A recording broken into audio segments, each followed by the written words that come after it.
Chapter 1841. Lantian County was only a middle-sized county. Among the 1,500-plus counties in the Great Tang, Lantian County was definitely not one of the wealthiest counties. Of course, this was the Lantian County of the past. The current Lantian County was filled with shops and pavilions. The crisscrossing bluestone streets had all been changed to smooth cement roads. According to rumors, the Lantian County Yamen had the intention to expand Lantian County. The entire Lantian County had undergone huge changes in less than a year. Li Er was naturally aware of these changes, but he did not know that the Lantian County Yamen had the ability to donate 10,000 strings of cash to the imperial court. 10,000 strings of cash. What kind of concept was this to a county yamen? In the entire Great Tang, the number of counties that had an annual tax income of more than 10,000 strings of cash could be counted on one hand. For example, Chang and County and Wanyan County. These two counties had the advantage of being the capital of Chang, and the taxes collected every year were the highest in the entire Great Tang, exceeding 20,000 strings of cash. But how could a middle-sized county like Lantian County casually donate 10,000 strings of cash? Where did they get so much money? More importantly, the entire Lantian County was Li Zishuan's fief. Under such circumstances, shouldn't the taxes collected by the Lantian County Yamen all go to Li Zishuan's pocket? Why did the Lantian County magistrate dare to donate 10,000 strings of cash to the imperial court on his own initiative? Could it be that this was instructed by Li Zishuan? The moment he saw the donation information on the Lantian County Yamen in the account book, many questions surfaced in Li Er's mind. In this hall, the only person who could answer his questions was Xiao Yu, who had been to the donation event. In fact, when Xiao Yu heard that county magistrate he had donated 10,000 strings of cash on behalf of the Lantian County Yamen in the afternoon, he was also in a daze. On the way back to Chang and from Lantian County, Xiao Yu had also been thinking about some questions regarding Lantian County. After cupping his hands, he said, "Your Majesty, ever since Lantian County became the fief of Marquis Yong, and the officials of the Lantian County Yamen have begun to develop businesses in the city according to Marquis Yong An's wishes. For this reason, at the beginning of this year, the Lantian County Yamen established a Department of Commerce to ensure that merchants receive fair treatment in Lantian County and to ensure that they can do business normally. However, the Department of Commerce increased the tax rate of Lantian County by 5 times. But even so, there are still merchants from all over coming to Lantian County to do business. This is because in Lantian County, merchants are the same as commoners and craftsmen. They are all commoners and there is no distinction between them. Cases regarding merchants will be handled by the Department of Commerce. Furthermore, the children of merchants can enter official schools in Lantian County and can also be admitted to Yanhuang College in the future. As a result, shops and restaurants in Lantian County sprang up like bamboo shoots after a spring rain. The business in the city is also flourishing day by day. In addition, the Department of Commerce increased the tax rate by 5 times. As a result, the monthly tax revenue of Lantian County is more than 10 times higher than before. This old subject heard from County Magistrate He of Lantian County that Mark Yong and did not take a single cent of the tax collected by the Lantian County Yamen and left it all in the Yamen. He ordered County Magistrate He and the others to use this money to improve the livelihood of the people in the county. This is called taking from the people and using for the people. Chapter 1842. In truth, before the Song dynasty, the nomads of China basically did not have any iron smelting skills. The Xiongnu, Xianbei, Rouran, and the Turks of the Sui and Tang dynasties were all like this. They usually obtained their iron from 2 sources. One was through plundering the settled tribes, such as the people of the Central Plains. The second source was through secret transactions with special merchants, somewhat similar to modern weapons smuggling. By the Song dynasty, the northern nomads were unprecedentedly powerful. The Khitans, Jin, and Xixia could no longer be considered nomads. They had their own iron smelting skills, and Xixia had even developed the more advanced cold forging technology of the time. Cold forged armor was once the strongest armor of the time. At that time, the Chinese Empire's control over iron was also much more lax, which was why cooking was so popular. As for the Mongols after the Song dynasty, as the peak of nomads, they obtained iron through trade. At that time, there were many countries that could trade with the Mongols, so the Chinese Empire's unilateral control over the export of iron was meaningless. However, the Mongols were not good at smelting iron, but this did not stop them from plundering all sorts of people who knew how to smelt iron. Thus, the Mongols were able to grow stronger and control the Central Plains. Dugexen deduced that the assassin was not from the Turks, but from the Central Plains based on the needle-shaped weapon in his hand. This deduction was completely reasonable. In ancient times, when technology was not mature, it was not as easy to make a needle as it was in the modern era. Moreover, the needle in Dugexen's hand was not ordinary iron, but special steel. It was undoubtedly more difficult to make than the embroidery needles that the common people used. Based on this, one could basically conclude that the person who made this weapon was from the Central Plains. The situation in Taiyuan City is not as simple as you think it is. Dugexen stood with his hands clasped behind his back. He glanced at his younger brother and sighed. Zhu Xiecheng and Kong Chang'an are just two outsiders, while the Wang family has been operating in Taiyuan City for many years.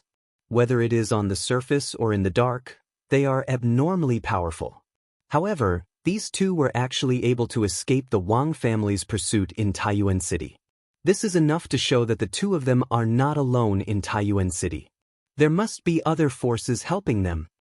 Big brother, who is this faction you speak of? Who dares to oppose the Wang family and His Majesty? Dugu Feng asked in confusion. Duguexen rolled his eyes. If he knew who the hidden force was, he would have led his troops to capture them long ago. Where would he find the time to chat with Dugu Feng? Dugu Feng immediately regretted his question. After a moment of awkward silence, Dugu Feng straightened his face and asked again, Big brother, when we were outside the city gates in the afternoon, why did you suggest that His Highness stay at the post house and not at the Wang family? Do you not trust Governor Wang? But even if you don't trust Governor Wang, you have to trust Princess Royal, right? She wouldn't harm your highness, would she? If he could, Dugexen really wanted to say, my silly little brother, you're too young. It's not that I don't trust Provincial Governor Wang or the Grand Princess. It's just that the Wang clan is a 1,000-year-old clan with many assets and descendants. Even though Provincial Governor Wang is the current head of the Wang clan, it's impossible for everyone in the clan to be of one mind. Chapter 1843. Xieli's Tyranny, Heaven's Wrath and People's Resentment. At the end of July, there will be frost in midsummer on the grasslands. Inside the Tuli Yadong, Tang Jian guided Tuli Khan according to Li Er's plan. He guided Tuli Khan to unite with those tribes on the prairie who originally wanted to rebel against Xieli but did not dare to rebel because of Xieli's great power. As for how to persuade those tribes to cooperate with Tuli, the biggest trump card was the prophecy about the midsummer frost on the prairie at the end of the 7th month. After Tang Jian finished speaking, the other two people in the room were all stunned. Enai Shirtua and Tuli looked at Tang Jian as if they were looking at a madman. It was said that the weather was unpredictable. Ordinary people could not predict whether it would be sunny or rainy a few days later. Tang Jian actually told them that there would be an abnormal weather phenomenon of midsummer frost at the end of July. How could they believe this? There are only a few days left until August, and the sun has been shining brightly on the grasslands for the past few days. You said that there would be midsummer frost on the grasslands at the end of July. Do you think anyone will believe your words? Without waiting for Tuli Khan to speak, Enai Shirtua, who was standing beside Tang Jian, could not help but sneer. When he learned that Tang Jian did not bring a large number of troops to the grasslands this time, Enai Shirtua had already lost hope that Tang Jian could help them escape. Now that he heard from Tang Jian's mouth that there would be midsummer frost on the grasslands at the end of July, Enai Shirtua completely despaired of Tang Jian. He was not afraid of offending Tang Jian and the Great Tang, so his words were not polite at all. Tuli Khan's gaze was faint, but he did not speak. However, his silence at this time was basically indulgence or acquiescence. Obviously, his thoughts were the same as Enai Shirtua's, but it was inconvenient for him to say it. Tang Jian also understood that it was simply impossible for him to convince Tuli and Shirtoa that the prairie would have frost in midsummer with just a few words. Speaking of which, when he first heard this language from Li Er's mouth, his first reaction was the same as Tuli and Shirtoa's. He thought it was simply absurd. But Li Er had assured him with certainty that before the end of July or August, there would definitely be abnormal weather phenomena of midsummer frost on the prairie. At that time, Old Li nearly swore an oath. Relying on his many years of friendship with Li Er, as well as his understanding of Li Er's character, Tang Jian chose to believe in this absurd prophecy. He resolutely embarked on the long road to the grassland, and it was very likely to be a road of no return. Xieli's tyranny, heaven's anger and people's resentment, midsummer frost on the grasslands at the end of July. Inside the Tuli Yadong, Tang Jian guided Tuli Khan according to Li Er's plan. He guided Tuli Khan to unite with those tribes on the prairie who originally wanted to rebel against Xieli but did not dare to rebel because of Xieli's great power. As for how to persuade those tribes to cooperate with Tuli, the biggest trump card was the prophecy about the midsummer frost on the prairie at the end of the 7th month. After Tang Jian finished speaking, except for him, the remaining 2 people in the room were all stunned. Shirtoa and Tuli both looked at Tang Jian as if they were looking at a madman. It was said that the weather was unpredictable. Ordinary people could not predict whether it would be sunny or rainy a few days later. Tang Jian actually told them that there would be an abnormal weather phenomenon of midsummer frost on the grasslands at the end of July. How could they believe this? There are only a few days left until August, and the sun has been shining brightly on the grasslands for the past few days. Yet, you say that midsummer frost will fall on the grasslands at the end of July? Do you think anyone will believe your words? Without waiting for Tuli Khan to speak, Shirtoa, who was standing next to Tang Jian, could not help but sneer. When he learned that Tang Jian did not bring a large number of troops to the grasslands this time, Shirtoa had already lost hope that Tang Jian could help them get out of trouble. Now, hearing from Tang Jian's mouth that midsummer frost would fall on the grasslands at the end of July, Shirtoa completely despaired of Tang Jian. He was no longer afraid of offending Tang Jian and the great Tang, so his words were not polite at all. Tuli Khan's gaze was faint, but he did not speak. However, his silence at this time was basically indulgence or acquiescence. Obviously, his thoughts were the same as Shirtoa's, but it was inconvenient for him to say it out loud. Tang Jian also understood that it was impossible for him to make Tuli and Shirtoa believe that midsummer frost would fall on the grasslands with just a few words. Speaking of which, when he first heard this from Li Er, his first reaction was the same as Tuli and Shirtoa's, that it was simply absurd. However, Li Er had assured him that before the end of July and August, there would definitely be an abnormal phenomenon of midsummer frost on the grasslands. At that time, Old Li had almost directly sworn a poisonous oath. Relying on his many years of friendship with Li Er, as well as his understanding of Li Er's character, Tang Jian chose to believe in this absurd prophecy. He resolutely embarked on the long road to the grassland, and it was very likely to be a road of no return.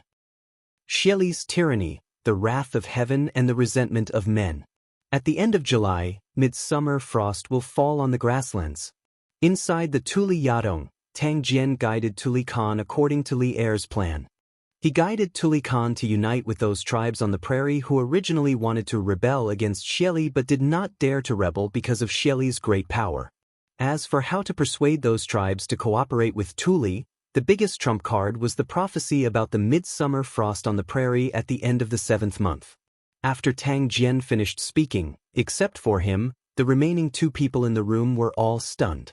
Shirtoa and Tuli both looked at Tang Jian as if they were looking at a madman. It was said that the weather was unpredictable. Ordinary people would not be able to predict whether it would be sunny or rainy a few days later. Tang Jian actually told them that there would be an abnormal phenomenon of midsummer frost at the end of July. How could they believe this? There are only a few days left until August, and the sun has been shining brightly on the grasslands for the past few days. Yet you say that midsummer frost will fall on the grasslands at the end of July? Do you think anyone will believe your words? Without waiting for Tuli Khan to speak, Shirtoa, who was standing beside Tang Jian, could not help but sneer. When he learned that Tang Jian did not bring a large number of troops to the grasslands this time, Anai Shirtua had already lost hope that Tang Jian could help them escape.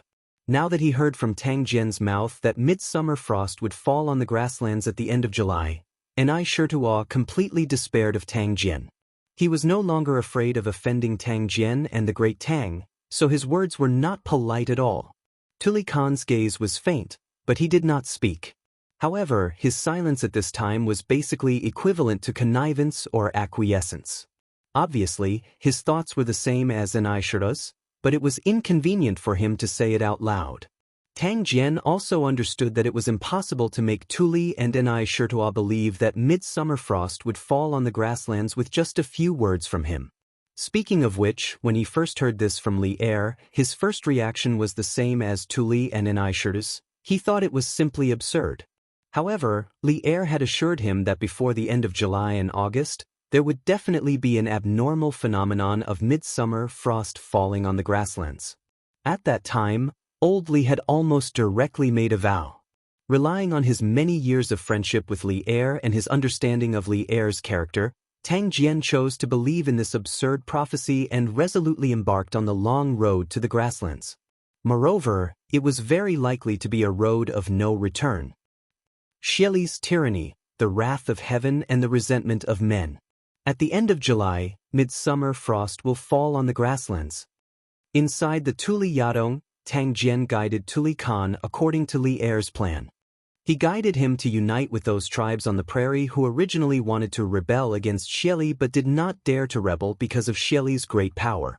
As for how to persuade those tribes to cooperate with Tuli, the biggest trump card was the prophecy about the midsummer frost on the prairie at the end of the 7th month. After Tang Jian finished speaking, except for him, the remaining two people in the room were all stunned. Anai Shirtua and Tuli both looked at Tang Jian as if they were looking at a madman. It was said that the weather was unpredictable. Ordinary people could not predict whether it would be sunny or rainy a few days later. Tang Jian actually told them that there would be an abnormal phenomenon of midsummer frost falling on the grasslands at the end of July. How could they believe this? There are only a few days left until August, and the sun has been shining brightly on the grasslands for the past few days. Yet, you say that midsummer frost will fall on the grasslands at the end of July? Do you think anyone will believe your words? Without waiting for Tuli Khan to speak, Anai Shirtua, who was standing beside Tang Jian, could not help but sneer. When he learned that Tang Jian did not bring a large number of troops to the grasslands this time, Anai Shirtua had already lost hope that Tang Jian could help them get out of trouble. Now that he heard from Tang Jian's mouth that midsummer frost would fall on the grasslands at the end of July, Anai Shirtua completely despaired of Tang Jian. He was no longer afraid of offending Tang Jian and the Great Tang, so his words were not polite at all. Tuli Khan's gaze was faint, but he did not speak. But at this time, silence was basically indulgence or acquiescence. Obviously, his thoughts were the same as Anai Shirtua's, but it was inconvenient for him to say it. Tang Jian also understood that it was impossible for him to make Tuli and Anai Shirtua believe that midsummer frost would fall on the grasslands with just a few words. Speaking of which, when he first heard this from Li Er, his first reaction was the same as Tuli and Anai Shirtua's, that it was simply absurd.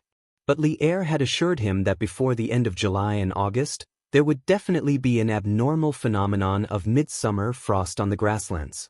At that time, Old Li had almost directly sworn a poisonous oath. Relying on his many years of friendship with Li Er and his understanding of Li Er's character, Tang Jian chose to believe this absurd prophecy and resolutely embarked on the long road to the grasslands, and it was very likely to be a road of no return. Xieli's tyranny, heaven's wrath and people's resentment. At the end of July, midsummer frost will fall on the grasslands. Inside the Tuli Yadong, Tang Jian guided Tuli Khan according to Li Er's plan. He guided Tuli Khan to unite with those tribes on the prairie who originally wanted to rebel against Xieli but did not dare to rebel because of Xieli's great power. As for how to persuade those tribes to cooperate with Tuli, the biggest trump card was the prophecy about the midsummer frost on the prairie at the end of the 7th month. After Tang Jian finished speaking, except for him, the remaining two people in the room were all stunned. Anai Shirtua and Tuli both looked at Tang Jian as if they were looking at a madman. It was said that the weather was unpredictable. Ordinary people would not be able to predict whether it would be sunny or rainy a few days later. Tang Jian actually told them that there would be an abnormal phenomenon of midsummer frost at the end of July. How could they believe this? There are only a few days left until August, and the sun has been shining brightly on the grasslands for the past few days. Yet you say that midsummer frost will fall on the grasslands at the end of July? Do you think anyone will believe your words? Without waiting for Tuli Khan to speak, Anai Shirtua, who was standing beside Tang Jian, could not help but sneer. When he learned that Tang Jian did not bring a large number of troops to the grasslands this time, Anai Shirtua had already lost hope that Tang Jian could help them escape. Now that he heard from Tang Jian's mouth that midsummer frost would fall on the grasslands at the end of July, Anai Shirtua completely despaired of Tang Jian. He was no longer afraid of offending Tang Jian and the great Tang, so his words were not polite at all. Tuli Khan's gaze was faint, but he did not speak. However, his silence at this time was equivalent to connivance or acquiescence. Obviously, his thoughts were the same as Anai Shirtua's, but it was inconvenient for him to say it. Tang Jian also understood that it was impossible for him to make Tuli and Anai Shirtua believe that midsummer frost would fall on the grasslands with just a few words. Speaking of which, when he first heard this from Li Er, his first reaction was the same as Tuli and Anai Shirtua's, that it was simply absurd. However, Li Er had assured him that before the end of July and August, there would definitely be an abnormal phenomenon of midsummer frost on the grasslands. At that time, Old Li had almost directly sworn a poisonous oath.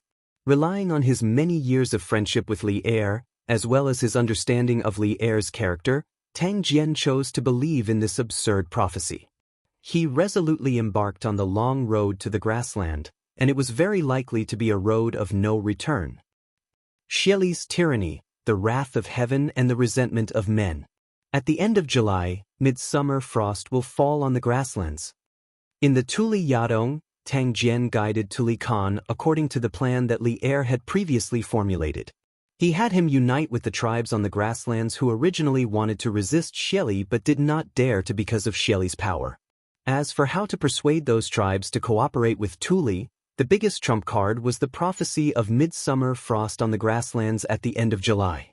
After Tang Jian finished speaking, except for him, the remaining two people in the room were all stunned. Anai Shirtua and Tuli both looked at Tang Jian as if they were looking at a madman. It was said that the weather was unpredictable. Ordinary people would not be able to predict whether it would be sunny or rainy a few days later.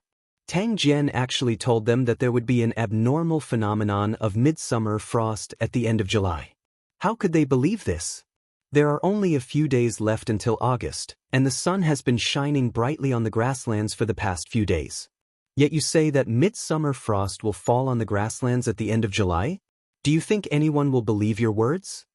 Without waiting for Tuli Khan to speak, Anai Shirtua, who was standing beside Tang Jian, could not help but sneer. When he learned that Tang Jian did not bring a large number of troops to the grasslands this time, Anai Shirtua had already lost hope that Tang Jian could help them escape. Now that he heard from Tang Jian's mouth that midsummer frost would fall on the grasslands at the end of July, Anai Shirtua completely despaired of Tang Jian. He was no longer afraid of offending Tang Jian and the great Tang, so his words were not polite at all. Tuli Khan's gaze was faint, but he did not speak. However, his silence at this time was basically equivalent to connivance or acquiescence. Obviously, his thoughts were the same as Anai Shirtua's, but it was inconvenient for him to say it out loud. Tang Jian also understood that it was impossible to make Tuli and Anai Shirtua believe that midsummer frost would fall on the grasslands with just a few words from him. Speaking of which, when he first heard this from Li Er, his first reaction was the same as Tuli and Anai Shirtua's, that it was simply absurd. However, Li Er had assured him that there would definitely be an abnormal phenomenon of midsummer frost on the grasslands before the end of July and August. At that time, Old Li had almost directly made a vow. Relying on his many years of friendship with Li Er and his understanding of Li Er's character, Tang Jian chose to believe this absurd prophecy and resolutely embarked on the long road to the grasslands. Moreover, it was very likely to be a road of no return. Chapter 1844. Was the Turks at this time superstitious? Of course, They were superstitious, and in this aspect, the Turks were not inferior to the people of the Central Plains. In modern times, many people thought that the Turks believed in Islam, but that was not the case. In China's history, the Turks during the Sui and Tang dynasties were influenced by Buddhism, Manichaeism, and Nestorianism, but most of the tribes actually practiced shamanism. Those who believed in shamanism were foreign Turks, not China's. The Turks claimed to be the descendants of the Turks.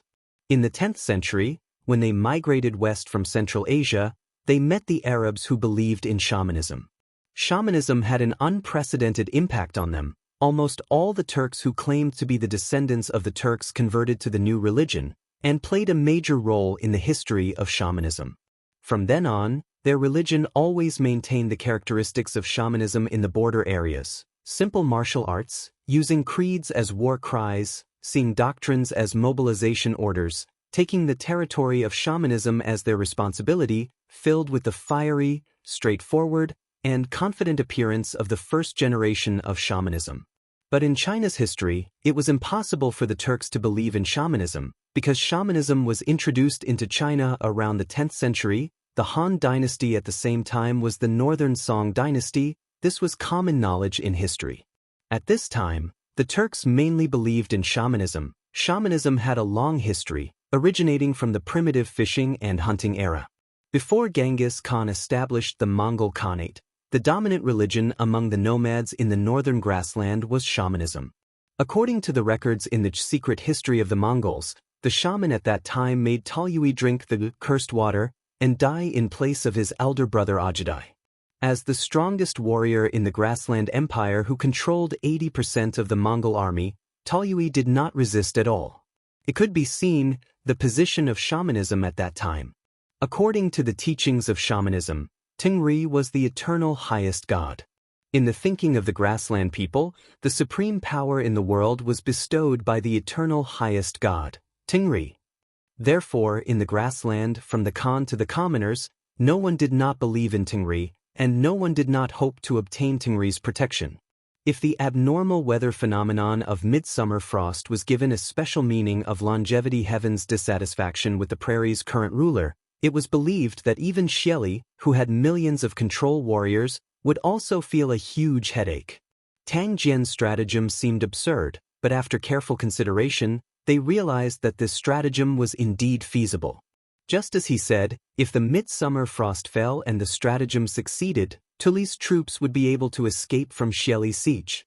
If the stratagem failed, Tuli would not suffer too much loss, because they were already trapped in a desperate situation. The situation could not possibly get any worse. Since that is the case, then this Khan can rest assured. Inside Tusk, Tuli Khan chuckled. Then, with a concerned expression, he said, "Emissary, you must be tired from the journey. This Khan will have someone bring you to the tent to rest." Tang Jian saw that he had said what he needed to say, so he cupped his hands and said, "Thank you, Khan." Tuli Khan nodded and shouted towards the outside. Not long after, two maidservants came in and led the two maidservants into the hall. Tang Jian exited the hall. "Khan, are we really going to do as Tang Jian said?" After Tang Jian left, Enai Shuchuo could not help but ask. Tuli Khan frowned and did not speak. After a moment of silence, he said, "Now we are like caged beasts. If we don't try, how can we escape? From tomorrow onwards, you will arrange for people to spread the news among the tribes about Xieli's misconduct, longevity heaven is furious, and frost will fall at the end of July. Remember to arrange for some clever people, don't let the cat out of the bag." Seeing that Tuli had made up his mind, Enai Shuchuo could not persuade him anymore. He could only nod and say, "Enai Shuchuo obeys." After hesitating for a moment, he could not help but say, "Khan, the Tangs are cunning. I think we can't fully believe Tang Jian's words." Tuli nodded thoughtfully. After a moment he ordered, "Send someone to watch Tang Jian and his followers. Without this Khan's permission, they can't leave Tusk. No matter what, this person is still a duke of the Tang Empire. With him in our hands, he may be of some use in the future." Enai Shuchuo's eyes lit up. He immediately understood and said, "Don't worry, Khan. I will definitely send someone to keep a close eye on Tang Jian." Your Majesty, why are you so happy? Did you encounter some good news? In the backyard of the palace, Empress Xianxia was reading a book in boredom in her bedroom. She saw Li Er humming a tune and walking in from outside in high spirits. She could not help but put down the book in her hand and asked Li Er with a smile. In this boudoir, she and Li Er had always treated each other as husband and wife. Naturally, they did not need to greet each other like outside. Ha! Good news. Great news. Li Er laughed and walked quickly to Empress Xianxia. He sat on the couch and reached out to hug the beauty beside him. Chapter 1845. What? The Lu family of Fanyang and the Li family of Zhao County are also participating in the donation gathering? In the bedchamber, Empress Xiangxuan's exclamation instantly attracted Li Er's attention. He couldn't help but exclaim. Earlier, when he and Xiao Yu were in the Sweet Dew Hall, Li Er saw that the Lantian County government had donated 10,000 strings of cash. He took the opportunity to discuss with Xiao Yu the way to get rich of Lantian County. Then he went directly to the harem. As for the last few lines of the account book, he didn't look carefully, so he didn't know that Lu Chengqing and Li Jingxian were participating in the donation gathering. Hearing Li Er's question, Empress Xiangxia pointed at the last two lines of the account book and said, "Yes. This account book says that the Lu family and the Li family of Zhao County each donated 30,000 strings of cash. It's really strange. Didn't these aristocratic families all have their noses in the air before? Why are they so kind now, donating so much money to the court?" At the end, Empress Xiangxia couldn't help but sigh. Li Er followed the voice and saw that the last two lines of the account book said, "The Lu family of Fanyang donated 30,000 strings of cash. The Li family of Zhao County donated 30,000 strings of cash. These people are just fence-sitters. They will naturally stand on whichever side is stronger." Li Er frowned and snorted coldly.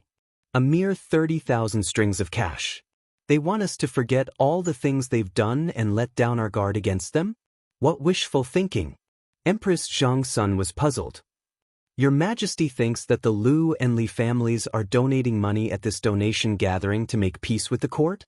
"Make peace?" Li Er shook his head. "Rather than making peace, it's better to say that they want to temporarily lower our guard against these two aristocratic families. In the Battle of Guan City, the strongest Qinggeki, Bolinkwi, and Xingyang Zheng families were all defeated and executed. The Lu family and the Li family of Zhao County should have felt the danger, right? However, this situation is only temporary. We believe that once the imperial court is weakened, these two families will immediately turn hostile and return to their original arrogant thousand-year-old families." Empress Xiangxia nodded thoughtfully, but then she smiled and said, "Your Majesty is right. But no matter what, the Zheng and Li families have donated 60,000 strings of cash, which can more or less alleviate the urgent situation of the court. They are helping the court to support the army. When the Tang Empire returns victorious from the northern expedition to the grasslands, the imperial power will be at its peak. I believe that at that time, even the Zheng and Li families will not dare to be disloyal." Hearing this, Li Erzuo paused for a moment and then laughed out loud. "Ha! Mei Guanyin is right. Regardless of whether or not these two families have ulterior motives, the 60,000 strings of cash is real. How can the court not accept money that is given away for free?" The couple looked at each other and smiled. Lu Qingqing and Li Jingxian, who were staying at the Long Men Inn in Lantian County, did not know of the conversation between Li Er and Empress Xiangxia. Otherwise, the two of them would have shouted, "This is a huge loss," or "We've been tricked." Although their participation in the donation gathering this time was indeed to gain the favor of the imperial court and let the imperial court relax their vigilance against the Lu and Li families, Li Er and Empress Xiangxia had seen through their goal without any effort.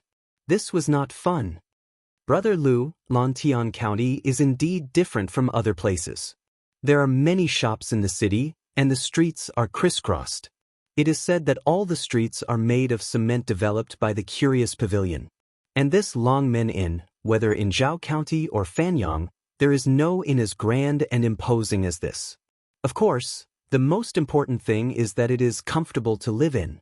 In the guest room on the third floor, Li Jingxian sighed to Lu Chengqing, who was sitting beside him.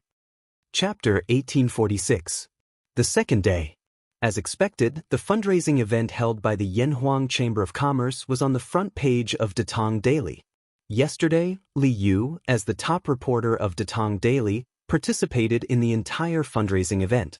She knew better than anyone else what happened at the fundraising event, so today's headline article on Datong Daily was undoubtedly written by Li Yu. The title of the article was, "The Most Adorable Person."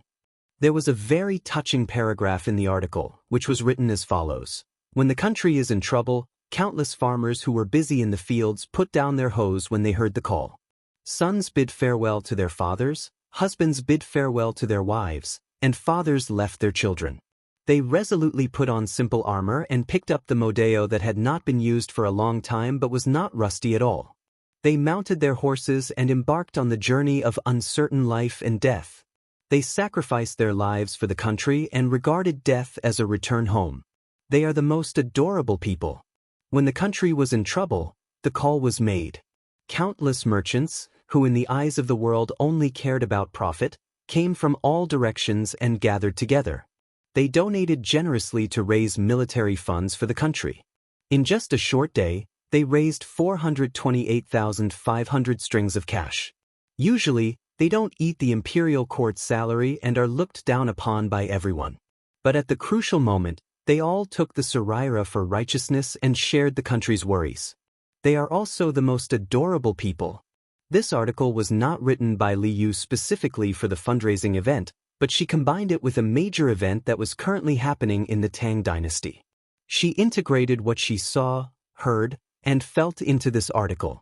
Several days ago, Li Er had issued an edict to select 150,000 elite soldiers from more than 300 provinces of the Great Tang and send them to Chang'an for training. 2 months later, these 150,000 local elite soldiers would gather together with 300,000 Chang and 12 sentinels and march north to have a showdown with Shelly. The second day. As expected, the fundraising event held by the Yanhuang Chamber of Commerce was on the front page of Datong Daily.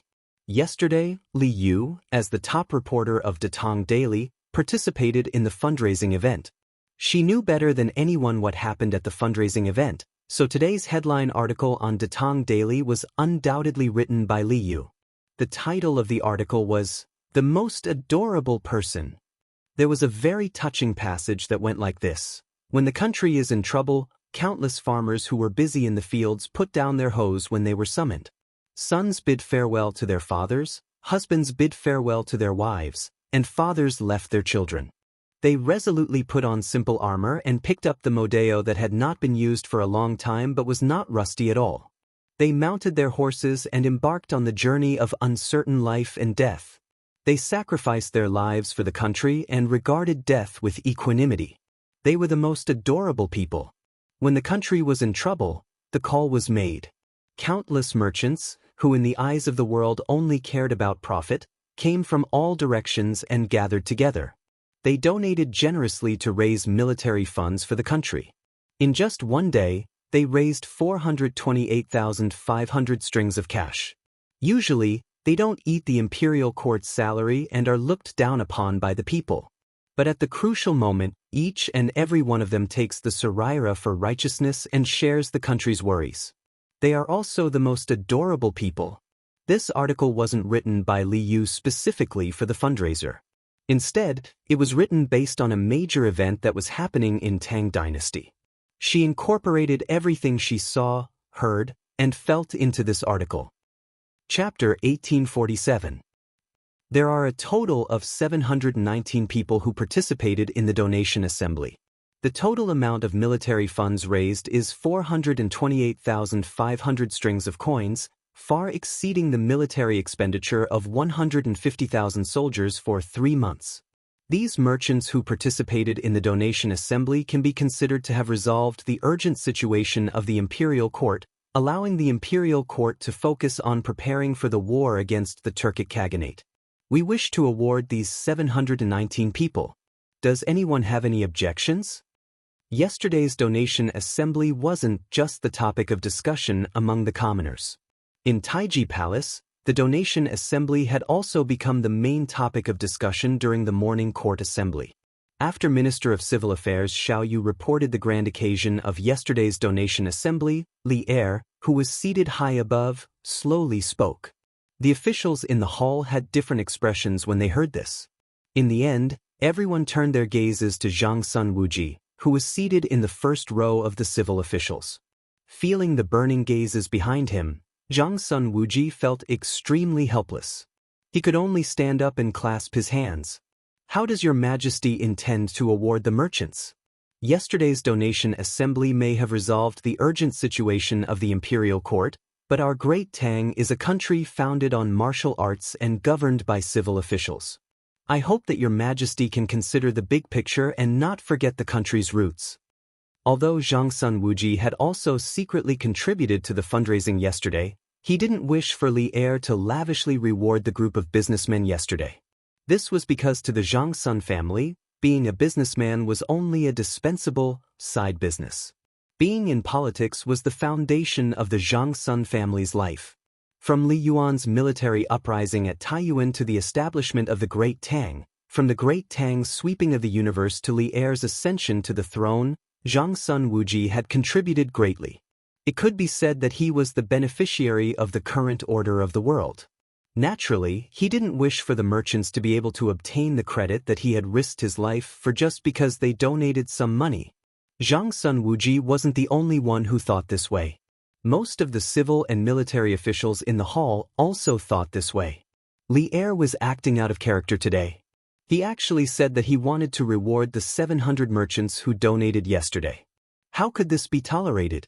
How could they, who had worked so hard to obtain their official positions, endure this? Thus, they all turned their gazes to Zhang Sun Wuji. Everyone was anticipating that he, the head of the civil officials, would speak some fair words for the Great Tang officials. Duke of Zhao is right. Your Majesty, please consider the big picture. I agree. I second the motion.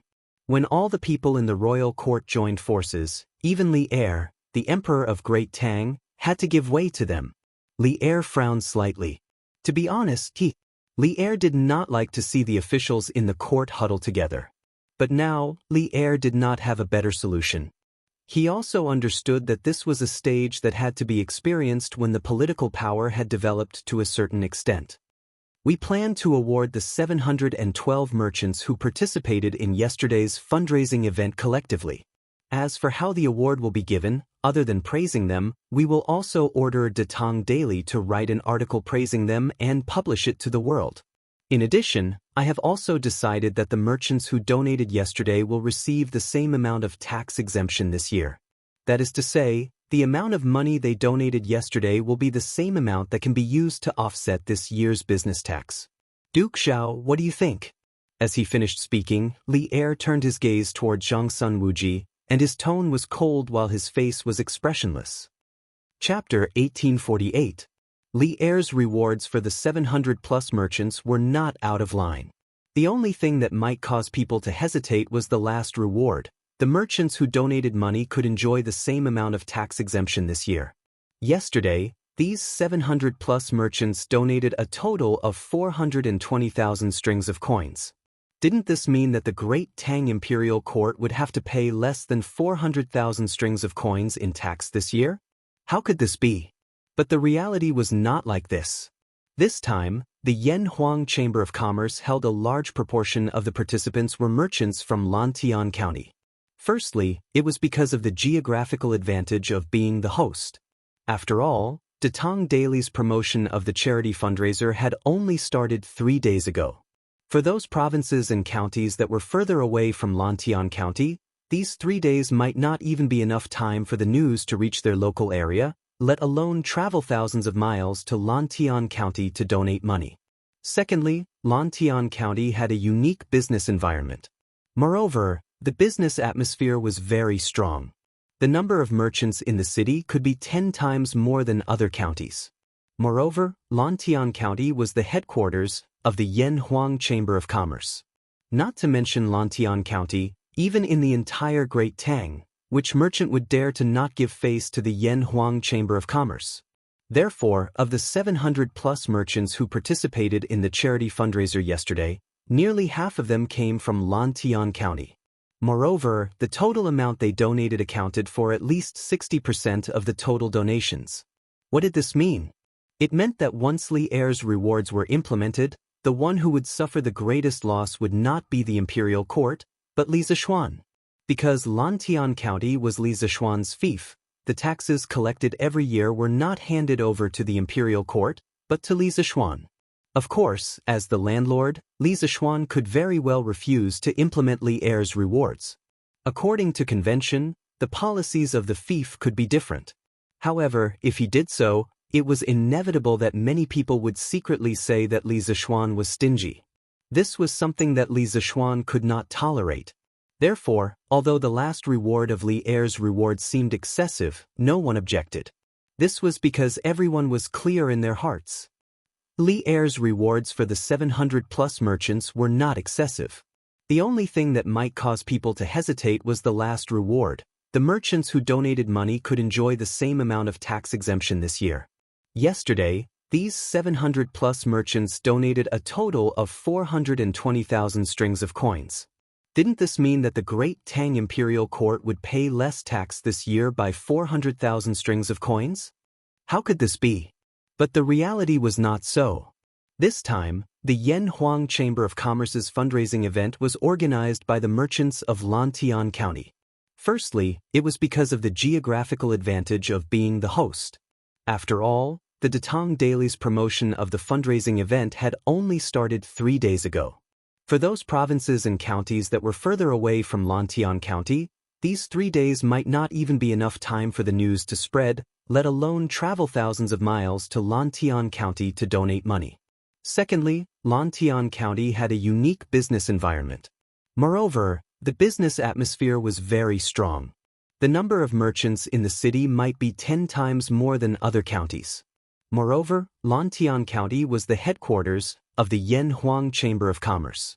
Let alone Lantian County, even the entire Great Tang had 10 times more merchants than other counties. Moreover, Lantian County was the headquarters of the Yan Huang Chamber of Commerce. Let alone Lantian County, even the entire Great Tang was like this. Chapter 1849. Wow! The houses here are so tall and magnificent. How can the buildings here be so tall? How can the ground be so flat? Wow! Why are the windows shining? Is there glass hanging on the windows? This is Yanhuang College? How did senior brother do it? How can he build an immortal palace on this mountain? Mo Huai led Xianqing and the others into Yanhuang College. The group of celestial master Taoists behind Xianqing widened their eyes when they stepped through the gate. Everyone was so shocked by the magnificent scene in front of them that they could not close their mouths. Some of the younger ones could not help but exclaim softly, "Junior uncle, why is senior brother's Yanhuang College so much more magnificent than our Jingyi Temple?" The youngest Daoist, who seemed to be around 10 years old, saw that the distance between Xianqing and Mo Huai had widened. He hurriedly walked behind Xianqing, grabbed the latter's wide sleeve, and asked in a low voice. Hearing this, Xianqing did not know whether to laugh or cry. The Jingyi Temple that the little Taoist mentioned was the cultivation place of the celestial master Taoists in this era on Mount Longhu. The celestial master Taoists originated from the second year of Yongyuan in the Eastern Han Dynasty, 90 AD. Zhang Daoling had been practicing alchemy and teaching in the Mount Longhu area for more than 30 years. He had left many relics and legends of his cultivation and alchemy in the Mount Longhu area. These included the alchemy stove in front of the alchemy rock, the Zhuoding pool, the sword testing stone, the Western Immortal source, the Bailu cave, the celestial master cottage, and so on.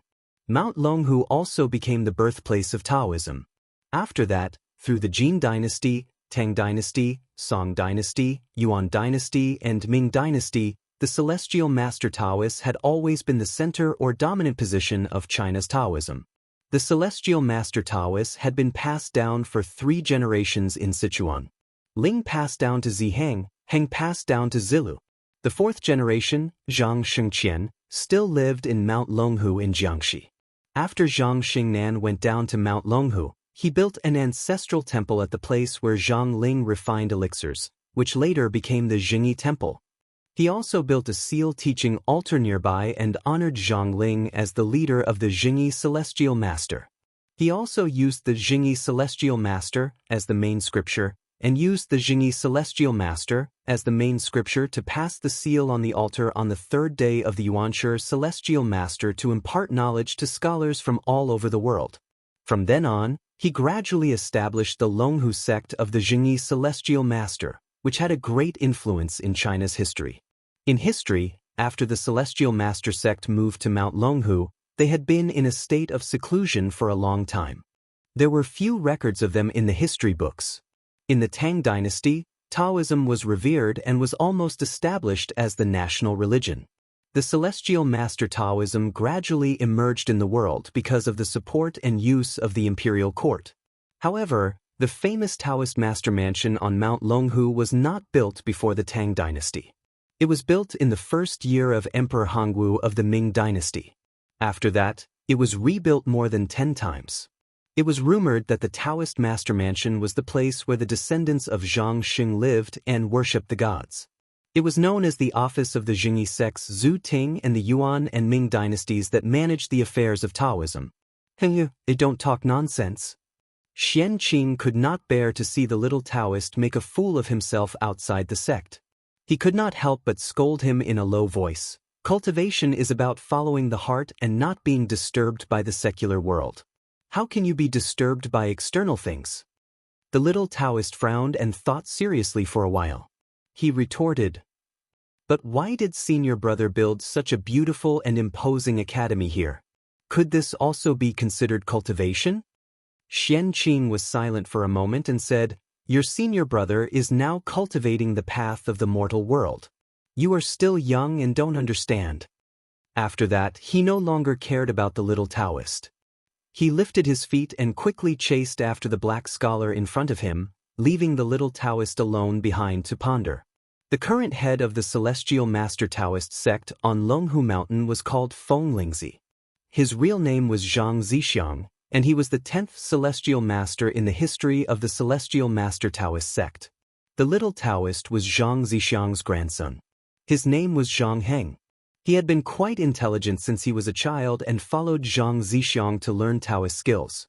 When Li Zishuan joined Longhu Mountain with spiritual master Ling Su, Zhang Heng was only 3 or 4 years old.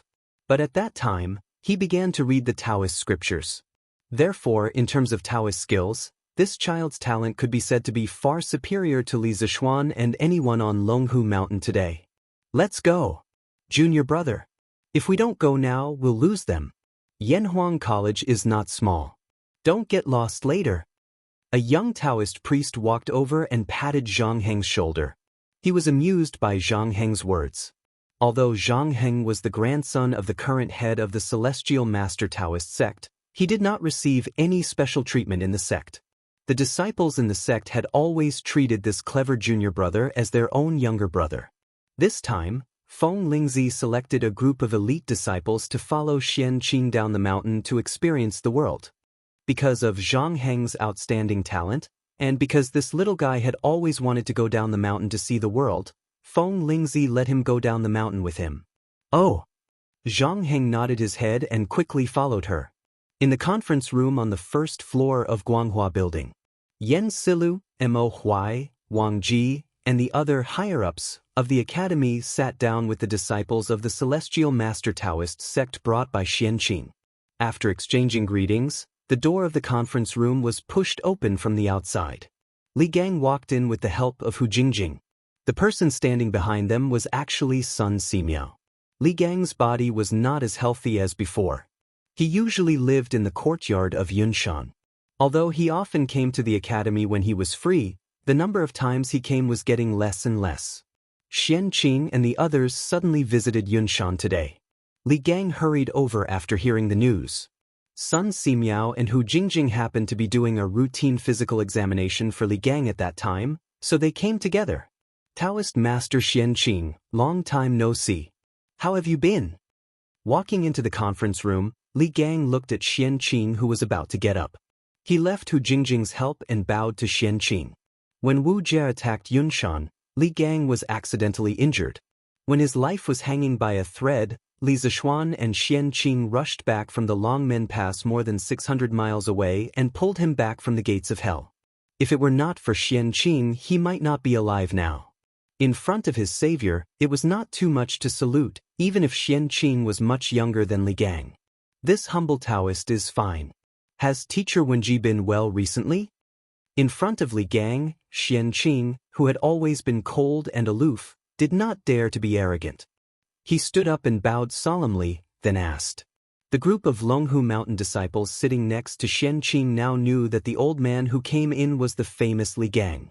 Li Gang, who had been the teacher of 2 princes, was also the one who, in the face of the invasion of the foreign races, shouted to the invincible Wu Jie, "This old man respects the heavens and the earth, respects morals, and fears the people. You are just a barbarian, how can I be threatened by you?" Li Wenji, Li Gang. The Battle of Yunshan that night had evolved into many different versions through word of mouth.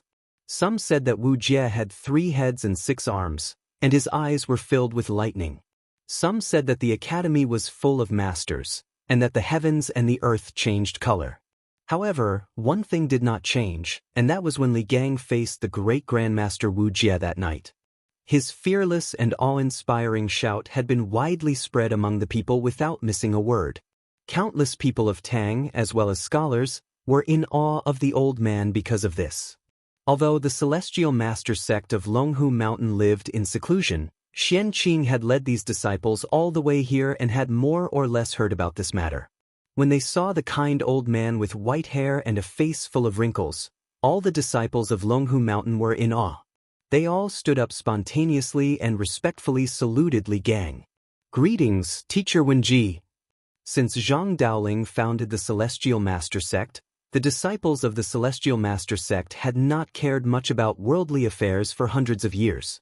However, one thing was undeniable, and that was that the disciples of the Celestial Master Sect were all Han people, descendants of the Yen Emperor and the Yellow Emperor.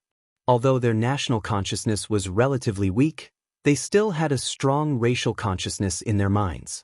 Otherwise, spiritual Master Lingshu would not have killed more than 200 Turkic wolf riders in a rage because of the Turkic wolf riders plundering the border villages of Tang. Although Li Gang did not have the strength to truss a chicken, he was fearless in the face of the invasion of foreign tribes. He raised his head and angrily rebuked the enemy leader, which had greatly increased the prestige of the Han people. In the face of such a righteous old man, the disciples of Longhu Mountain all respected him from the bottom of their hearts. "Ha! These must be the outstanding disciples of the Celestial Master Sect, right? Ha! Sit down. Quickly sit down." Li Gang looked at the disciples of Longhu Mountain beside Xianqing and said with a kind smile. After a round of pleasantries, everyone sat down again. "This time, I am under the orders of the sect leader to bring 22 disciples of the Celestial Master Sect down the mountain to gain experience. Since the Celestial Master Sect has not been in contact with the secular world for many years, I'm afraid that I will cause a lot of trouble for you in the future." After everyone was seated, Xianqing cupped his hands in greeting to Li Gang, Yen Silu, and the others. It was rare for him to say such polite words. However, these words sounded incomparably stiff coming from his mouth. It was likely that Feng Lingzi had taught him to say such words before leaving. Hearing this, Li Gang waved his hand and said, "Ha! Taoist Master Xianqing's words are too polite. Not to mention that the Celestial Master Sect is the sect of the Yamacho. If it wasn't for Taoist Master Xianqing's help last time, I'm afraid that I would be dead by now. This time, the Celestial Master Sect's disciples are going down the mountain to gain experience, so the academy should receive them. What's more, Taoist Master Sun's medical center and medical school are short of manpower now. The Celestial Master Sect is the orthodox Taoism in the world, and its disciples must have dabbled in divination. If you can help, it will be the fortune of the joint medical center of Yanhuang College and Tang Empire. I should thank you instead." Sun Simiao also nodded at this time and said, "Mr. Wenji is right. Now, whether it is the joint medical center of Tang Empire or the medical school of the academy, they are in urgent need of medical masters with superb medical skills. And to be honest, I have been writing a medical book these years. It is a medical book that integrates some of the diseases and treatment prescriptions that I have encountered in my travels over the years. It is a medical book that will be passed down to the future generations. But recently, I have been entangled with the affairs of the medical center and the academy. It is really difficult for me to concentrate all my energy on writing a medical book. Although the Celestial Master sect of Longhu Mountain is good at Taoism and martial arts, its medical skills are still the best in the world. If I can get your help, I will definitely be relieved a lot. And I can finish writing this medical book a few years earlier. The medical book that Sun Simiao was talking about was the half-finished prescriptions for 1,000 gold that Li Zixuan had seen in the courtyard where he lived. Since he was tricked into Yanhuang College by Li Zixuan, although Sun Simiao felt that he was getting closer and closer to his ideal, the progress of writing this medical book was getting slower and slower because the burden on him was getting heavier and heavier. Unlike Xianxia, who was born in a famous sect, Sun Simiao was also a cultivator, but his medical skills were summed up from countless practice experiences. Strictly speaking, Sun Simiao could only be regarded as a casual cultivator because he did not belong to any sect. But even so, none of the disciples of the Celestial Master sect present dared to despise Sun Simiao, because Sun Simiao had practiced medicine for decades and saved countless people. He had a great reputation among the people. He was a person who devoted all his energy and all his passion to the medical career and deserved everyone's respect. Taoist Sun is writing a medical book? I wonder if it is convenient for us to have a look? Hearing this, Xianxing's eyes lit up and he asked aloud. In his life, Xianxing had devoted 99% of his energy to the Tao of the Sword, so in the Celestial Master sect, he had the title of Sword Maniac.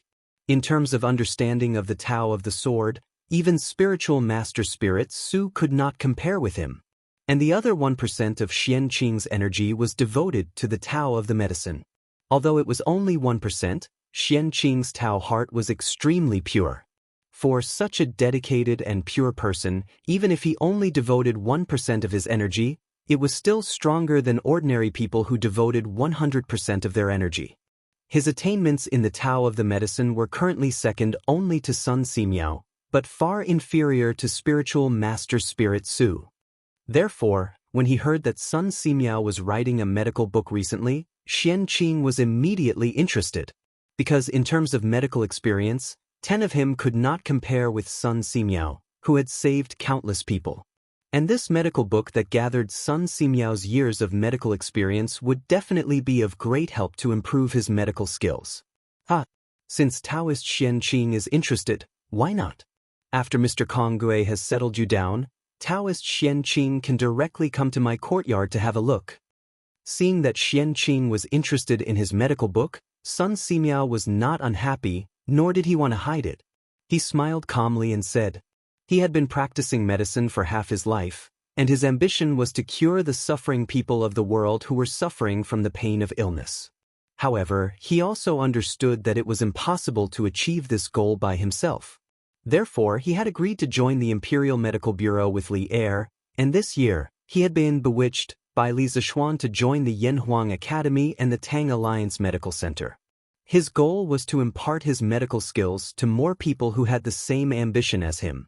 Xianxing's eyes flashed, and he cupped his hands and said, Senior, Xianxing admires you for your noble character and unquestionable integrity. Sun Simiao smiled and did not take it seriously. At this time, Yen Silu said, Taoist Xianxing led 22 disciples of the Celestial Master sect down the mountain this time. It happens that there are a few vacant courtyards on Yunshan Mountain. Yamacho is not in the academy at this time, so I will make a decision on behalf of the Yamacho to let your disciples temporarily live in the 12th, 13th, 14th, 15th, and 16th courtyards on Yunshan Mountain. In this way, Taoist Xianxing and your disciples can go to the medical center and the Tang United Medical Center easily. What do you think, Taoist Xianxing? Xianxing did not have any special requirements for the residence of his disciples. Hearing this, he nodded and said, I will follow Mr. Konggui's arrangement. Chapter 1850. This courtyard is so unique. The porcelain white tiles are as smooth as mirrors, the walls are as hard as rocks, the clear and empty windows, and the soft and comfortable couch. Even the toilet is as white as jade, and there is no stench at all. Also, I heard that this thing is an electric lamp, which is driven by electricity and can make the night as bright as day. Everything in Yunshan is so magical. Youngest uncle said that senior brother cultivates the mortal Taoism, but what kind of mortal Taoism can make senior brother create such a magical Yunshan? In the conference room on the first floor of Guanghua Building, the people of Yanhuang College and the disciples of the Celestial Master Taoism led by Xianqing had a brief meeting. After that, Yan Silu ordered people to bring Xianqing and the others to the courtyard. After all, they came to Yunshan from Longhu Mountain this time with luggage. Only after settling down could they have time to do other things. After visiting the courtyard inside and out, Heng couldn't help but sigh with emotion in a low voice. Yan Silu assigned a total of 5 courtyards to the disciples of the Celestial Master Sect. Of course, the interior of the courtyards were all renovated, and they could move in directly. Heng and Xianqing were assigned to 1 courtyard, and the other 21 disciples of the Celestial Master Sect were assigned to the other 4 courtyards. Each courtyard had about 5 people living in it, and 1 courtyard had 6 people living in it. This arrangement was not because Heng was a disciple of the head, but because Xianqing, as a teacher, was usually cold and strict. Ordinary disciples did not dare to live with him, of course, except for Heng. The disciples of the Celestial Master Taoism were generally afraid of Xianqing, but Heng was not afraid of him since he was young. On the contrary, he was particularly close to Xianqing. Perhaps, it was because they were the same kind of people. Fortunately, the interior of the Cloud Mountain courtyard was extremely spacious. Even if a dozen or so people lived in each building, it wouldn't seem crowded. Otherwise, wouldn't Li Zishuan have innocently ended up with the infamy of abusing his fellow disciples? Uncle, what is the mortal Taoism? Why haven't I heard of it after reading the Taoist canon? Heng really couldn't hold back his curiosity, or maybe Heng didn't want to suppress his thoughts at all. He went upstairs and opened the door of Xianqing's bedroom, asking Xianqing, who was sitting cross-legged on the bed, "Read the Daoist canon thoroughly." If these words were said by other children of the same age, Xianqing would only think that this person was really arrogant. This was because there were more than 1,000 scrolls in the Taoist collection. How could a young boy read through all of them? But the person who said this was Zhang Heng, so Xianqing naturally didn't find it strange at all. It was just that he didn't know how to answer Zhang Heng's question. It was hard for Xianqing to tell what Li Zishuan was cultivating now. After a long silence, Xianqing closed his eyes and said faintly, "I'm not sure what Li Zishuan was cultivating now. I'm not sure about the secular world path either. You should go back and ask the sect leader." Heng was disappointed that he didn't get the answer he wanted from Xianqing. He frowned and replied, "Oh, but grandfather is far away in Mount Longhu. If you want to ask, you can only wait until you return to the sect. However, if this matter is not discussed clearly, it will affect my Dao heart and hinder my cultivation. I hope that martial uncle can enlighten me." Obviously, Heng felt that it was not that Xianqing didn't know, but that he was hiding something from him. Hearing this, Xianqing still said faintly, "I can't help you with this matter. Either you go back and ask the sect leader, or you find a chance to ask your senior brother directly." Xianqing was obsessed with swordsmanship all his life and didn't care about the secular world. How could he explain clearly what the secular world path was? Heng really asked the wrong person this question. Seeing that Xianqing insisted on not telling him, Heng had no choice but to leave. But when he turned around and left, he couldn't help but murmur, "The secular world sect is truly miraculous. It actually allowed senior brother to create such uncanny workmanship. There's even electricity and electric lamps. Senior brother seems to know some truths of the human world that we don't, which prompted him to create all these miraculous things on Cloud Mountain. Also, when I was in the academy just now, I heard the words that the teachers in the academy talked about the most. What is the secular world path? Could it be that Gong Shui was the way of the mortal world that martial uncle mentioned? It would be great if I have the opportunity to read the classics of the Academy's secular world path." Heng's low murmur naturally couldn't escape Xianqing's sharp ears. He suddenly opened his eyes and looked at Heng's back. A trace of worry flashed in his eyes. Who would have thought that someone as cold as Xianqing, who usually didn't care about anything except swordsmanship, would show a worried look at this time? If Feng Lingzi, the sect leader of the Celestial Master sect who was familiar with him, saw this, he would be shocked. But if Feng Lingzi knew the cause and effect of this matter, he would have a different feeling. After a night's rest, everyone should be almost recovered, right? In a wing room of the courier house in Taiyuan, 32 students gathered together. This wing room, which was originally relatively spacious, seemed a little crowded at this time. Li Tai looked around at everyone and asked aloud. These days, they had been rushing all the way and were tired. Although everyone ate well and slept well along the way, the long journey inevitably consumed a lot of their energy. Now that they had arrived at their first destination, Taiyuan, they didn't need to hurry for a short time. So this morning, Li Tai and Mo Chue deliberately didn't wake everyone up early as usual, which made the teachers and students of the academy sleep in. Although we haven't fully recovered, after a whole night's rest, we are much more energetic now. We all know that time is tight. Qingke, you can assign tasks to everyone. Qin Huayu knew why Li Tai asked this question, so he stepped forward and cooperated. As the representative of the teachers of the academy, Mo Chue also said, Huayu is right. Time is tight on this trip to the north, and the tasks are heavy. All of us are shouldering the heavy responsibility of the Yamacho and the teachers of the academy. Since everyone has rested enough, let's officially begin the mission today. Qingyi, you arrange it. The teachers and students of the academy remembered the earnest requests of Li Gang, Mo Huai, and Yen Silla before they left, and also remembered that their Yamacho was in the army, contributing to the imperial court's war against the Turks, so they couldn't help but nod in agreement. Seeing this, Li Tai breathed a sigh of relief and said with a straight face, Good. Since that's the case, let's begin the mission today. In the morning, the members of the first group will follow me to the provincial governor's mansion to participate in the selection of the telegraph relay station. We must finalize the specific location of the telegraph relay station before noon. This time, the Academy had dispatched a total of 32 elite members of the Trump Card Project, and these 32 people had been divided into 8 groups of 4 before they came. As soon as Li Tai finished speaking, Qin Huayu, Meng Wenhao, and Iron Egg stepped forward and cupped their hands in obeisance. Yes.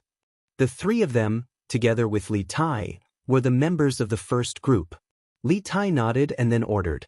The members of the second, third, and fourth groups will be led by Li Yan and Jia Jing.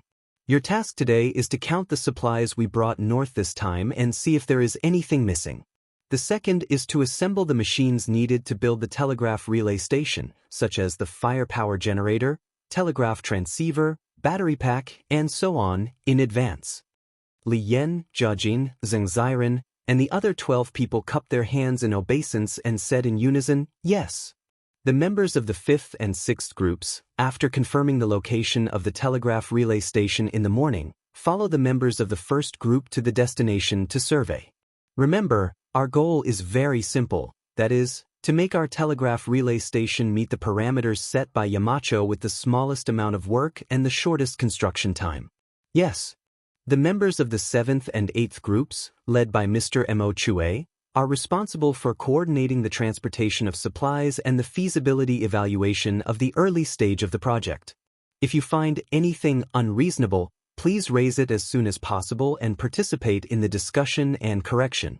Try to minimize the delay of the project as much as possible. Li Tai spoke confidently and frankly.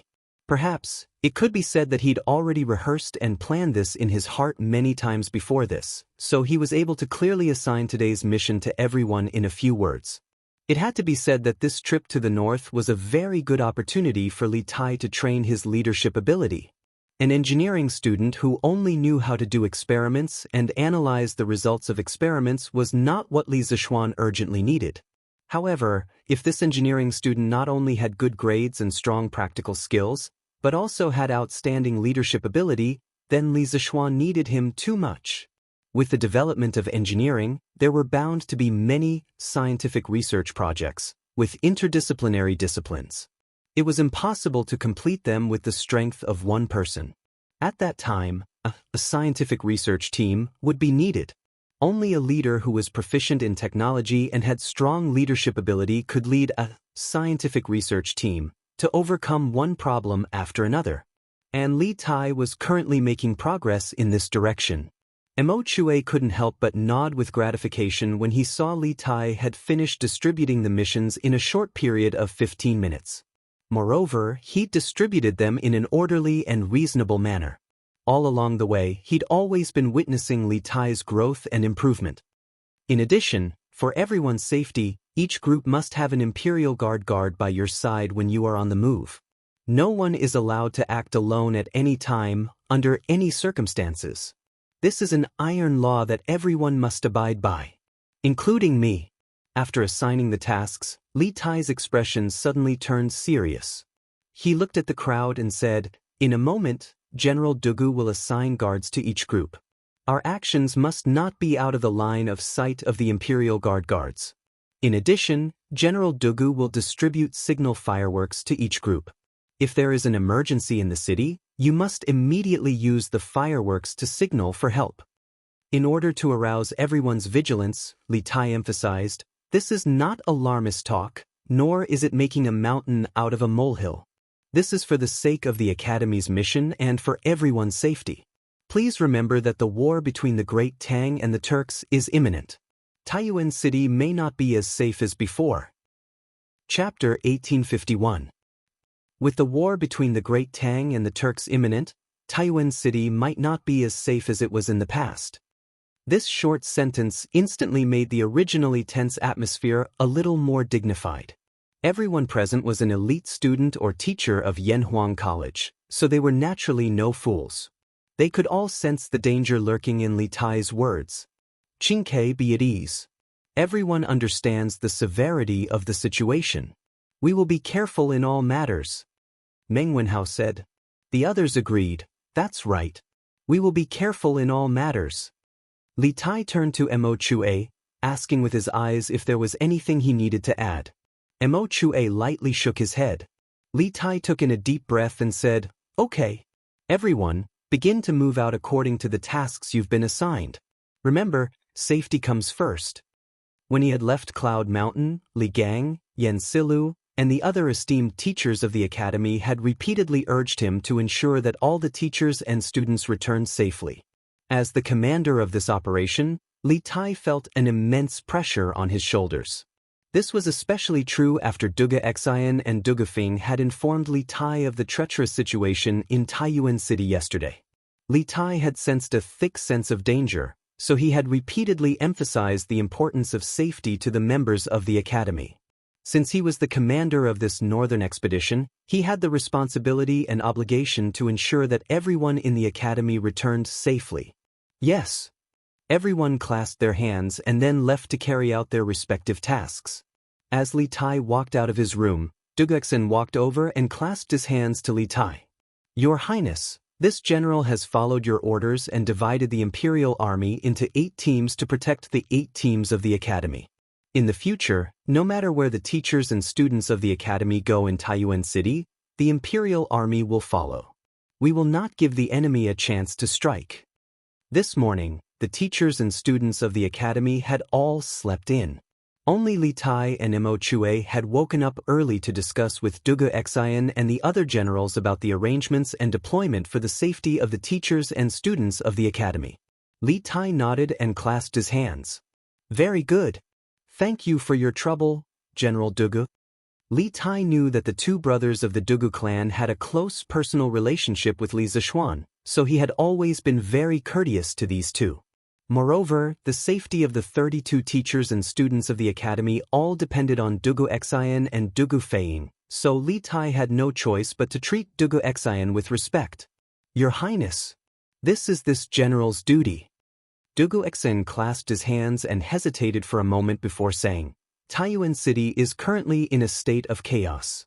Your Highness, with your precious status, is putting yourself in danger. For the next few days, to ensure your Highness' safety, This general will have to stay by your highness' side and protect you. No matter where your highness goes, this general will have to stay by your highness' side and protect you. I hope your highness can grant my wish. The members of the royal family had been subjected to all sorts of restrictions since young, so the members of the royal family did not like restrictions when they grew up. This was also the main reason why Li Tai did not like to bring guards with him when he went out.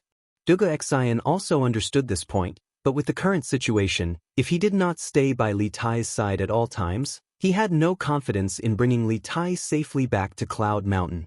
As such, he could only try to reason with Li Tai. Li Tai frowned.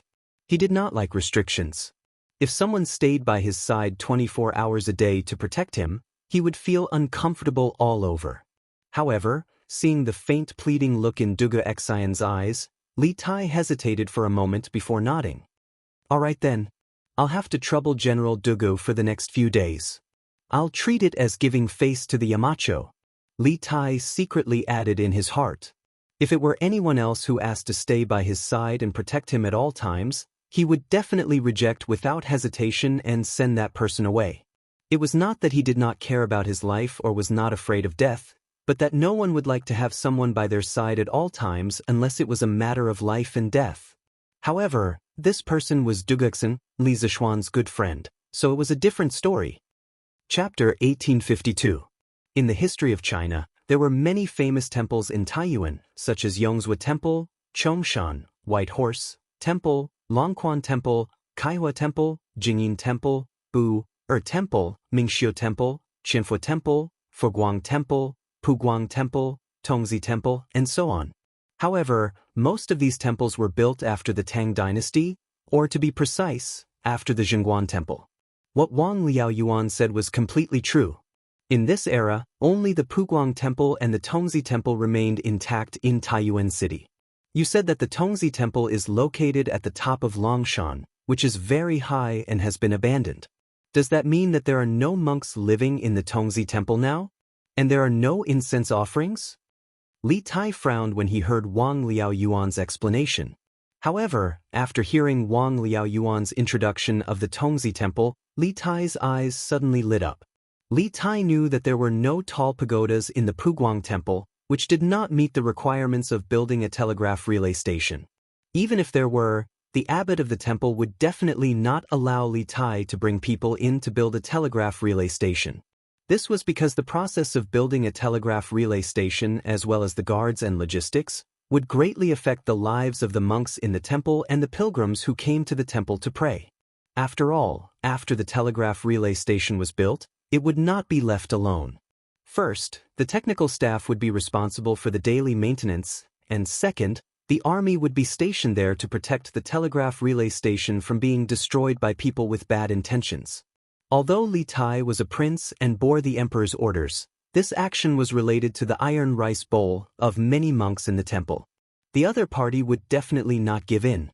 Even if Li Er was here, he would not dare to do anything to those monks who disobeyed the emperor's orders. Otherwise, it would cause a huge public uproar. Therefore, compared to the Puguang Temple, the Tongzi Temple was undoubtedly a more perfect location.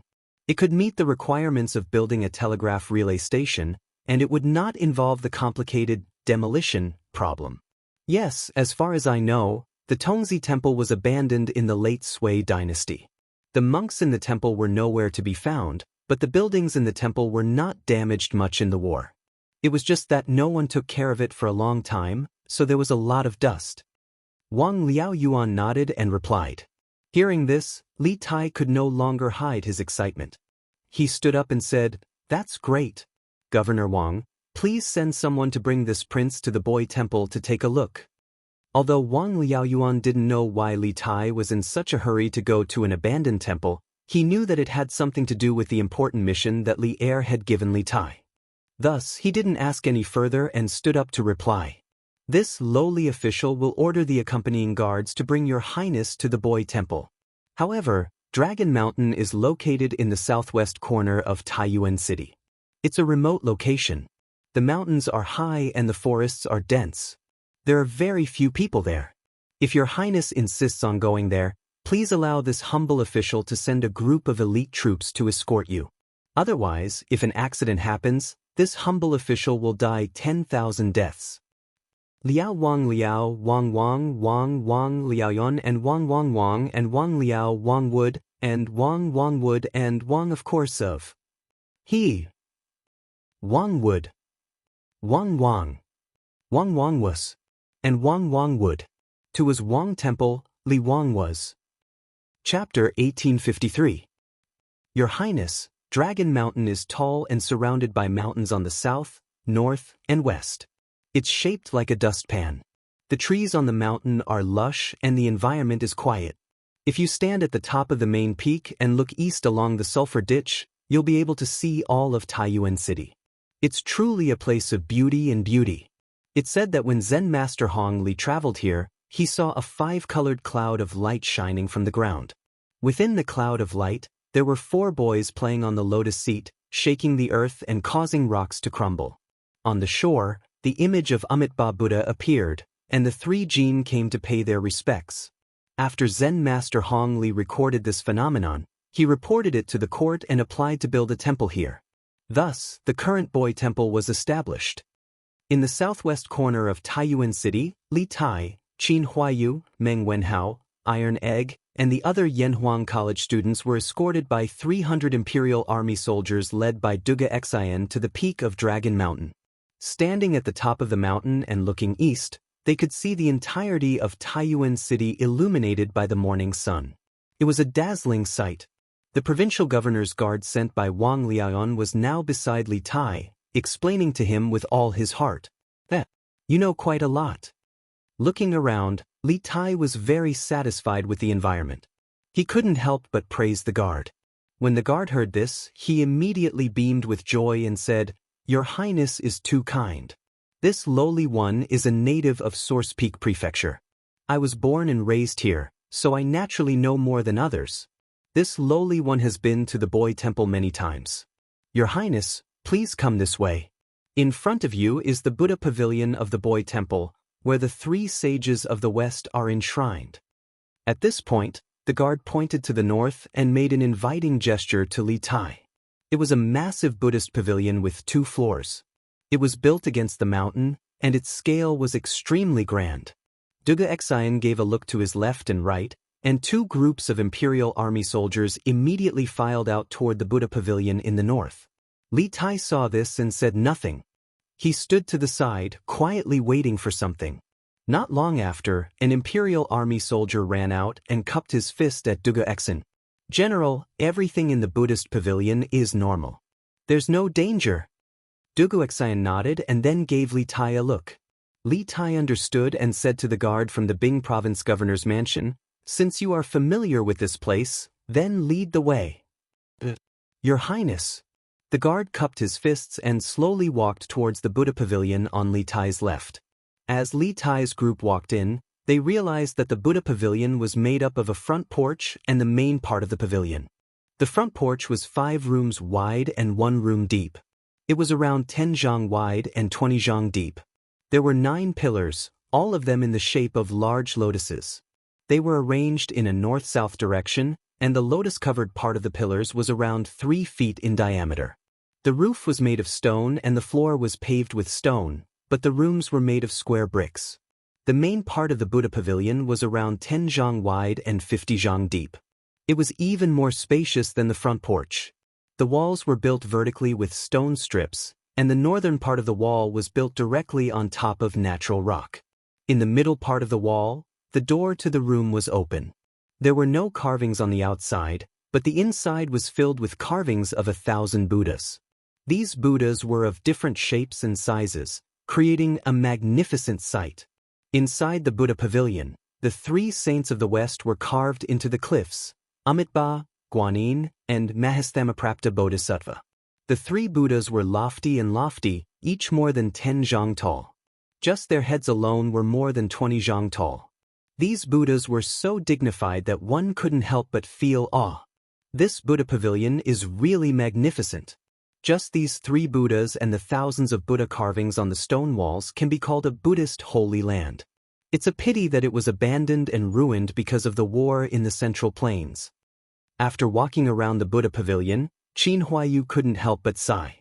Qin Huayu's mother was a Buddhist, and the Qin family had even built a Buddhist hall in the backyard. Under the influence of what he saw and heard, Qin Huayu more or less had a good impression of Buddhism, which was why he sighed. Hearing this, the others couldn't help but nod. In all fairness, although this boy's temple was a little dilapidated on the surface, the majestic buildings, Buddhas, and exquisite carvings in the temple all showed its former glory and how much effort the founder of the temple had put in. Could its intrinsic artistic value be covered by the dust in the temple? Whether it was dilapidated or glorious, now that we can use this Buddhist temple, we can be considered to have made the best use of it. Because he had spent a long time hanging out with Li Zixuan, a disciple of the Celestial Master Taoist sect, Li Tai was not interested in Buddhism. Hearing Qin Huayu and the others sigh, he said somewhat disapprovingly, "Qin Ke, are you planning to choose here?" Hearing Li Tai's words, Meng Wenhao's heart moved and he asked aloud. When Li Tai assigned the task in the morning, he thought that it would take a lot of time to choose the location of the telegram relay station. However, he never expected that after just a trip to Dragon Mountain, Li Tai had the intention of finalizing the location. Wasn't this too smooth? However, although he was surprised, Meng Wenhao did not let down his guard. He did not say anything about the telegram relay station, because there was an outsider here, the guard of the Bingzhou provincial governor's mansion. It was related to the success or failure of the academy's mission and the safety of the academy's teachers and students. Every one of them had to be extremely cautious. More or less. However, before I decide, I have to confirm some things. Li Tai nodded and responded to Meng Wenhao.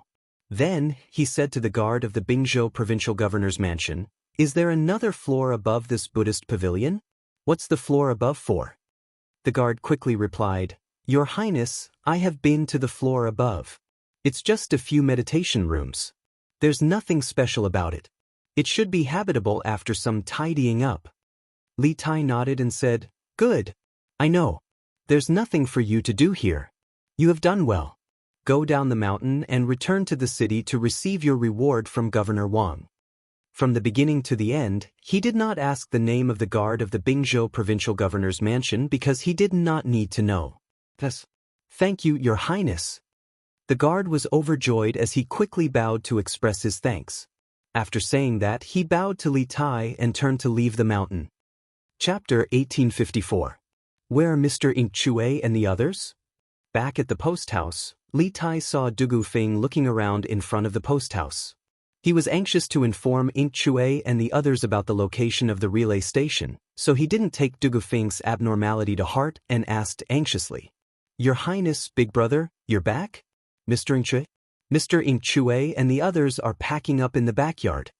When Dugu Feng saw Li Tai and the others, especially when he saw that Dugu Xen had returned, he immediately perked up and answered, "Last night, other than the teachers and students of Yanhuang Academy and the Imperial Army led by Dugu Xen, there were also the materials and machinery needed to build the telegraph relay station that they had brought from Yanhuang Academy on this trip to the north. These things were all priceless treasures in this era and couldn't be bought with money. In order to ensure that there wouldn't be any mishaps and that the purpose of their trip wouldn't be revealed, these materials and equipment were allocated a courtyard to store in the courier station. Furthermore, there were specialized Imperial Army guards guarding it day and night. This prince will go take a look." Li Tai nodded in response. After saying that, he directly walked into the courier station. Dugu Xian didn't follow. Firstly, the entire post house was under his control, so he didn't need to worry about Li Tai's safety. Secondly, Dugu Feng's eyes clearly showed that something was wrong. This was something that Dugu Xian, who had been his brother for many years, could easily tell. "What's wrong?" After Li Tai entered the post house, Dugu Xen looked at Dugu Feng and asked calmly. Dugu Feng said anxiously, "Big brother, Provincial Governor Wang sent someone to the Wang family's ancestral home just now. He said that someone found the whereabouts of Zhu Xiecheng and Kang Chanan. The Wang family has already sent people over." Dugu Xen was shocked and said, "What? The Wang family found the whereabouts of those two?" Dugu Feng scratched his head and said, "Yes. Provincial Governor Wang's people just came to inform me." I also wanted to go over just now, but I remembered that Big Brother told me not to track down the whereabouts of these two people, so I didn't go. Big Brother, are we really not going to take a look? Yesterday, after Dugu Xian had led his army into the city, after learning about the current situation in the city, he had formulated a strategy of biding his time and not making any moves. He had completely given up on finding the whereabouts of Zhu Xiecheng and Kong Chang'an and focused all his energy on protecting the safety of Li Tai and the others. Therefore, the task of tracking down the whereabouts of Zhu Xiecheng and Kong Chang'an was left to the Wang family. However, Dugu Feng was somewhat unwilling to give up because there were still many mysteries about Zhu Xiecheng and Kong Chang'an waiting for him to solve. If he didn't catch these two people, he always felt that something was missing in his heart. The reason why I didn't let you continue to investigate the whereabouts of Zhu Xiecheng and Kong Chang'an was that I didn't want to divide our forces. But now that the Wang family has found the whereabouts of these two people, we should naturally go and take a look. Perhaps we can really find some clues from these two people. Duixin pondered for a moment and said unhappily to Duguing. Although in Dugu Xian's heart, Zhu Xiecheng and Kong Chang'an were most likely two small shrimps and not the real leader of the spies. Now that the Wang family had helped them find these two people, there was no need for him to waste any more troops. Moreover, if these two people really did know something, then this trip would definitely not be a loss. Perhaps with the clues provided by these two people, they could follow the vine to the melon and catch the real mastermind behind the scenes. Good. The people sent by the Wang family told me that Zhu Xiecheng and Kong Chang'an are hiding in the basement of the 5th house on the east side of Shuren Square in the south of the city. I'll bring people there now. Seeing that Dugu Xen had agreed to go and check on the two criminals, Dugu Feng immediately said excitedly. Dugu Xen frowned because he suddenly realized that something seemed to be wrong, so he interrupted Dugu Feng and said, "You and the rest of the brothers stay here to protect His Highness. I'll go and take a look alone." Duguing was unwilling and wanted to refute, but Dugu Xen glared at him sternly, so he could only reply in a muffled voice, "Yes. Big brother." Dugu Xen nodded and asked an imperial guard to bring him a mount. He rode alone and sped toward the south of the city. "Commander, these two people are Zhu Xiecheng and Kong Chang'an, whom the master is looking for. They were hiding in the cellar in the backyard. However, when I brought people here, the master of the house had already disappeared." In the backyard of the 5th house on the east side of Shuren Square in the south of Taiyuan City, a thin young man dressed in black cupped his fists and bowed to another tall man dressed in black with a round collar. "Grand Commander!" This tall man in black with a round collar was Wang Chengwu, the Grand Commander of the Wang clan's Shadow Guards. He could be considered a legend among the Wang clan's Shadow Guards. At the age of 30, he had already reached the Grandmaster realm. With such talent, he could easily serve as a general in the Great Tang. "Bai Qing, tell me, how did you find them?" Wang Chengwu's eyes were like lightning. He glanced at Zhu Xiecheng and Kong Chang'an, who were tied up like dumplings, and then turned his eyes back to the thin man in black in front of him and asked in a deep voice. This Bai Qing was from the 2nd Division of the Wang family's Shadow Guards, which was under the control of the 2nd branch. Yesterday, the Wang family had sent out all their forces to look for the suspects, but they still could not find them. However, this Bai Qing easily found them, which made Wang Chengwu suspicious. Bai Qing's eyes flashed, and he hurriedly bowed and said, "Commander, I was patrolling Shuren Square this morning and saw that the door of this house was wide open. It was very unusual, so I went in to take a look and found that there was no one in the house. I was about to leave when I suddenly heard a noise from the backyard, so I went to the backyard to check. I didn't expect that there were people hiding in the basement of the backyard. After questioning, I found that these two people were wanted by the head of the family. I was worried that I couldn't deal with them alone, so I hurriedly sent someone back to the family to send a message to you." This guy's explanation could be said to be watertight, but Wang Chengwu looked at him suspiciously. After a moment of silence, Wang Chengwu waved his hand and said, "Take these two people back, and then go to the courier station to bring the accountant of the Chu Ironware shop back to the ancestral house. Verify their identities." 4 warriors in golden armor came out of the crowd and dragged Zhu Xiecheng and Kong Chang'an, who were tied up on the ground. Wang Chengwu waved his hand and said, "Let's go back to the ancestral house." A group of people immediately took Zhu Xiecheng and Kong Chang'an out of the house. Bai Qing followed behind, and a trace of excitement and greed flashed in his eyes. He muttered to himself, "The head of the family gathered all the forces to arrest these two people, which means that these two people are very important, and the one who caught them is me, Bai Qing. I'm rich, I'm rich. Ha! The head of the family will definitely reward me a lot this time."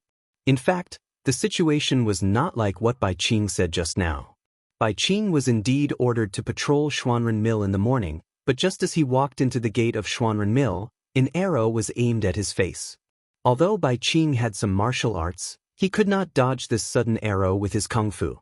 Just as Bai Qing closed his eyes and shouted in his heart, "I'm going to die," the arrow did not pierce his head. Instead, it was an inch away from his ear. With a bang, it was deeply nailed to the wall. Bai Qing was still in shock, but after the person who assassinated him shot the arrow, he did not do anything else. He turned his head to look at the arrow nailed to the wall and saw a piece of cloth tied to the arrow shaft. His heart moved, and he quickly went forward to take the arrow from the wall. He opened the cloth and saw the words written on it. "The person being chased by the Wang family is hiding in the basement of the backyard of the 5th house in the east of Xuanren Mill." After seeing this line of small words, Bai Qing subconsciously did not believe it. He thought that this was a prank by some bored person, but after thinking about it carefully, he felt that something was wrong. Which bored person could shoot an arrow into a wall more than 2 inches deep? Then he thought of the fact that Wang Yu had mobilized the entire Wang family's power to search for Zhu Xiecheng and Kong Chang'an in Taiyuan City.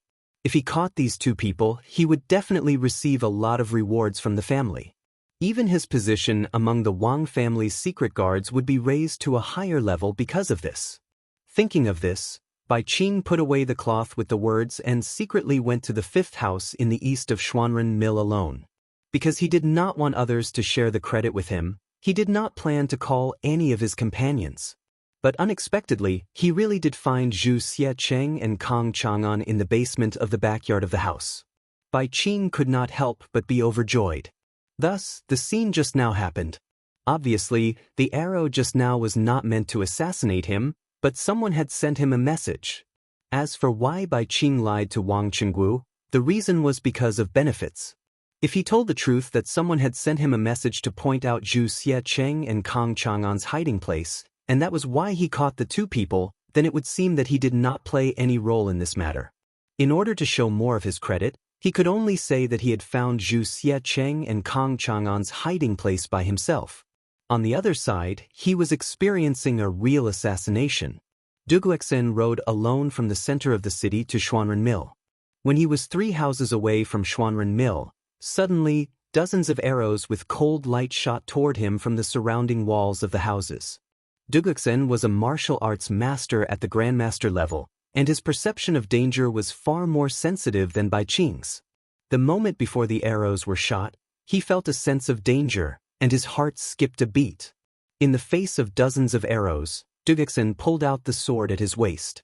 With the help of Li Zixuan, he had learned the 9 strategies beyond the sword's arrow-breaking style. There was a flash of sword light in the air, and the dozens of arrows were all broken by Duguexen. Ding ding ding. The arrows fell on the blue stone with a crisp sound, and the space was instantly silent. "Who are you, scoundrel? How dare you commit murder in Taiyuan City? Come out." Duguexen had already dismounted. He stood with his sword in hand, glanced around, and shouted in a deep voice. Chapter 1855. Taiyuan City, on the streets outside Wenchang Square, was dead silent. Duguexen, alone with his sword, was holding his breath as he faced off against the air. Just a moment ago, dozens of glowing arrows had been shot at him from the walls around him. If he had not been a grandmaster, and if it had not been for the exquisite swordsmanship of 9 strategies beyond the swords, that volley of arrows would have been enough to injure him. Due to the sudden attack from the dark, Duguexen had focused all his attention on his swordsmanship and survival, so he had not paid attention to the enemy's specific location. Now that the enemy's attack had slowed down, Duguexen finally had time to observe his surroundings.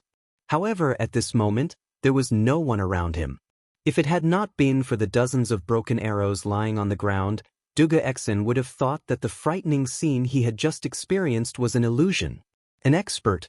There was definitely a martial arts expert among the enemy, and there was more than one.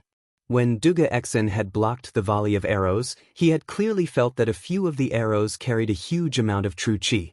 The person who had shot the arrows was definitely at the peak of qi transforming stage or above. Moreover, other than the few extremely powerful true qi arrows, the other assassins who had shot the arrows were all above the qi transforming stage. How did such a powerful assassination team sneak into Taiyuan City? And why did they choose to attack him at this time? At this moment, many questions flashed through Duge Xianxia's mind. Since he had only gone to the south of the city to see if Zhu Xiecheng and Kong Chang'an had been captured, he had not brought any guards with him when he came out of the courier station. At this moment, he was alone, but he was still fearless. Whoosh whoosh whoosh. Duge Xian happened to be standing at the intersection of two streets. His upper left, upper right, lower left, and lower right were all surrounded by the walls of the square. Just as Duge Exen held his breath and was on full alert, dozens of masked men in black suddenly popped their heads out from the top of the walls of the square. In response to Duge Xian's shout, they did not say anything. Instead, they responded with another volley of arrows. 9 strategies beyond the swords, arrow-breaking style. Duge Exen had not been on guard earlier, and that volley of arrows had not hurt him. Now that he was on guard, how could he be afraid of the black-clothed assassin using the same trick again? He snorted coldly, and then the tip of the sword in his hand trembled, pointing it at the arrows that were shooting towards him. The speed of his sword was too fast, and ordinary people could only see the countless blurry sword shadows in the air. Then, a series of ding-ding-ding sounds could be heard, and the dozens of arrows all fell on the bluestone floor. Compared to his previous response, Duge Xian's response this time was even more composed and casual. Obviously, under his full defense, these dozens of black-clothed experts could not hurt him. The arrow-breaking form of the Duge 9 swords was a supreme sword technique that could break all kinds of hidden weapons. However, Duge Exen had only just begun to learn it. If he had mastered the Duge 9 swords, not only would he be able to resolve the danger he was in, he would also be able to deflect the enemy's arrow and use it to injure the enemy. But even so, it was more than enough for Duge Xian at the moment. This arrow-breaking form could not only break the enemy's most threatening volley of arrows, but more importantly, the Duge 9 swords was more focused on the intent than the form. Defeating a move without a move did not consume much of one's vital energy. Therefore, even if these black-clothed experts were to shoot at him with their bows for 2 hours, Duge Exen was still confident that he could block them with the arrow-breaking form. This was Taiyuan City. Not only were there patrolling officers, there were also guards stationed in the city. As long as he delayed these black-clothed men for 15 minutes, he would definitely be able to wait for reinforcements. Therefore, Duge Exen was not worried about his own safety. Unless these black-clothed experts had other tricks up their sleeves. The target is difficult to deal with. Scatter the smoke. On the eastern wall, a black-clothed masked man put away his longbow and quickly took out a small pouch made of fine gray cloth from his bosom. This man spoke in Turkic, and Duge Exen could not understand him. From the looks of it, this man should be the leader of this group of masked men. Obviously, after witnessing Duge Xian's exquisite swordsmanship and superb martial arts realm, he understood that it would be difficult to hurt Duge Xian with the volley of arrows that they had used to assassinate Duge Xian. Today's assassination had to be done quickly. Therefore, he had to change his strategy and abandon the bow to use poison. Since they were all masked, they would not be poisoned even if they used the smoke. In the blink of an eye, after the leader of the masked men gave the order, the black-clothed men on the walls around Duge Exen took out powder wrapped in fine gray cloth from their bosoms and threw it in Duge Xian's direction. All of this happened too quickly, and Duge Exen was caught off guard. He could tell that these black-clothed men were not throwing hidden weapons at him, but it was definitely not something good either. It was very likely that it was some kind of medicine that could make him lose his ability to fight.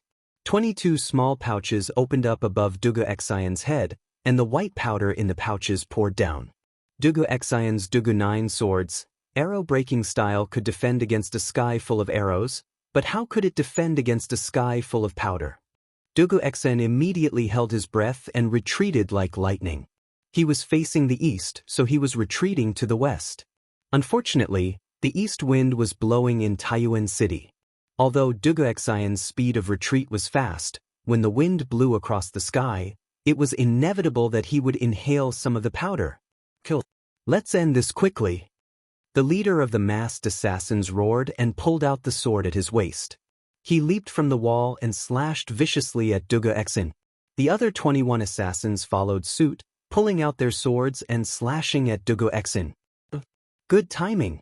Lone wind swordsmanship. Dugu Xen was not afraid at all, and a vicious glint flashed in his eyes. Previously, when these assassins were attacking from afar, it was not easy for him to take them down one by one. That was because it was difficult to change directions in the air.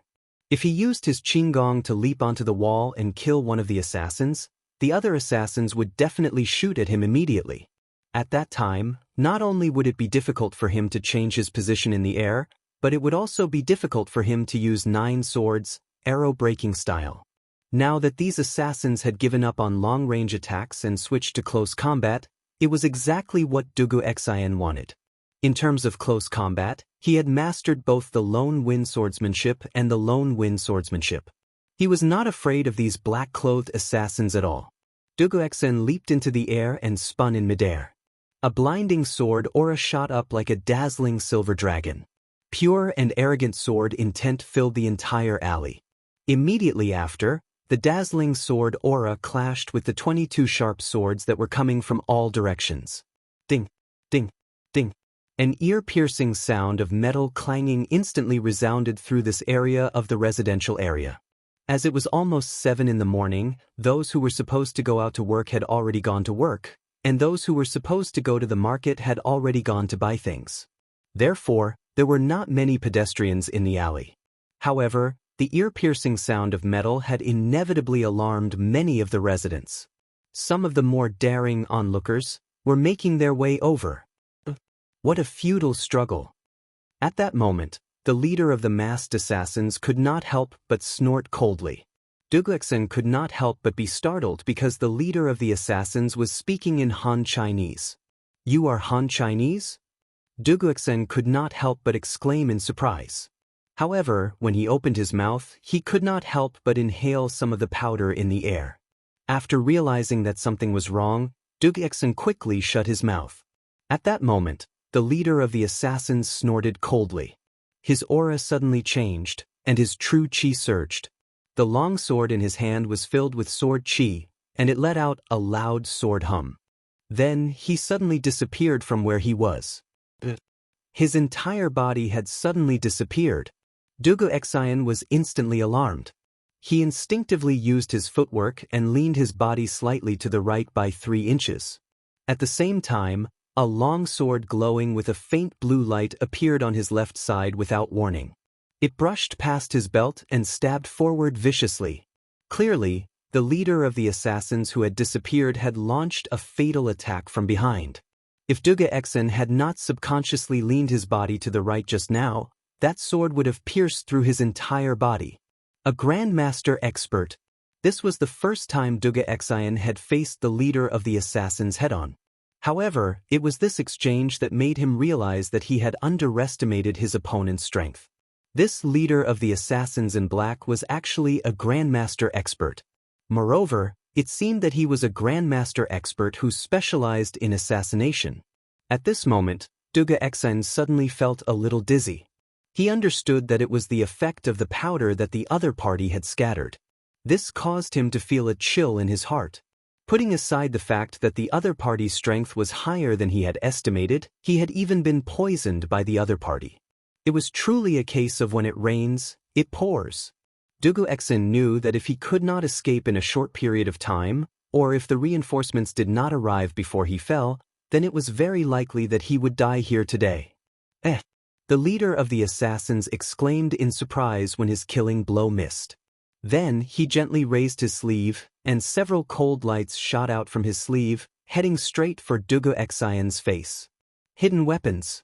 This leader of the assassins, as a grandmaster expert, actually carried hidden weapons with him. This really refreshed Duge Xianxia's 3 views. Generally, martial artists who had stepped into the grandmaster realm had their own pride. Under normal circumstances, they disdained to use underhanded means such as hidden weapons and poison. However, the black-clothed assassin leader in front of him not only used poison, but also carried hidden weapons with him. He was really unscrupulous. Chapter 1856. Grand Commander? Grand Commander, bad news. Bad news. General Dugu, who entered the city yesterday, was attacked by a group of black-clothed masked assassins in the southern alley. The secret guard of the Wang family, who had run out from the place where Duge Xian and the black-clothed assassins were fighting fiercely, had just passed through 2 houses when he ran into Wang Qingwu, who was escorting Zhu Xiecheng and Kong Chang'an back to the Wang family's ancestral home. He was startled at first, but then he hurried forward and cupped his fists. What? You're saying that someone tried to assassinate General Dugu in the city? Wang Qingwu was shocked when he heard this, and he hurriedly waved his hand to signal for the troops behind him to stop. He then looked at the shadow guard and asked in a low voice. The shadow guard panted as he said, "Yes, Grand Commander." There were more than 20 of them, and General Dugu was alone. When this subordinate arrived, General Dugu seemed to be on the verge of collapsing. "Should we go?" "Hu Daliang by Qing, take 10 of your brothers and bring Zhu Xiecheng and Kong Chang'an back to the ancestral home. The rest of you, follow me." Without waiting for the guard to finish speaking, Wang Qingwu bellowed and ordered his subordinates. "Grand Commander!" A round-faced man with a full beard and Bai Qing hurriedly responded in unison. With that, the 2 of them called over 10 Wang family shadow guards and brought Zhu Xiecheng and Kong Chang'an back to the Wang family ancestral home.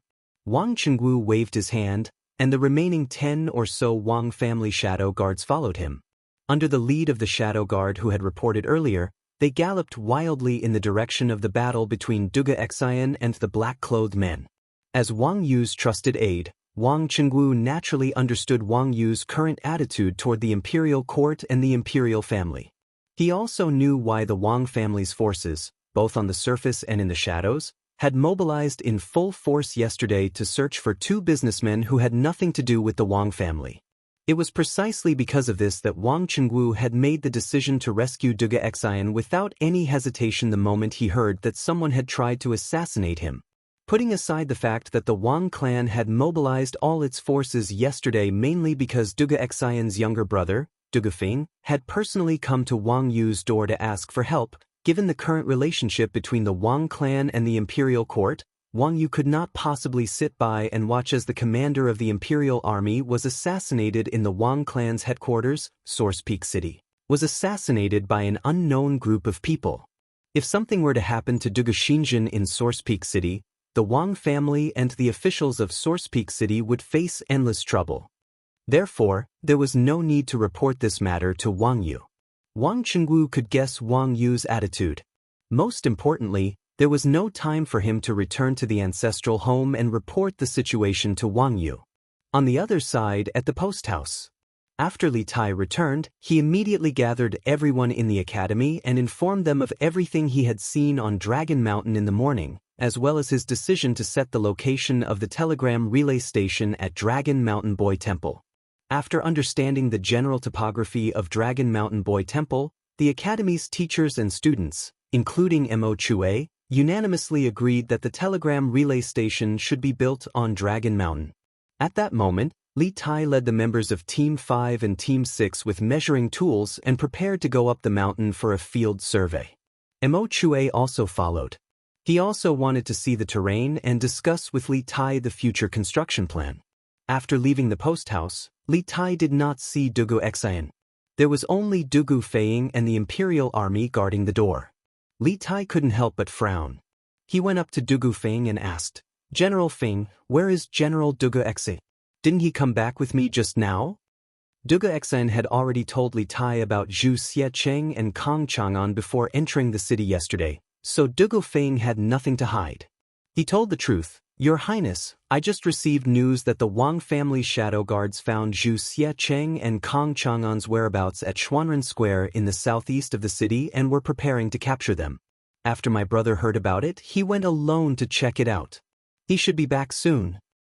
Zhu Xiecheng? Kong Chang'an? I heard that the Wang family had been looking for these two for almost an entire day yesterday, but they couldn't find their whereabouts. How did they suddenly find them today? Hearing this, Li Tai frowned and muttered to himself suspiciously. Now that the situation in Source Peak City was treacherous, Li Tai had become paranoid. He subconsciously felt that something was wrong, but as for what was wrong, he couldn't put his finger on it. Dugu Feng's ears were sharp, so he naturally heard Li Tai's muttering. However, he could only pretend that he didn't hear it, because he couldn't answer this question. Did you just say that General Dugu Xin went alone? Suddenly, Li Tai raised his voice and asked Dugu Feng. There was a faint nervousness in his expression.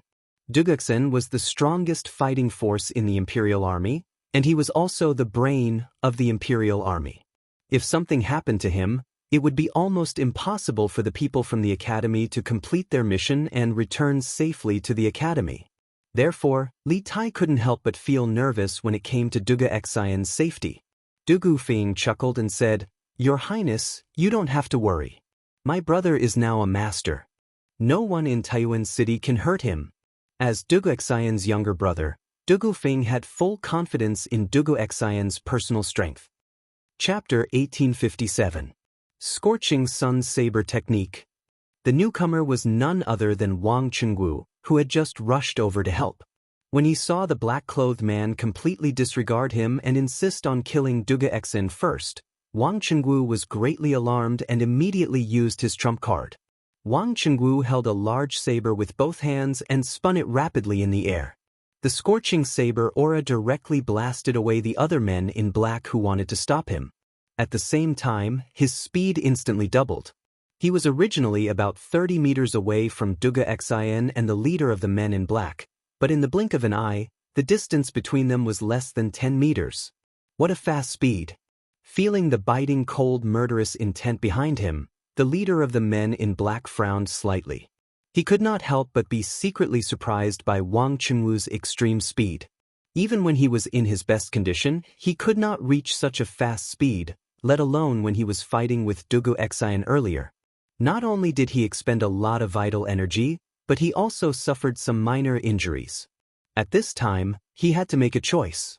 Should he continue to swing his sword to kill Dugu Xin, or turn around to block Wang Chengwu's swift and domineering saber?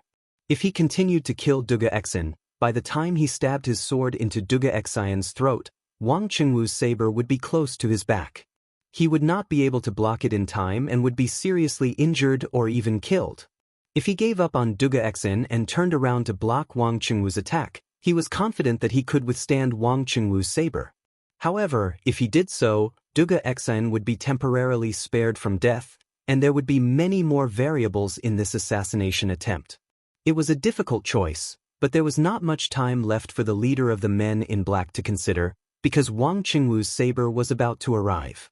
Concentrate all your strength and kill Dugu Xin first. At this critical moment, the leader of the black-clothed men did not hesitate. Almost instantly, he made a decision. He turned around at lightning speed and quickly formed a sword move to meet Wang Chengwu, who was flying towards him.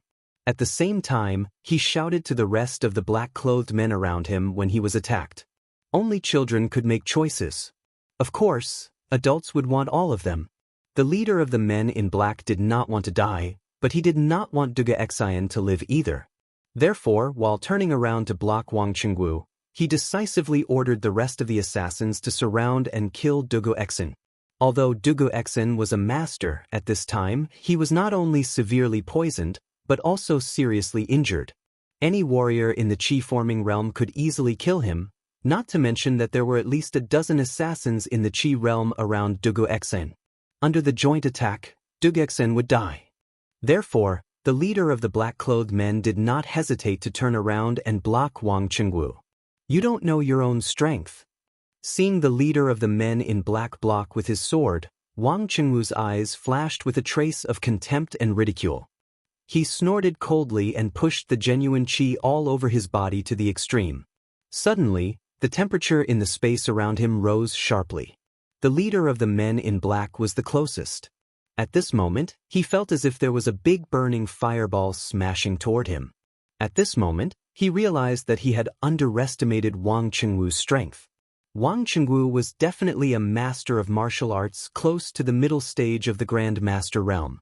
The leader of the men in black wanted to change his move and turn around to escape, but it was too late. Everyone only heard a loud bang. The saber and the sword only had a short collision in the air, and the leader of the men in black was directly shaken out. He also hit the other two assassins who were going to assassinate Duge Exin. Although the leader of the men in black was in the same martial arts realm as Wang Chengwu, he forgot that he was good at assassination, not head-on combat. Wang Chengwu, who was flying toward him, was very aggressive with his genuine qi and saber skills. Obviously, he was good at head-on combat. The leader of the men in black was using his own weakness against his opponent's strength. The outcome had already been decided before the fight. It had to be said that the previous battle with the drug Duge Exen had given the leader of the black-clothed men a misconception that his direct combat strength was also very strong. However, he had forgotten that Duge Exen had been drugged at that time, and had been relying on his strong willpower to stay awake. His strength was also much weaker than before, and there was no way he could beat Duge Exen at his peak. Protect General Dugu. Try to keep one of these assassins alive. Wang Chengwu, who had shown his great power with one strike, did not stop. He swung his saber diagonally and split the two assassins who were surrounding him. He let out a loud cry and then rushed forward like lightning, trying to save Duge Exen, who was struggling under the siege of the men in black. Seeing this, the dozen or so shadow guards of the Wang family hurriedly drew their weapons and joined the fray. Although the overall strength of these people was slightly inferior to the assassins, as the Wang family shadow guards, they had all undergone many years of rigorous training. In terms of combat experience and tactical coordination, they were completely superior to these black-clothed men. Thus, the Wang family's shadow guards and the men in black were locked in a stalemate. On Wang Chengwu's side, this guy relied on his extraordinary strength to take care of the two assassins blocking his way and finally met up with Duge Exen. As for the leader of the black-clothed men, the assassin, he didn't dare to face Wang Chengwu head-on.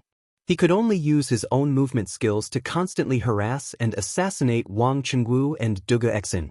The scales of victory were slowly tipping in Duge Exen's favor. General Dugu, how are you? Wang Chengwu asked Duge Exen, who was barely standing behind him, during a break in the battle. I'm fine. Duge Exen's sword was planted on the ground as he struggled to support his body. At this moment, not only did he want to sleep, but his eyelids were also struggling. He also felt that his vision was turning dark, and his physical strength was rapidly depleting. He was poisoned. General Dugu, hang in there. I'll open a bloody path for you. Wang Chengwu said to Duge Exen as he focused and held the broadsword in his hand. He was trying to determine where the leader of the men in black would appear in the next moment. He was going to give him a fatal blow. As the saying went, capture the ringleader first to capture the bandits. As long as he captured or killed the leader of the assassins in black, the rest of the assassins would scatter like birds and the danger of Duge Exen would naturally be resolved. Obviously, Wang Chengwu could see that Duge Exen was not in a good condition. He had to end the battle as soon as possible and bring him back for treatment. Otherwise, even if he did not die under the enemy's sword, he would die from the poison later. Sneaky bastard, let's see where you can hide this time. Suddenly, Wang Chengwu's eyes flashed. He quickly infused his true qi into his broadsword. Then he disappeared from the spot like a flash of lightning. His entire body was covered in a blazing radiance as he slashed at Duge Exen's right rear. Chapter 1858. What? General Dugu was attacked by a group of assassins in the southern part of the city? The shopkeeper of the Chu ironware shop, Kong Chanyan, was ambushed by 3 black-clothed men on his way back? At the same time, in the Wang clan's ancestral home, after listening to Bai Qing's report, Wang Yu abruptly stood up from his seat, his face ashen. The Wang clan had been in Taiyuan for many years, but this was the first time someone had slapped them in the face. This subordinate is incompetent. Patriarch, please punish me. Bai Qing and the other Wang clan covert guards got down on one knee and bowed. Where's Cheng Wu? Wang Yu walked up to Bai Qing with his hands behind his back and asked coldly. Patriarch, the Grand Commander received the news and went to the southern part of the city to rescue General Dugu. We brought Zhu Xiecheng and Kang Chang'an's corpses back first. Bai Qing replied in full detail. Quickly bring people to the southern part of the city. Wang Yu was silent for a moment, then he ordered, in addition, bring people to the provincial governor's residence and inform Provincial Governor Wang. Wang Yu knew very well that this was not the time to hold these people accountable. The most important thing now was to ensure Dugu Xian's safety. If something happened to Dugu Xian, then the Wang family would not be able to clear their name even if they jumped into the Yellow River. Zhu Xiecheng and Kang Chang'an had been found and escorted back by the Wang clan, but one of them had been killed right under the eyes of the Wang clan guards. Logically speaking, the Wang clan had to bear the main responsibility. And if something happened to Dugu Xian, the commander of the Imperial Army, in Taiyuan City, the Wang clan would not be able to escape responsibility. After all, who told the Wang clan to be the local tyrant of Taiyuan City? Thus, Patriarch. Bai Qing and the others left with the order. Inside the room, Wang Yu paced around the hall with his hands behind his back. Princess Tong An, who was sitting to the side, frowned and said, Dugu Xian was attacked, and the key suspect they were looking for was ambushed. Who are these people? How dare they commit murder in public in Taiyuan City? And even make a move against our Wang clan? Wang Yu paused and sighed. No matter where they come from, since they dared to behave so atrociously in Taiyuan City, this old man will definitely ferret them out. Moreover, I'm afraid that this group of people's goal isn't so simple. Their true goal should be. At this point, Wang Yu turned to look in the northwest direction. That was the post house in Taiyuan City. Li Tai and the other Yanhuang College teachers and students were staying there.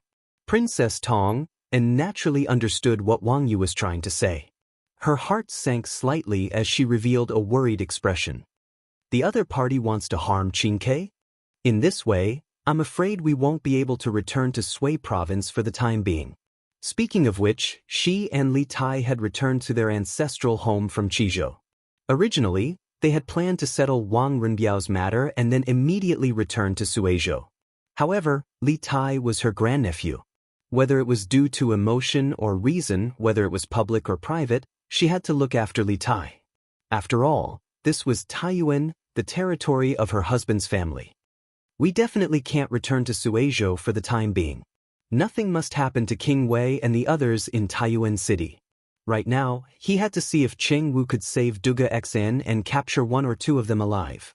From the looks of it, we are in the open while the enemy is in the dark. Moreover, the enemy knows everything about us like the back of his hand. We must grasp the enemy's situation as soon as possible. Wang Yu sternly said, his eyes blazing. As the saying went, know thyself and know thy enemy, and thou shalt be victorious in every battle. Although the Wang clan was powerful, if they knew nothing about the enemy's situation, they would be constantly on the defensive. This was something that Wang Yu did not wish to see. Princess Tong and silently nodded. Reporting. Patriarch. The Grand Marshal has rescued General Dugu. Hurried footsteps came from outside the room. Soon after, Bai Qing, who had left earlier, ran into the hall and cupped his fist to Wang Yu. Wang Yu, who was anxiously pacing back and forth in the hall, suddenly had his eyes light up. He turned around and said with a face full of joy, Good. That's great. Where's Cheng Wu now? And how is General Dugu? Is he injured? Although he and Princess Tong and had analyzed that the enemy's target was likely Li Tai, they had no good ideas. After all, the heavy responsibility of protecting Li Tai's group could only be shouldered by Dugu Xian and the other Imperial Army soldiers. The Wang clan could not shoulder this responsibility. Thus, nothing could happen to Dugu Xian. Moreover, no matter what, Dugu Xian was the commander of the Northern Imperial Army. If he were to die in Taiyuan City for no reason, no one would be able to bear Li Er's wrath. After all, the Northern Imperial Army was Li Er's trump card, and the commander of this army represented Li heir to a certain extent. Chapter 1859. Whoever could cure Duga Xen would be rewarded with 3,000 strings of cash. Hearing this, the doctors who had yet to take Duga Xian's pulse froze, their breathing quickening. Doctors were humans too, and they had emotions and desires. Almost no one would not be tempted by a reward like 3,000 strings of cash. After all, that was a fortune that could allow them to live comfortably for several lifetimes. However, the prerequisite for all of this was to cure Dugu Xen. This old man is quite knowledgeable in detoxification. May I take a look at General Dugu? Just as everyone was about to give it a try, an old man stroked his beard and said, "Old sir, please." Dugu Feng hurriedly gestured for the old man to go ahead. The old man nodded, and then he slowly walked over to the bed. He first took Dugu Xian's pulse, and then he looked at the wounds on Dugu Xian's arms and back. His expression instantly changed when he saw them. Dugu Feng hurriedly asked, "Old sir, what poison was inflicted on my brother? Is there an antidote?" Everyone in the room, including the doctors, turned to look at the old man. Although the doctors could tell that Dugu Xian was poisoned, they didn't know what kind of poison Dugu Xian was poisoned with. This was also the main reason why they couldn't do anything about it. After all, if they did not even know what poison the patient was inflicted with, how could they possibly cure it? The old man calmly returned Dugu Xian's body to its original position on the bed, then said with a serious expression, "General Dugu was inflicted with 3 poisons. The first is a knockout powder, which should have been inhaled through the nose and mouth, causing General Dugu to be unconscious. As for the second poison, if I'm not wrong, it should come from the devil's snare flower in India. Moreover, it's taken from the devil's snare flower seed and not its petals, so it's more poisonous. The person who injured General Dugu should have smeared this poison on their weapon.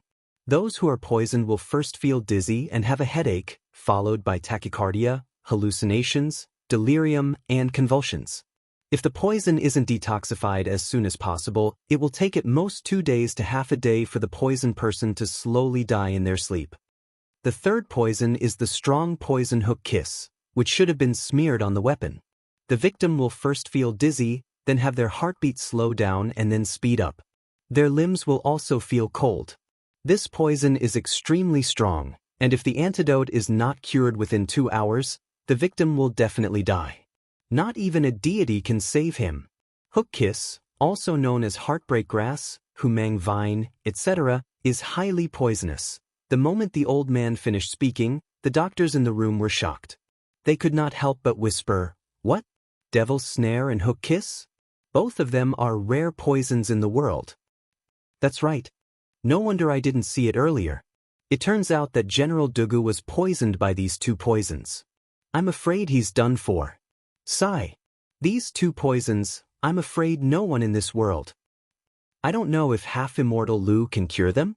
He is an expert in detoxification. Hearing these people's private discussions, even if Dugu Feng didn't know how to treat illnesses and save people, he still knew his brother's current situation. However, he still looked at the old man unwillingly and asked, "Old mister, since you already know what kind of poison my brother is suffering from, then you must have a way to cure my brother's poison, right?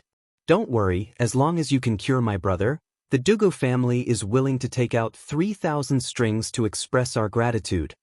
When Dugu Feng said this, the doctors standing at the side immediately felt uncomfortable. What was the most uncomfortable thing in the world? There was money to be earned, but he couldn't earn it himself. The old man bitterly laughed, shook his head, and said, "The people of Taiyuan City call me half-immortal Lu, but this old man is just a mortal with a mortal body. How can I be considered a half-immortal? I'm afraid that only a true immortal can cure General Dugu's poison. This old man is really powerless. I hope that your highness and young general can find someone else as soon as possible. Don't delay General Dugu's treatment." Hearing this, the doctors in the room were relieved, but also sighed with some regret. Even half-immortal Lu can't cure the devil's snare and hook's kiss poison. In order not to delay Dugu Xian's treatment, half-immortal Lu cupped his hands and left. The other doctors knew that their medical skills were not as good as half-immortal Lu's, so they also left the room. Perhaps, only Mr. Gongsun can cure this poison. When a doctor walked out of the room, he couldn't help but sigh softly. Mr. Gongsun? Which Mr. Gongsun? When Duguing, who was in despair, heard this, it was as if he had grabbed onto a life-saving straw. He quickly wanted to chase out of the room, but when he went out, the doctors were already far away. He pulled over the constable of the provincial government office standing at the door and asked, "Who is this Mr. Gongsun they were talking about? Can he cure the poison in my brother's body?" Chapter 1860. 1 coin of skullcap root, 1 coin of gold thread, 2 coins of philodendron, 1 coin of licorice, 1 coin of mung bean, 1 coin of honeysuckle, half a coin of forsythia. Inside the Taiyuan courier station, Gongsun Liang picked up a brush and wrote 2 prescriptions on a piece of paper without hesitation. The alchemy apprentice who came in with him frowned, but due to Gongsun Liang's prestige, he didn't say anything. After a while, Gongsun Liang finally put away the brush and handed the prescriptions to the medicine boy, saying, "Xiao Bao, take these 2 prescriptions and quickly go back to the medicine hall to get the herbs. Let your senior brother pick the best herbs. Go and come back quickly." "Master." The medicine boy wanted to say something but hesitated, but in the end, he took the prescriptions and turned to leave. Du Gufeng stepped forward and grabbed the medicine boy, saying, "This place is not close to the rejuvenation hall. I will ride a horse and take you there. This way we can save a lot of time." He did not forget that before Master Lu left, he said that if the hook kiss poison in Duga Xian's body was not cured within 2 hours, he would die without a doubt. Although Gongsun Liang in front of him had promised to save Duga Xian, Du Gufeng did not dare to risk his brother's life. In fact, since Gongsun Liang could boast, then the 2 hours were invalid. Even if the medicine boy could not come back within 2 hours, he had his own way to ensure that Duga Xian would not die. The medicine boy looked back at Gongsun Liang and saw that Gongsun Liang was smiling without saying anything, so he nodded in agreement. "Thank you, General." After saying that, the 2 walked out of the post house together. Inside the room, Gongsun Liang opened the medicine box and took out a wooden box with 24 gold needles. He waved to Iron Egg, who was standing beside Li Tai, and said, "Kid, come and help this old man lift this general up and take off his clothes. This old man wants to give him the needles." Li Tai frowned and complained in his heart, "Is this old man still holding a grudge? Is that why he's called Iron Egg and not me?" In fact, this was completely Li Tai thinking too much. Although Gongsun Liang had an eccentric temperament, he was already 70 to 80 years old. His tolerance was not small to the point of being angry with a child. The reason why he called for Iron Egg to come over and help instead of Li Tai was because in terms of physique, Iron Egg was stronger than Li Tai. Moreover, Li Tai was the king of Wei. Even if he did not put him in his eyes, he could not so blatantly order him around. Otherwise, Li Tai's subordinates would jump out and accuse him. He did not want to cause trouble. Oh, Iron Egg, who was suddenly called out, was stunned for a moment. When he came back to his senses, he quickly walked forward and helped Dugu Xian up from the bed. He also took off the latter's shirt. Suddenly, Dugu Xian's strong muscles and the wounds on his body that had only been treated were exposed to the air. "This old man is going to perform acupuncture. I need some peace and quiet. The fewer people in the room, the better." Gongsun Liang took out a golden needle from the needle box. He did not immediately insert it but turned to Li Tai and the others.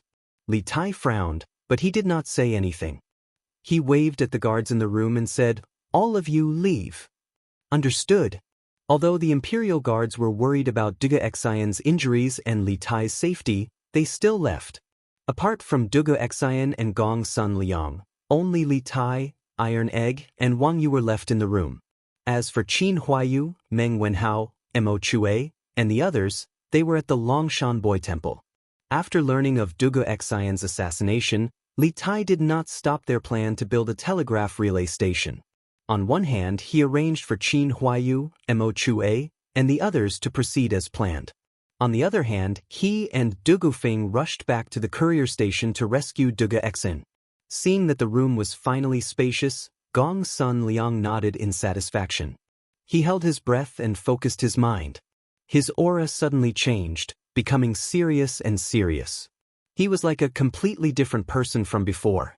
Then he raised the golden needle and inserted it into the Tianta acupoint on Dugu Xian's chest. The speed of his insertion was as fast as lightning. It was not a speed that an old man of his age could possess. Then, Gong Sun Liang took out the golden needles from the wooden box and inserted them into Dugu Xian's Xuanji acupoint, Shenzong acupoint, Huagai acupoint, Shanzhong acupoint, and Jiuwei acupoint. The 6 golden needles stood proudly on Dugu Xian's chest. Immediately afterward, Gong Sun Liang placed his right hand an inch above the 6 golden needles. The 6 golden needles seemed to be driven by an invisible force and began to vibrate rhythmically. A few drops of sweat appeared on Gong Sun Liang's forehead at this time. Controlling the needles with qi. Who would have thought that this frail old man in front of them was actually a martial artist? He could even control the needles with qi? Iron Egg, who was closest to Gong Sun Liang, could not help but widen his eyes in shock. Obviously, he did not expect Gong Sun Liang to practice Nigong. Looking at Dugu Xian's chest, the chest that was originally covered in black gas was gradually returning to its normal color. After a while, Gong Sun Liang let out a sigh of relief and put down his palm. The golden needles naturally stopped vibrating, but the old man had no intention of withdrawing the needles. Taking advantage of this gap, Iron Egg could not help but ask, "Mr. Gong Sun Liang, did you use qi to control the needles? Could it be that Mr. Gong Sun Liang also practiced Nigong?" Iron Egg was also a martial artist. Although his martial arts realm was not high, he could still clearly feel that Gong Sun Liang had transferred his qi into Dugu Xian's acupoints through the golden needles. That was why he asked this question. Gong Sun Liang was sitting on the couch with his eyes closed at this time. When he heard Iron Egg's question, he opened his eyes and looked at Iron Egg with interest. Then he smiled and said, "Oh, I didn't know that you were also a martial artist. Moreover, your eyesight and knowledge are good. At such a young age, you actually know how to control the needles with qi. Who is your master?" Although Gong Sun Liang did not directly answer Iron Egg's question, he tacitly agreed with Iron Egg's guess. Hearing this, Li Tai, who was standing to the side, widened his eyes in shock. Although he was not a martial artist and had never practiced medicine, he had still heard of using qi to control needles. Previously, when Li Gang was injured by Wu Jie, his life was in danger. It was Sun Simiao, Li Zishuan, and Xian Qing, these 3 top medical masters, who worked together to control the needles with qi, that pulled Li Gang back from the gates of hell. Li Tai never expected that on this trip to Taiyuan, he would meet a master like Sun Simiao who could control needles with qi. At this moment, Li Tai didn't dare underestimate Gong Sun Liang in the slightest. Iron Egg thought for a moment and answered truthfully, "My master is the current Marquis of Yong, and Li Zishuan, who is also the Yamacho of Yanhuang College. My master and Daoist son of the college both know how to control needles with qi, and I have seen both of them before, so I could recognize them." Gong Sun Liang let out a long "oh." It was unknown whether he had really heard of Li Zishuan or was pretending to have heard of him. After a moment he asked, "The Daoist son you were talking about, is it Sun Simiao? He actually went to Yanhuang College?" Li Tai couldn't help but say at this time, "Daoist son is naturally the doctor's son that everyone praises. He is now in the medical school of our college. In addition to doctor's son, our medical school has many masters with superb medical skills. Even many respected doctors from the Imperial Medical Department have joined our medical school. In time, our medical school will definitely be able to cultivate many students with superb medical skills." As a student of Yanhuang College, naturally he was proud of Yanhuang College. Moreover, Li Tai had another intention in saying this, which was to make Gong Sun Liang interested in Yanhuang College. If he could directly attract Gong Sun Liang to join Yanhuang College, that would be even better. He believed that Li Zishuan would definitely remember his merit. After all, although the words of this old man in front of him were not very pleasing, he still had some real skills. Yanhuang College. Gong Sun Liang smacked his lips and didn't say anything more. After adjusting his breath for a moment, he stood up and said to Wang Yu, "This old man just used a golden needle to protect the general's heart meridian to ensure that the poison won't enter his lungs in a short period of time. The poison of datura is relatively mild in nature, but it is like a gangrene attached to the bone and is extremely difficult to eradicate. The poison of hook kiss is extremely poisonous, like a flood or a fierce beast. These two poisons, under normal circumstances, are difficult to achieve the effect of fighting poison with poison. However, the two medicines this old man prescribed are used to induce the two poisons in the general's body and balance the power of the two poisons so that they can be used to fight poison with poison. After Xiaobao brings the herbs here, boil the medicine near the post house and then feed it to the general. This old man will administer the needles from the side to ensure that the two poisons will not harm the general's heart meridian. Hearing this, whether it was Wang Yu, Li Tai, or Iron Egg, all of them gasped. Under normal circumstances, when a patient was poisoned, the first thing a doctor would do was to detoxify the patient. However, this old man in front of them not only did not detoxify Duga Xen, but also directly used the power of the medicinal stone to induce the poison to act up in advance for fear that it would take too long for the poison to take effect. This kind of medicine was simply too radical and too bold, wasn't it? Wang Yu looked at Gong Sun Liang with a strange expression and then asked tentatively, "Mr. Gong Sun, are you confident?" Gong Sun Liang smiled confidently and said, "Of course. Didn't this old man say at the beginning that I have a 90% chance of eliminating the poison in the general's body?" Hearing this, everyone was speechless again. At the very beginning, Gong Sun Liang did say this, but at that time, this old man didn't even take Dugu Xian's pulse. Everyone knew that it was just a formality and couldn't be taken seriously, but who would have thought that this old man would actually take it seriously? Could it be that no matter what kind of person he treated, he would say that he had a 90% chance? Or was it that for him, 90% and 10% were almost the same, with the probability of failure? At this moment, there was a knock on the door, followed by someone saying, "Reporting to Your Highness, the Bing Province Provincial Governor requests an audience." Chapter 1861. There's no need for you to follow me. The Imperial Army will be responsible for my safety. You are the provincial governor of a province and have a lot of work to do. I don't want Bing Province to fall into chaos because of me. I can't bear the responsibility. In Taiyuan Post Station, Li Tai hesitated for a moment. In the end, he did not speak ill of Wang Liaoyuan, but he still rejected Wang Liaoyuan's good intentions. After all, Wang Liaoyuan was the highest official in Bing Province. It was unrealistic to have him by his side 24 hours a day. Wang Liaoyuan was relieved to hear Li Tai's tone soften. He looked at Duga Xen on the bed and asked, "May I ask how General Duga's injuries are? Do you need me to find a famous doctor in the city?" There's no need for that. Although General Duga's injuries are serious, with Mr. Gong Sun here, he will be fine. Li Tai smiled faintly. After seeing Gong Sun Liang's medical skills, Li Tai's trust in the old man increased. Although Gong Sun Liang's explanation of the detoxification process was shocking, in Taiyuan City, only Gong Sun Liang was worthy of Li Tai's trust. "Mr. Gong Sun? Gong Sun Liang?" Hearing Li Tai's words, Wang Liaoyuan noticed Gong Sun Liang sitting cross-legged on the side. As the provincial governor of Bing Province, Wang Liaoyuan naturally knew of such a person in Taiyuan City. At the same time, he had also heard of Gong Sun Liang's strange temper and his treatment rules. He only sat in the hall and did not make house calls. But now, Gong Sun Liang had appeared in this post station. What was going on?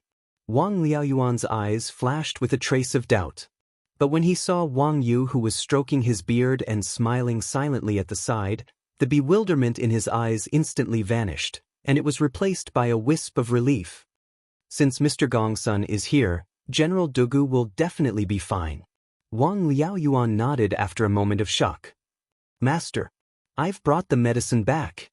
At this time, Dugufeng came in with Gong Sun Liang's little apprentice. The little apprentice carried a few large and small oil paper packages and said to Gong Sun Liang, who was sitting cross-legged on the couch. Gong Sun Liang suddenly opened his eyes and ordered, "Take it to the kitchen immediately. Little Bao, decoct the medicine yourself. First, use martial fire to decoct it for a quarter of an hour, then slowly decoct it for half an hour. Then bring it over and feed it to this general." "Yes, master." The little medicine apprentice accepted the order. Dugu Feng quickly said, "Let's go. I'll take you to the kitchen of the post house." "Your Majesty, look. Today's Datong Daily's headline is very interesting." After the morning court, Li Er, who had just finished dealing with the court officials, rubbed the space between his eyebrows and came to the Li Zheng Hall in the west court of the imperial palace. When Empress Xianxia saw Li Er come, she first bowed and then had a maid bring the newspaper she had just read. She handed it to Li Er and said with a smile. She also saw that Li Er looked tired and wanted to let Li Er read the newspaper and relax. "Oh, what news? I'll take a look." Hearing what Empress Xianxia said, Li Er was really interested. He sat on the couch and reached out to take the newspaper from Empress Xianxia. He glanced at the eye-catching headline on the front page of the newspaper, "The cutest person? Liu? Was it this girl who wrote the news again?" After seeing the headline and the author of the news, Li Er couldn't help but whisper. He had a deep impression of Liu, not only because he had personally made Liu the gold medal reporter of Datong Daily, but also because almost every issue of Datong Daily had news written by Liu. The most important thing was that after the victory of the Battle of Guan City, Liu entered the palace to accept the reward. At that time, Liu gave Li Er a very familiar feeling. Li Er had never forgotten it. Empress Xianxia smiled at this time and said, "Yes. It was written by Liu. This concubine feels that this lass is quite smart and intelligent. There's no need to follow me. My safety is the responsibility of the imperial army. You are a provincial governor and busy with government affairs. I don't want the entire Bing province to be in a mess because of me. I can't bear this responsibility." Taiyuan Post Station. Li Tai hesitated for a moment.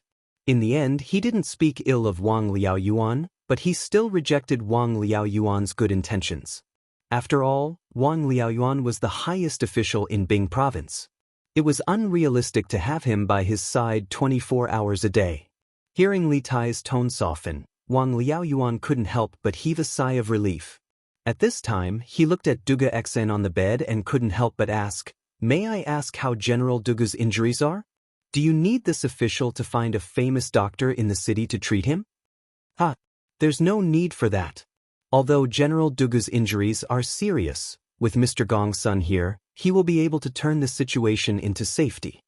Li Tai smiled faintly and said, after seeing Gong's son Liang's treatment methods, Li Tai couldn't help but trust this old man a little more. Although Gong's son Liang's words about the detoxification process were shocking, in Taiyuan City, perhaps only Gong's son Liang was worthy of Li Tai's trust. "Mr. Gong's son? Gong's son Liang?" Hearing Li Tai's words, Wang Liaoyuan noticed Gong's son Liang sitting cross-legged on the side. As the provincial governor of Bing province, Wang Liaoyuan naturally knew of such a person in Taiyuan City. At the same time, he had also heard of Gong's son Liang's strange temper and treatment rules. He only sat in the hall and never visited patients. But now, Gong's son Liang appeared in this post station. What was going on? A trace of doubt flashed in Wang Liaoyuan's eyes at this time. But when he saw Wang Yu stroking his beard and smiling silently, the doubt in his eyes dissipated and was replaced by a touch of relief. Since Mr. Gong's son is here, General Dugu will definitely be able to turn the situation into safety. After being stunned for a moment, Wang Liaoyuan nodded. "Master, I've brought the medicine bags." At this moment, Duving pushed open the door from outside with Gong's son Liang's little medicine boy. The little medicine boy held a few large and small oil paper packages and said to Gong's son Liang, who was sitting cross-legged on the couch. Gong's son Liang suddenly opened his eyes and ordered, "Take it to the kitchen immediately. Xiaobao, boil the medicine yourself. First use martial fire to fry it for 15 minutes, then slowly fry it for half an hour. After that, bring it over and feed it to this general." "Masters." The little medicine boy obeyed the order. Dugufeng hurriedly said, "Let's go. I'll take you to the back kitchen of the post station." "Your Majesty, look, today's Datong Daily's headline looks very interesting." After the morning court, Li Er, who had just finished dealing with the court officials, rubbed the space between his eyebrows and came to the Li Zheng Hall in the west court of the imperial palace. When Empress Xianxia saw Li Er coming, She first bowed and then had a maid bring the newspaper she had just read. She handed it to Li Er and said with a smile. She also saw Li Er's tired face and wanted to let Li Er read the newspaper to relax. "Oh, what news? I'll take a look." Hearing Empress Xianxia's words, Li Er was really interested. He sat on the couch and reached out to take the newspaper handed over by Empress Xianxia. His eyes swept over the eye-catching headline on the front page of the newspaper, "The cutest person? Liu? Was it this girl who wrote the news again?" After seeing the headline and the author of the news, Li Er couldn't help but whisper. He had a deep impression of Liu, not only because he had personally made Liu the gold medal reporter of Datong Daily, but also because almost every issue of Datong Daily had news written by Liu. The most important thing was that after the victory of the Battle of Guan City, Liu entered the palace to accept the reward. At that time, Liu gave Li Er a very familiar feeling. Li Er had never forgotten it. Empress Xianxia smiled at this time and said, "Yes. It was written by Liu. This concubine feels that this lass is quite smart and intelligent. There's no need to follow me. My safety is the responsibility of the imperial army. You are a provincial governor and busy with government affairs. I don't want the entire Bing province to be in a mess because of me. I can't bear this responsibility." Taiyuan Post Station. Li Tai hesitated for a moment. In the end, he didn't speak ill of Wang Liaoyuan, but he still rejected Wang Liaoyuan's good intentions. After all, Wang Liaoyuan was the highest official in Bing province. It was unrealistic to have him by his side 24 hours a day. Hearing Li Tai's tone soften, Wang Liaoyuan couldn't help but sigh in relief. At this time, he looked at Duga Xen on the bed and couldn't help but ask, "May I ask how General Duga's injuries are? Do you need this official to find a famous doctor in the city to treat him?" There's no need for that.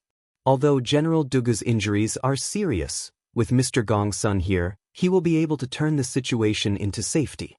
Li Tai smiled faintly and said, after seeing Gongsun Liang's treatment methods, Li Tai couldn't help but trust this old man a little more.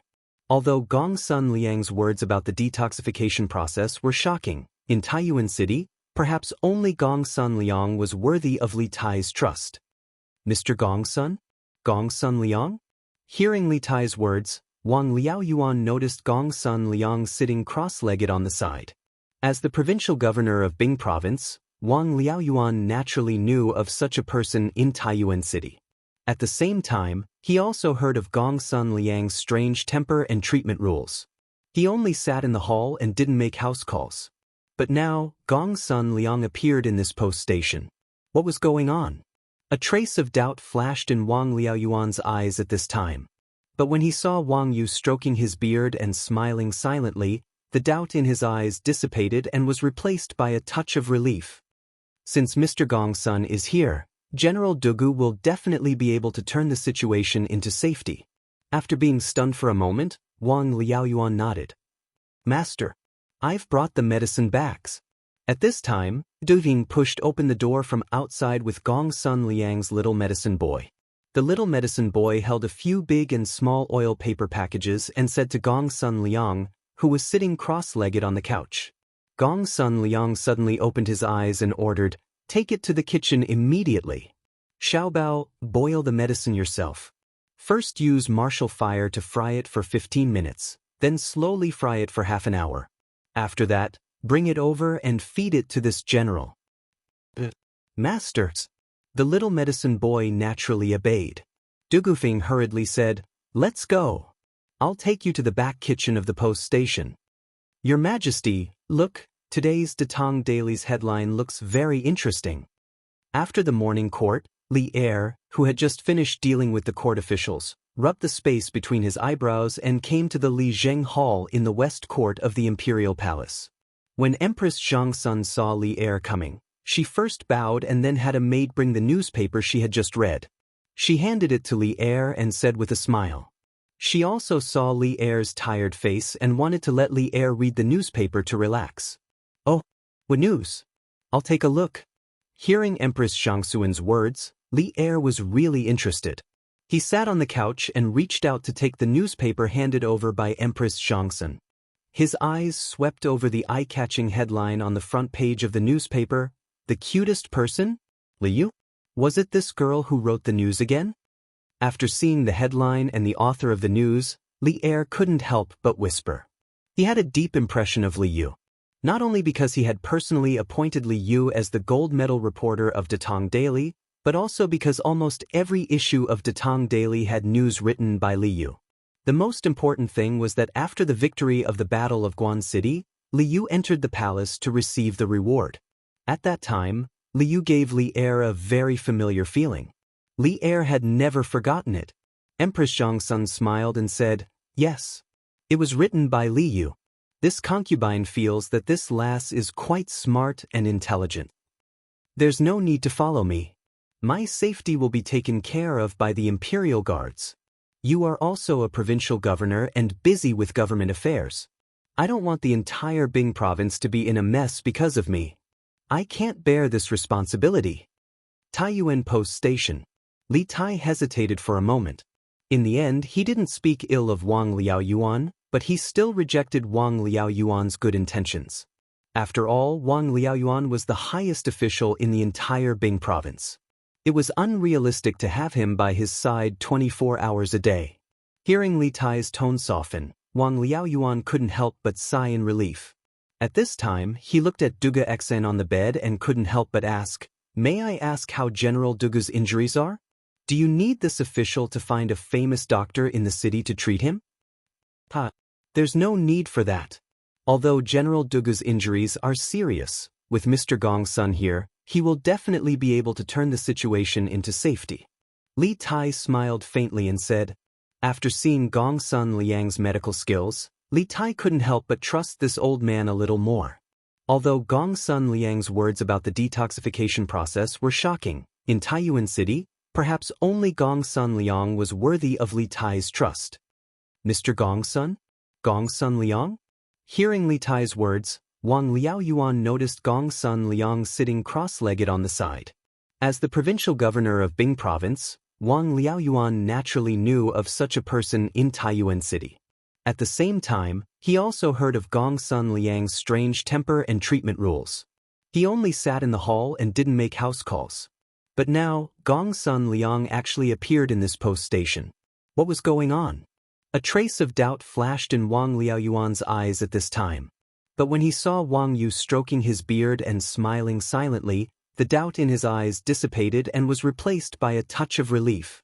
Since Mr. Gong Sun is here, General Dugu will definitely be able to turn the situation into safety. After being stunned for a moment, Wang Liaoyuan nodded. "Master, I've brought the medicine bags." At this time, Dugving pushed open the door from the outside with Gong Sun Liang's little medicine boy. The little medicine boy held a few large and small oil paper packages and said to Gong Sun Liang, who was sitting cross-legged on the couch. Gong Sun Liang suddenly opened his eyes and ordered, "Immediately take these to the kitchen. Xiaobao, boil the medicine yourself. First use martial fire to fry it for 1/4 of an hour, then slowly fry it for half an hour, then bring it over to feed this general." Chapter 1862. County Magistrate, His Majesty has issued a decree to reward the merchants who participated in the charity event yesterday. Other than publicly praising them on Datong Daily, the merchants who donated money yesterday will receive the same amount of tax exemption this year. However, more than half of the merchants who donated money yesterday came from our Lantian County. The total amount of money donated by these merchants is close to 260,000 strings of cash. If our Lantian County collects taxes according to His Majesty's decree, won't we collect less than 260,000 strings of cash in business tax? The county office's treasury is already not abundant, and we even donated 10,000 strings of cash yesterday. After that, the county office still has to expand the city and assist Yunshan in laying electric wires for the county. Now that His Majesty has issued a decree, the business tax collected by our county office will be reduced sharply in the future. What should we do?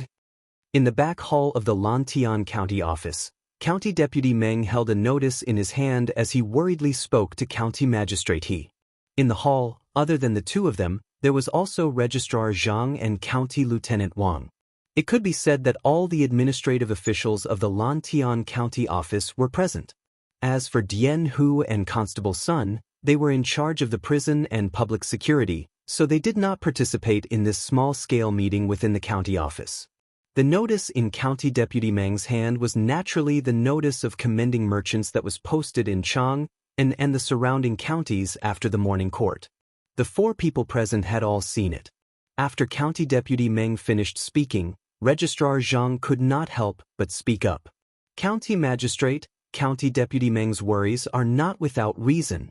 Back then, Marquis returned the financial authority of Lantian County to the county office and instructed us to collect and use the taxes collected by the county office for the people. Seeing that the business in the city has just picked up and the business tax collected is increasing month by month, the county office dares to start many large and small projects. Right now, we have such a big business and borrowed a lot of money from Yanhuang Bank. Furthermore, the expansion of the city walls and the laying of electric wires will require a lot of money. If we follow His Majesty's decree to collect taxes, in the remaining 5 months of this year, I'm afraid we will only be able to collect 1 or 2,000 strings of cash in business tax, which is just a drop in the bucket. In this way, not only will the 2 projects be stopped, but the money that our county office owes Yanhuang Bank will also be difficult to pay off. Therefore, I think that if we don't follow the Emperor's order to collect taxes, we will continue to collect taxes according to the original policy. It had to be said that Li Er's imperial edict to reward the merchants who participated in the donation gathering yesterday had somewhat disrupted the development of Lantian County. If the tax reduction decree was implemented according to the imperial edict, Lantian County would suffer a huge financial loss. First of all, there were currently more than 600 merchants in Lantian County. However, there were more than 300 merchants who participated in the fundraising event yesterday. Overall, the merchants who were willing to participate in the fundraising event at least proved that their shops were on the right track and were even making a lot of profits. These merchants were currently the largest taxpayers in Lantian County. The reason why the other 300+ merchants did not participate in the fundraiser was that, apart from a few people who were naturally stingy, most of the merchants had just moved to Lantian County.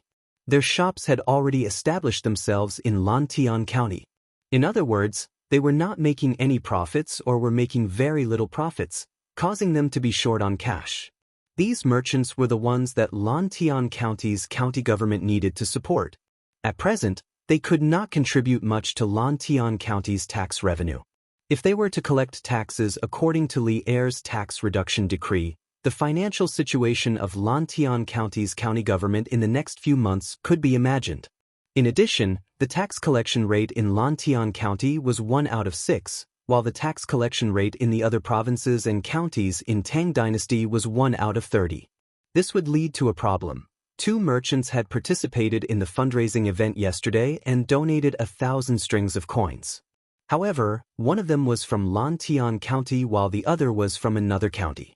According to Li Er's edict, the 2 of them would receive a tax exemption of 1,000 strings of coins for the rest of the year. This might not seem like a problem, but if one were to combine it with the different tax collection rates in Lantian County and outside of Lantian County, there would be a huge problem. According to the tax collection rate of 1 out of 30 for most provinces and counties in Tang Dynasty, as long as the merchant from another county who donated 1,000 strings of coins did not make a total profit of more than 30,000 strings of coins for the remaining 5 months of the year, he would not have to pay any additional tax to the imperial court. In other words, only when he made a total profit of 30,000 strings of coins in 5 months would he be able to use up the tax exemption of 1,000 strings of coins that he received from the fundraising event. But in reality, there were very few merchants in the entire Tang Dynasty who could make a profit of 30,000 strings of coins in 5 months. In other words, even though the merchant from another county who donated 1,000 strings of coins received a tax exemption of 1,000 strings of coins, he would not be able to use up this tax exemption because his profits in 5 months were likely to be only 10,000 strings of coins or less. In this way, the imperial court's actual loss of tax from this merchant was only 1 out of 30 of 10,000 strings of coins, which was around 300 strings of coins or less.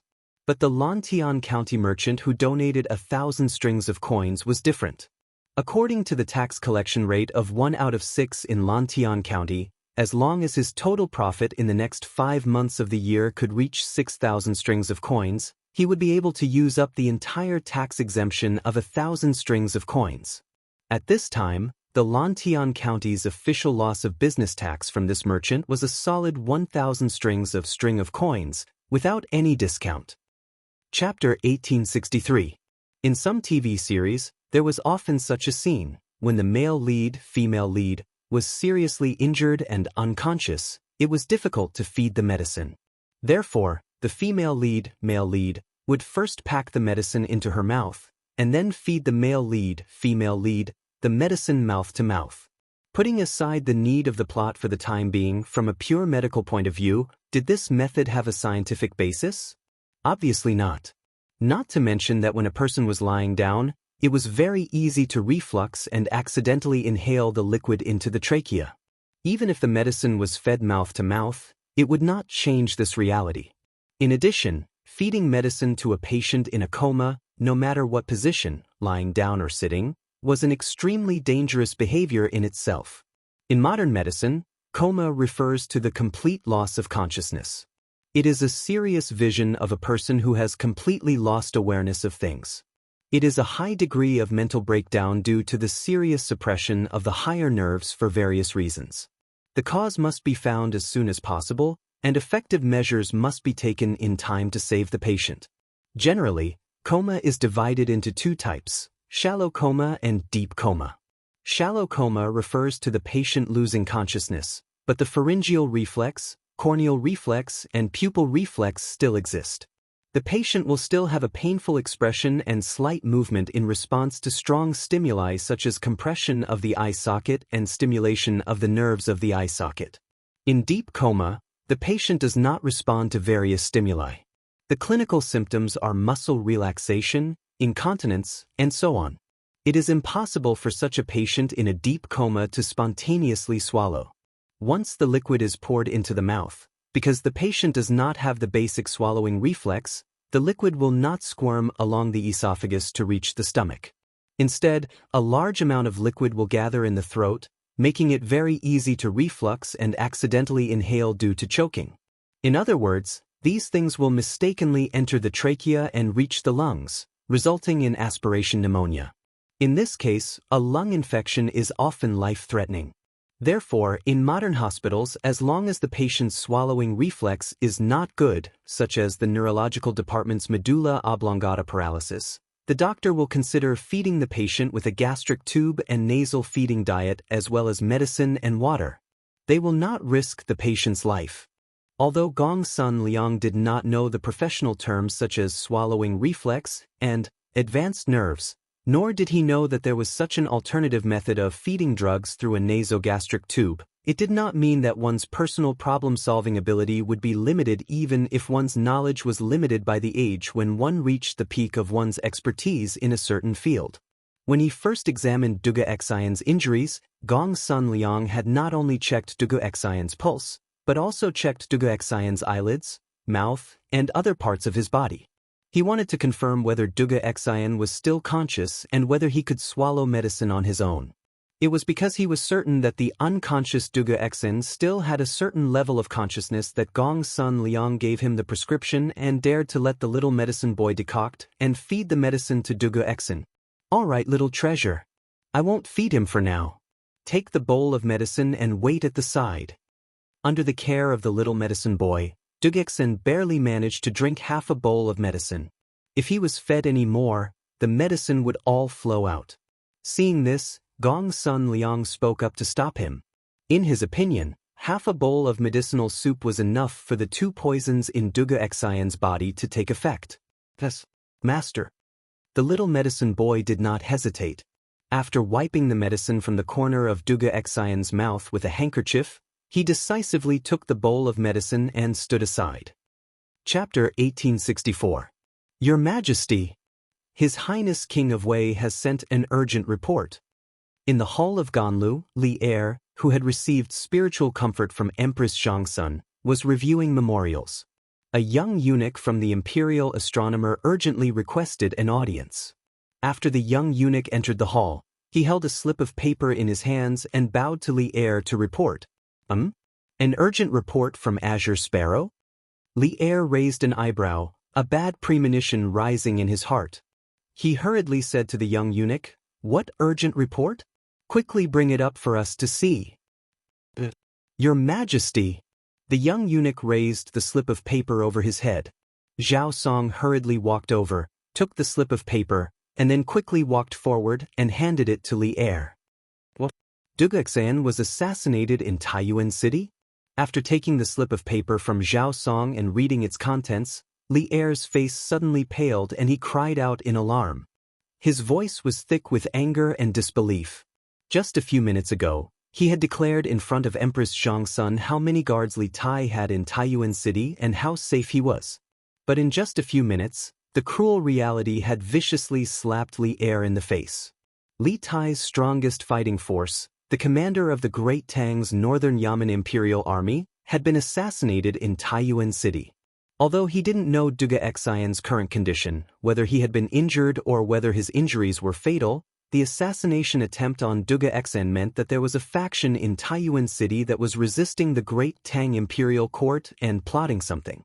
They had even dared to assassinate a general of the Imperial Court. This meant that Li Tai was not absolutely safe in Taiyuan City and might be the next target of the assassins. This also reflected the grim situation in Taiyuan City. Zhao Song, who was standing next to Li Er, also revealed a look of shock upon hearing Li Er's words. Zhao Song was well aware of Duguxian's strength. He was a grandmaster-level martial arts expert before the age of 30.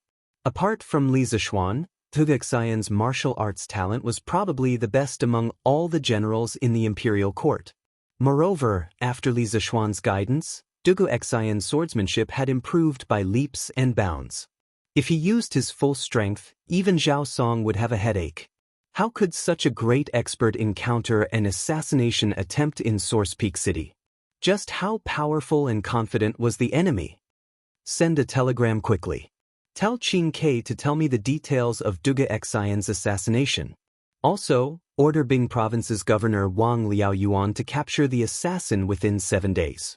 Otherwise, I will not let him off easily.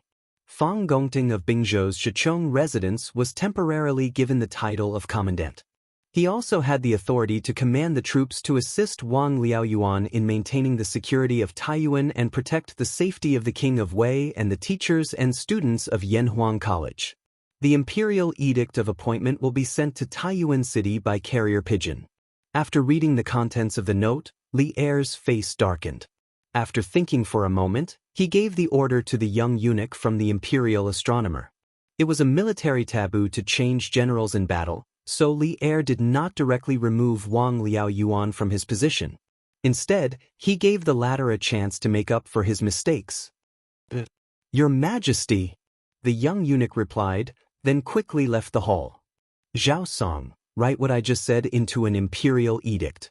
Then, use the Wang family's carrier pigeon to send it to Taiyuan as quickly as possible." After the young eunuch left, Li Er instructed Zhao Song, who was beside him. This matter concerned the appointment of generals and the mobilization of troops. It was impossible to rely on telegrams alone. An official imperial edict was required. Chapter 1865. Feng, have you caught Zhu Xiecheng and Kong Chang'an? Hurry! Interrogate them as soon as possible. Long delays may cause trouble. In Taiyuan City, in the inn, Duguxian, who had just woken up, felt weak and thirsty. After drinking 3 cups of water from Duguxian, Duguxian felt a little better. He had recovered some of his strength, so he grabbed Duguxian's arm and said, "Brother Duguxian, let's go." The first thing on Duguxian's mind when he woke up was not his injuries, but the person behind the scenes. Obviously, this assassination had given him a strong sense of urgency. Since the hidden force dared to jump out and assassinate him directly, it meant that the other party's layout in Taiyuan City was basically complete. Their next target was probably Li Tai and the students and teachers of Yanhuang College. Therefore, he had to catch them before they made their next move. Otherwise, Li Tai would be in danger.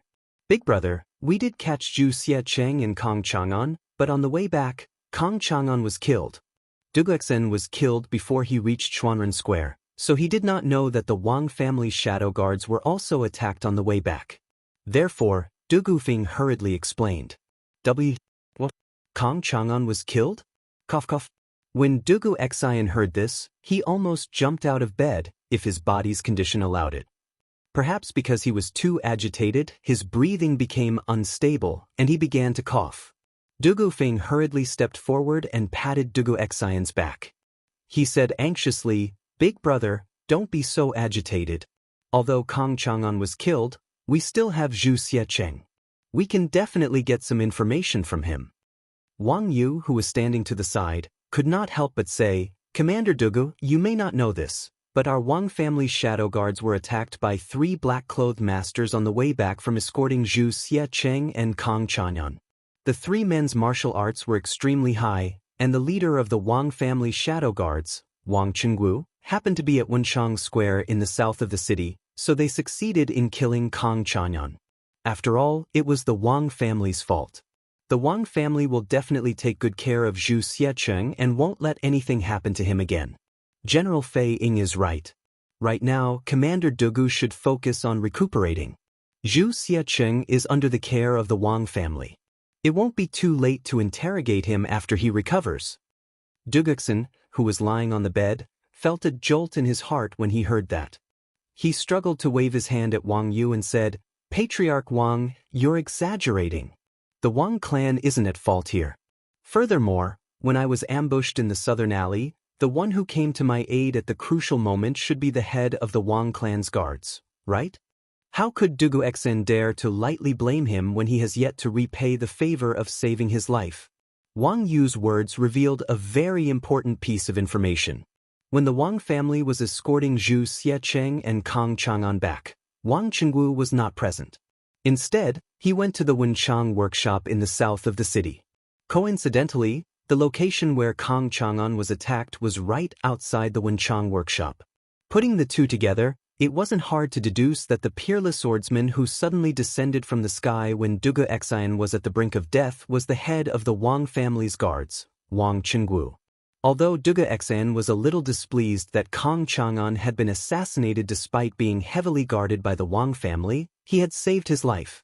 If Wang Qingwu hadn't gone to save him, how could the 3 black-clothed experts have succeeded in killing Kong Chang'an? Duguxen was still clear about the cause and effect of this matter. Commander Dugu's guess is correct.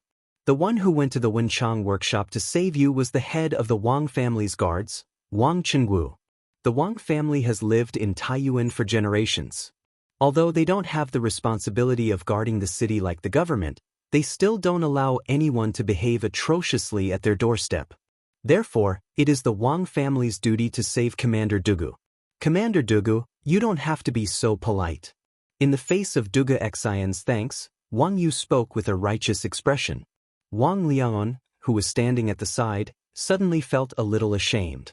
Speaking of which, maintaining the law and order of Taiyuan City should be the responsibility of the provincial government or the county government. Dugu Xian had been assassinated in the city, and the person who had saved him wasn't someone from the government, but the head of the Wang family's guards. This made the government lose face. Fortunately, Constable Feng from the provincial government had brought people to the scene at the last moment and had more or less contributed some effort. Otherwise, Wang Liaoyuan's expression would have been even uglier. No matter whether it is the Wang family's duty or just following orders, to me, Duguxen, it is still a life-saving grace. How can this life-saving grace just be taken lightly? When I'm feeling better, I will personally visit Brother Qingwu to thank him. Duguxen shook his head and insisted. Without waiting for Wang Yu to say anything, he changed the topic and said in a low voice, "But the most important thing right now is to interrogate Zhu Xiecheng as soon as possible. Among the assassins that appeared in the city today, the strongest one was a grandmaster. Their origins are probably not simple. We have to find out their identities and hiding places as soon as possible. Otherwise, we will always be in a passive position." Li Tai, who had been standing at the side for a long time, spoke up at this time. "General Dugu, don't worry about your injuries. Leave the matter of tracking down the assassins to us. But Dugexen wanted to say something else, but Li Tai firmly cut him off. No buts. This is my order. Dr. Gongsun said earlier that General Dugu needs to rest more for the next few days, and you can't use force. I'm still waiting for General Dugu to recover as soon as possible so that you can lead the Imperial Army to protect me. General Dugu, please don't disappoint me. During this time, the Imperial Army will be led by General Fei Ying. It was rare for Li Tai to be so forceful. His resolute words left Dugexen with no room to refute. After that, Li Tai turned to look at Wang Yu, Wang Liaoyuan, and the others and said solemnly, General Dugu still needs to recuperate. We won't disturb him. In addition, my father has just sent an imperial edict through the telegraph. Everyone, please follow me to receive the edict. When they heard that Li Er had sent an imperial edict, everyone in the room couldn't help but look solemn. Wang Yu's heart was as clear as a mirror. After all, Li Tai had suddenly left the room just now because the telegraph had rung. It must have been a telegram from the palace. Moreover, when Li Tai had replied to the telegram, he must have reported what had happened in Taiyuan City to Li Er. Therefore, Li Er's imperial edict must have had something to do with Dugexen's assassination. Yes, sir.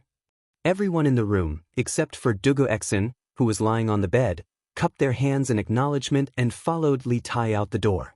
After a while, the crowd arrived at a side hall. Li Tai stood in front of the crowd and took out a piece of paper from his bosom. He faced the crowd and read it aloud. Father has ordered Bing Province's provincial governor, Wang Liaoyuan, to investigate Dugexen's assassination with all his might. The murderer must be caught within 7 days. Otherwise, he will be severely punished. Fang Gongting of Bing Province's Zhichong residence will be temporarily promoted to the rank of commandant. He will also temporarily have the authority to command the army to assist Wang Liaoyuan in maintaining the security of Taiyuan City. He will also protect the safety of Yanhuang College's teachers and students. The content of the imperial edict was very short. It was so short that it didn't seem like an imperial edict at all.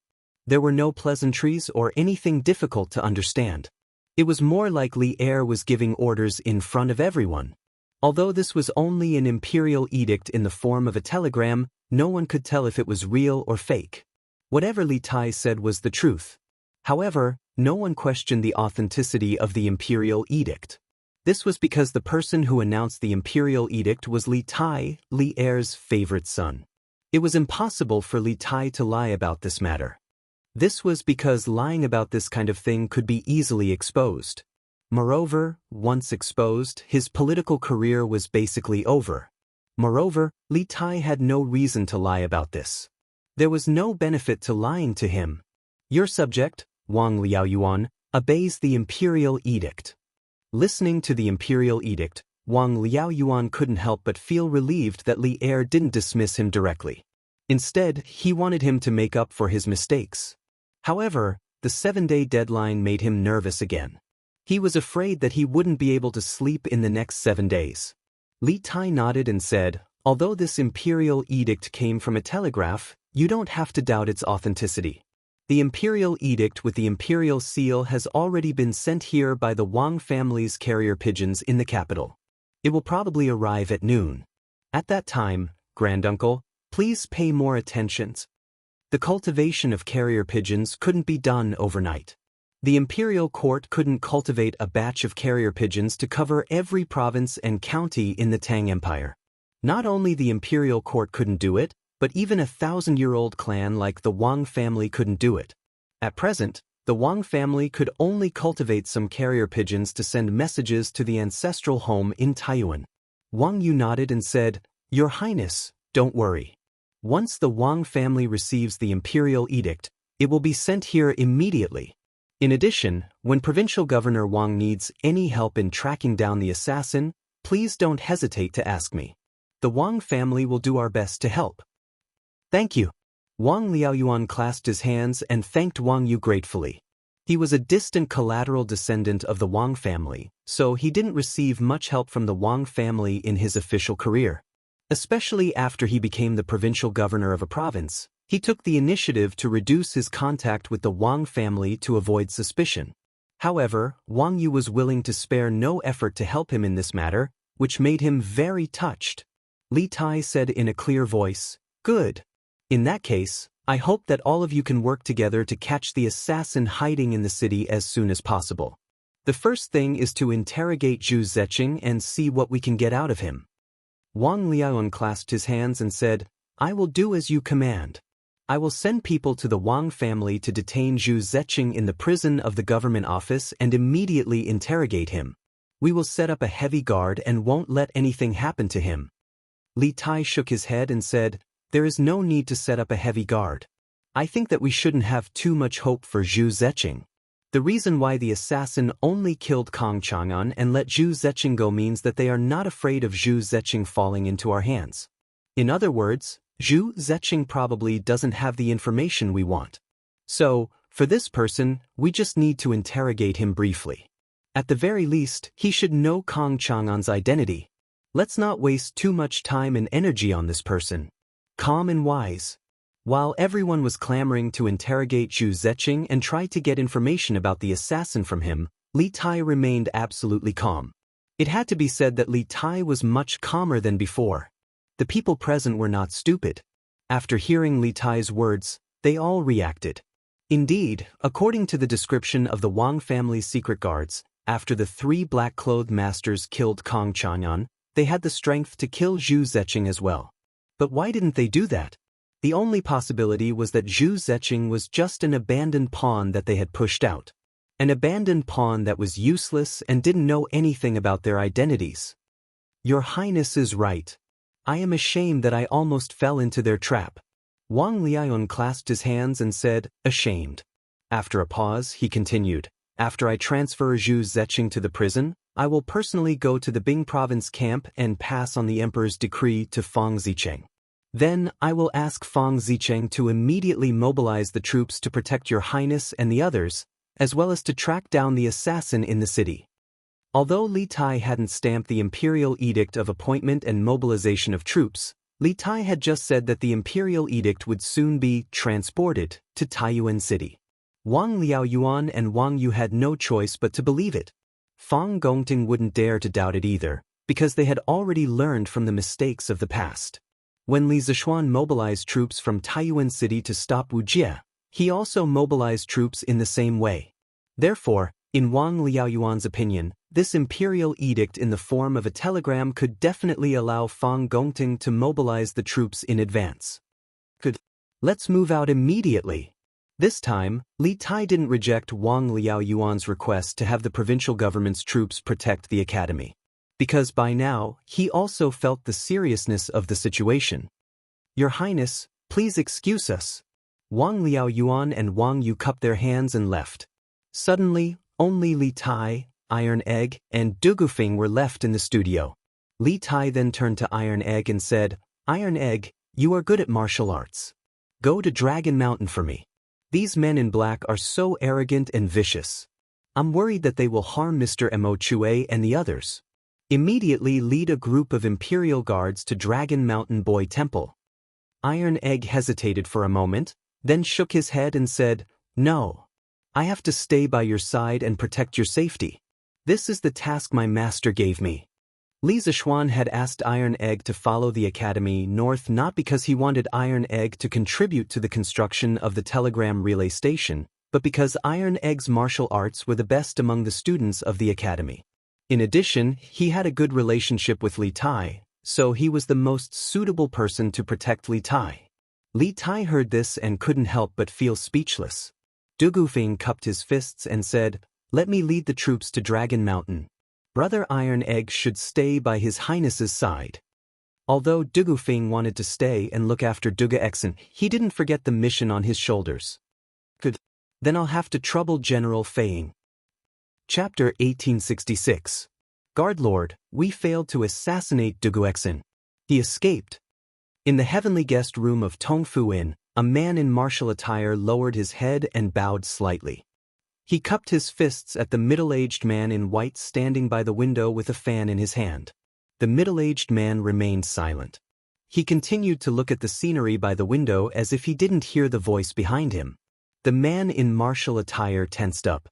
Thinking of the ruthless methods this man in front of him usually displayed, a trace of panic flashed through his eyes.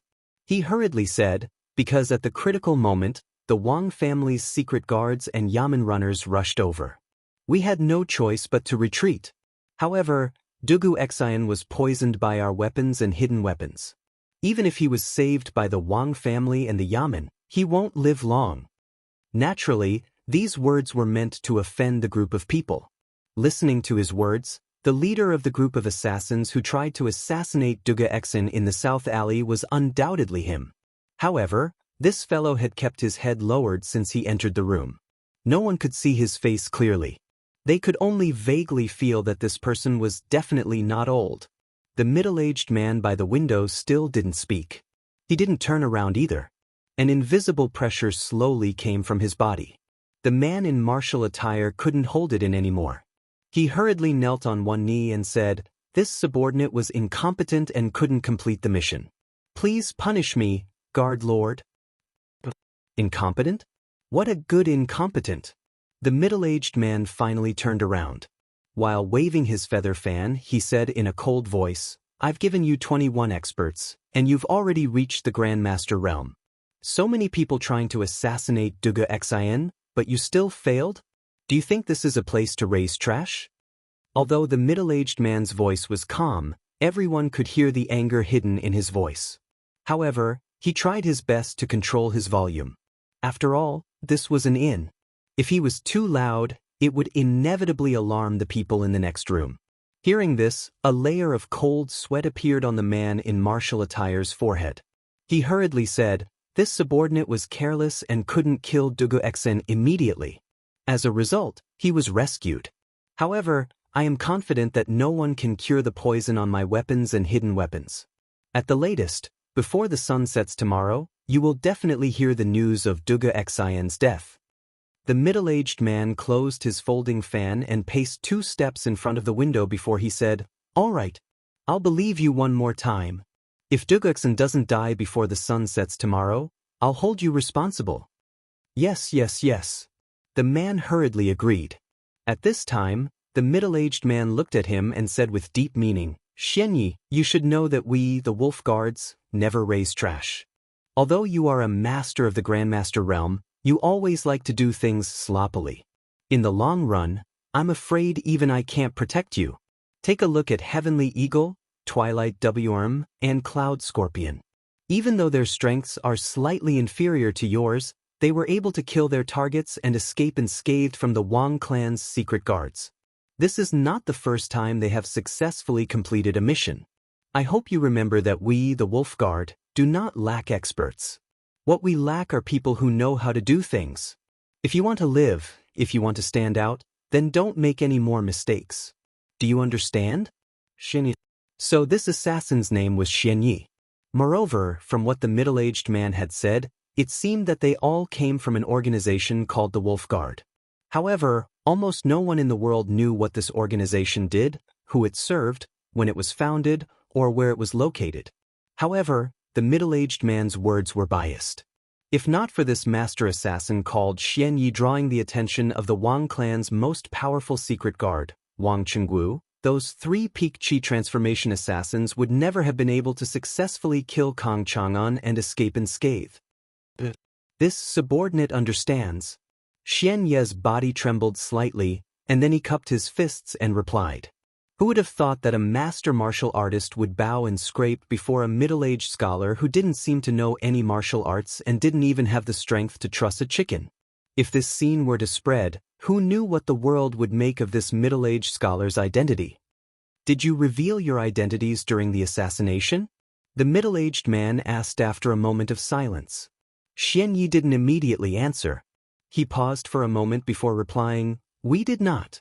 This subordinate and the others had our faces covered the entire time. Dugu Xian, the Wang clan's secret guards, and the yamen runners never saw our faces." In truth, during the assassination attempt, Xianyi and the other assassins had revealed a flaw. They had first spoken in Turkic, and then Xianyi had spoken in Han. This sort of abnormal behavior was certain to have attracted Dugu Xian's attention. However, Xianyi was certain that the poisoned Dugu Xian would die. Moreover, even if the other party grasped this point, they wouldn't be able to find anything, so he didn't mention it. That's good. The middle-aged man nodded in satisfaction.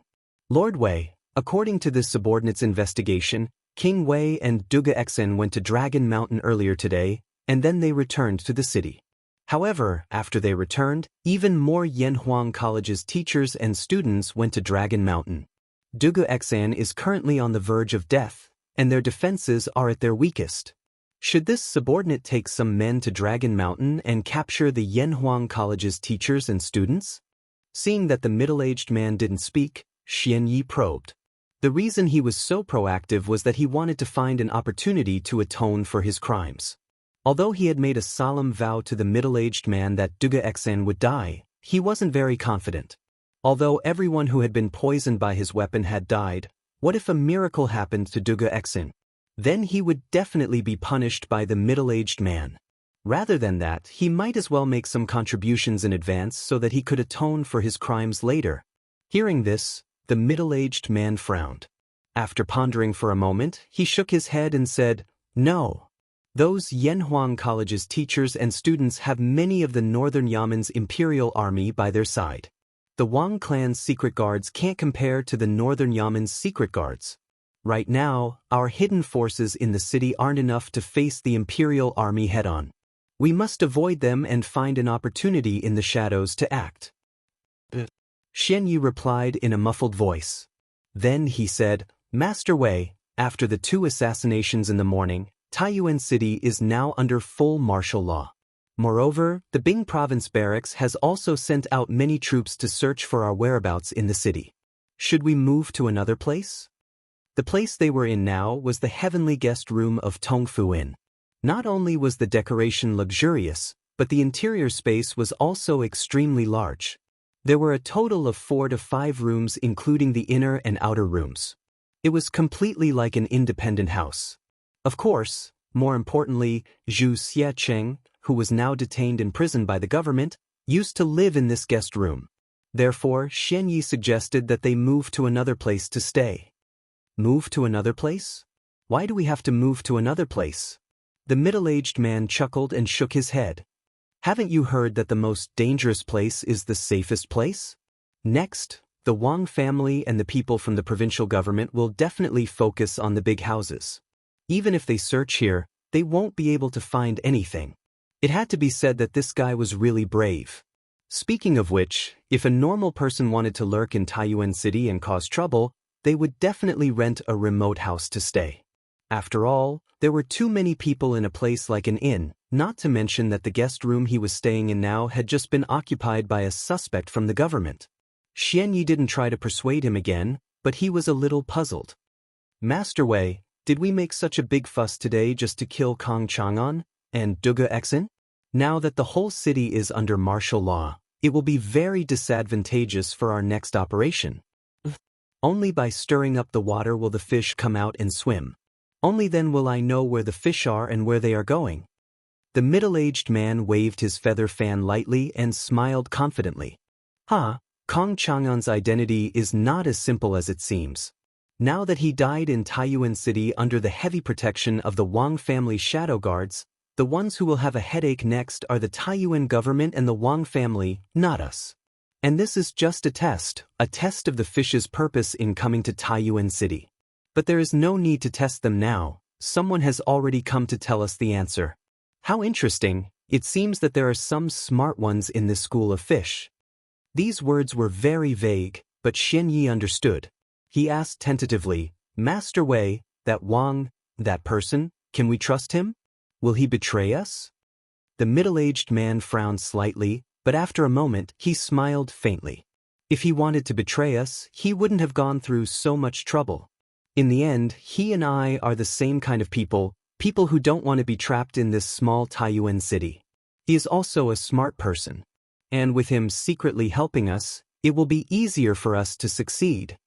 At this point, the middle-aged man turned to look at Xianyi and said with a serious face, "Go back now and watch over them. Tell them to bury their weapons properly." Be careful for the next 2 days, don't cause any trouble. I will send a messenger pigeon later and inform the Great Khan of the situation here. I believe that the Great Khan will be interested in this matter. We will hide in the city first and wait for an opportunity to move. Messenger pigeon, the Great Khan. The amount of information hidden in the middle-aged man's words was not small. Just the 3 words Great Khan showed that his allegiance was not to the Central Plains, but to the Great Khan of the Turks, Shelley. Not only could this fellow speak fluent Chinese, but he also knew how to send a messenger pigeon. Obviously, he was a man from the Central Plains. Why would a man from the Central Plains work for the Great Khan of the Turks? And his status in the Turks was not low either. Who was this person? There were too many mysteries in this, waiting for Li Tai and the rest to solve. If they could not solve it, it would be difficult for them to complete their mission. Thus, this subordinate obeys. Xianyi bowed and was about to leave when the middle-aged man stopped him. Wait! Xianyi paused, and the middle-aged man said lightly, if there is nothing important in the next 2 days, try not to come here and bother me. Master Wei. Xianyi replied and turned to leave. The door creaked open from the inside and then closed from the outside. The room regained its peace, and only the fragrance of tea lingered in the air. Creak. After some time, the door was pushed open from the outside again, and a tall man with eyes as bright and spirited as a nighthawk walked in and ran straight into the room. Master Wei, we just received news that the post house has invited all the famous doctors in the city, including half-immortal Lu from Taiyuan City and Gong Sunliang from Huichun Hall in the north of the city. It is said that the 2 of them are famous miracle doctors around Taiyuan, and they are only slightly inferior to miracle Dr. Sun Simiao. Therefore, this subordinate estimates that Duguexen might not die. When he saw the middle-aged man sitting on the couch and sipping tea, the tall man quickly bowed and cupped his fists. All right, I got it. The middle-aged man unhurriedly swallowed the tea in his mouth, then put down the teacup and said lightly, Xianyi is an idiot. He has good skills, but he can't do anything right. He is far inferior to you 3 brothers. When the tall man heard that, a hint of joy flashed across his eyes. He quickly lowered his head and cupped his fists. Master Wei, you flatter us. It is our honor to serve Master Wei and Khan. We will do our best to serve Master Wei. Good. The middle-aged man nodded in satisfaction and said, Sky Eagle, when this matter is over, I will promote you to be the deputy leader of the Wolf Guards. When I help Khan take over the Central Plains and become the state preceptor, the position of Master Wei will be yours. When that time comes, you will live a life of riches and honor and rest with the country. The tall man was immediately mesmerized by the beautiful future described by the man in front of him, but he came to his senses a moment later and quickly said, Sky Eagle doesn't dare. There will always be only one Master Wei of the Wolf Guards. Sky Eagle doesn't dare to overstep. The middle-aged man's eyes showed a hint of admiration. He smiled and said, All right, you can leave now. While you're at it, tell Xianyi this news and let him receive 30 lashes. Tell him that he failed this mission and couldn't kill Duguexen. I will let him live for now. If he fails again next time, he won't be so lucky. Actually, it didn't matter to him whether Duguexen died or not.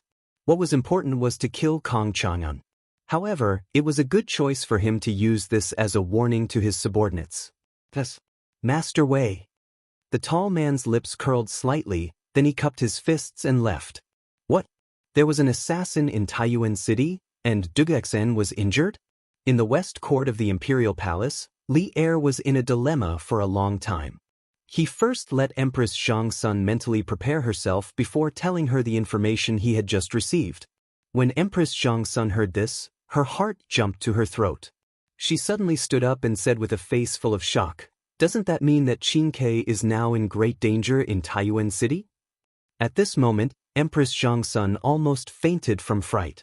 In her mind, she couldn't help but think of that dream again. That dream was so real that it made her want to suffocate. Although she tried her best to change it, the reality was developing step by step towards that dream. She could only watch from the side and was powerless to do anything. Chapter 1867. Maid Guanyin, don't panic. Li Er helped Empress Xianxia back to her seat and softly said, "Taiwan isn't the border. Even if there are villains plotting in the city, they won't be able to do much. The gates of Taiyuan City are tightly shut, and the Imperial Army and provincial soldiers are protecting it. Qingke will definitely be fine. Unless the enemy leads an army to attack the city, but how could that be possible? If Taiyuan City is attacked, the soldiers of the surrounding provinces will immediately go to reinforce it. Moreover, yesterday, we sent Li Junxian to lead a group of 100 elite cavalry to Taiyuan. Based on the time, he shouldn't be far from Taiyuan. With him here, no one will be able to touch Qingke. Mei Guanyin, don't worry."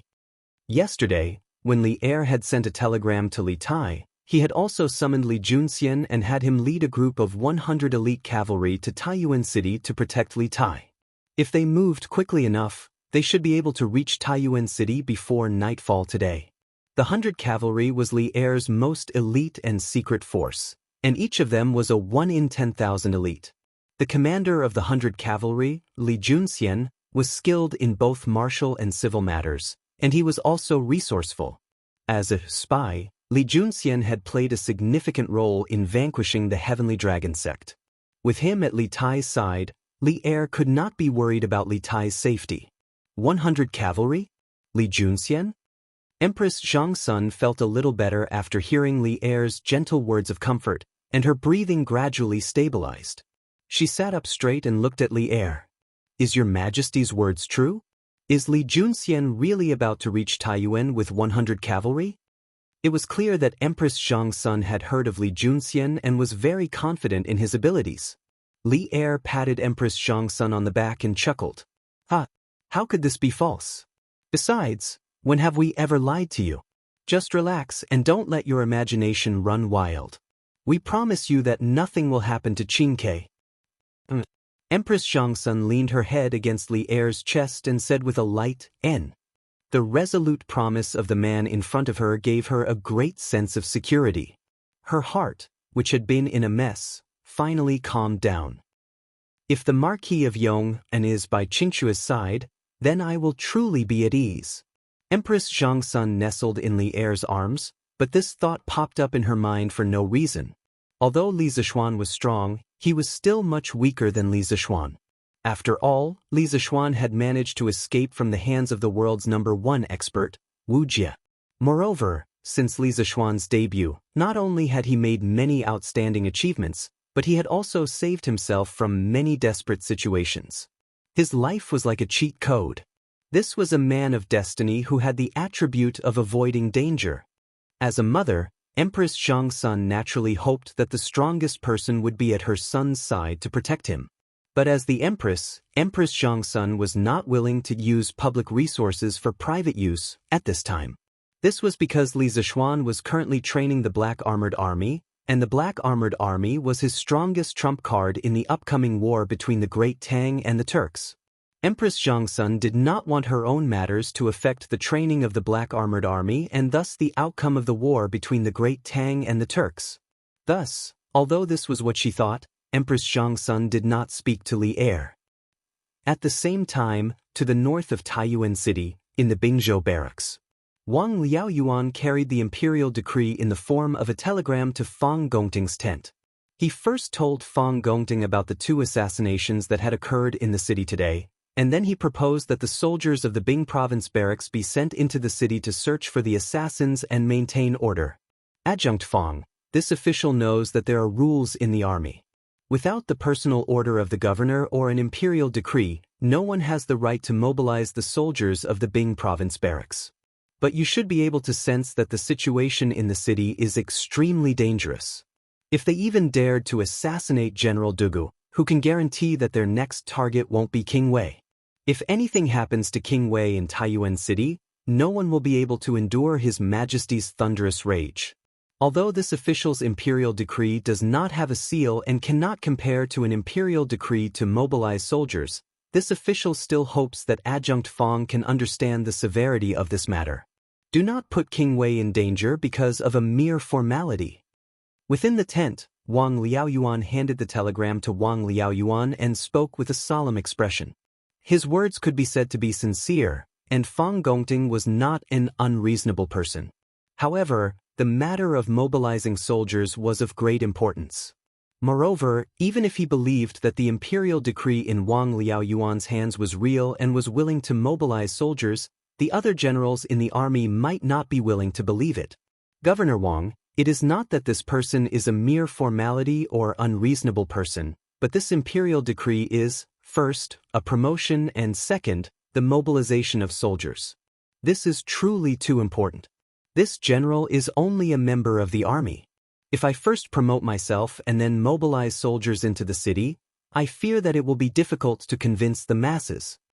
After a moment of thought, Fang Gongting awkwardly cupped his fists toward Wang Liaoyuan. In the end, Fang Gongting was only a member of the army. If he used the telegram in Wang Liaoyuan's hands to promote him to commandant, it was inevitable that there would be some discordant voices in the army. This was because ever since the Bing province barracks had stopped the Turkic army at Yanmen Pass and the original commandant Su Tingda had died at Yanmen Pass, many generals in the Bing province barracks had covetously eyed the position of commandant.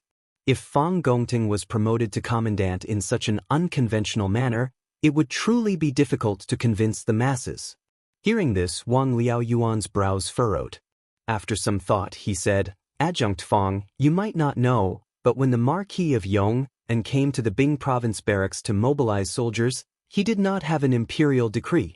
Instead, he had the same telegram as this official right now. Fortunately, the imperial court sent the imperial decree to Taiyuan through the Wang clan's carrier pigeon. Otherwise, this official would probably be like you, refusing to mobilize soldiers. Now that the situation is urgent and His Majesty has sent another telegram and carrier pigeon, what reason do you and I have to refuse the imperial decree?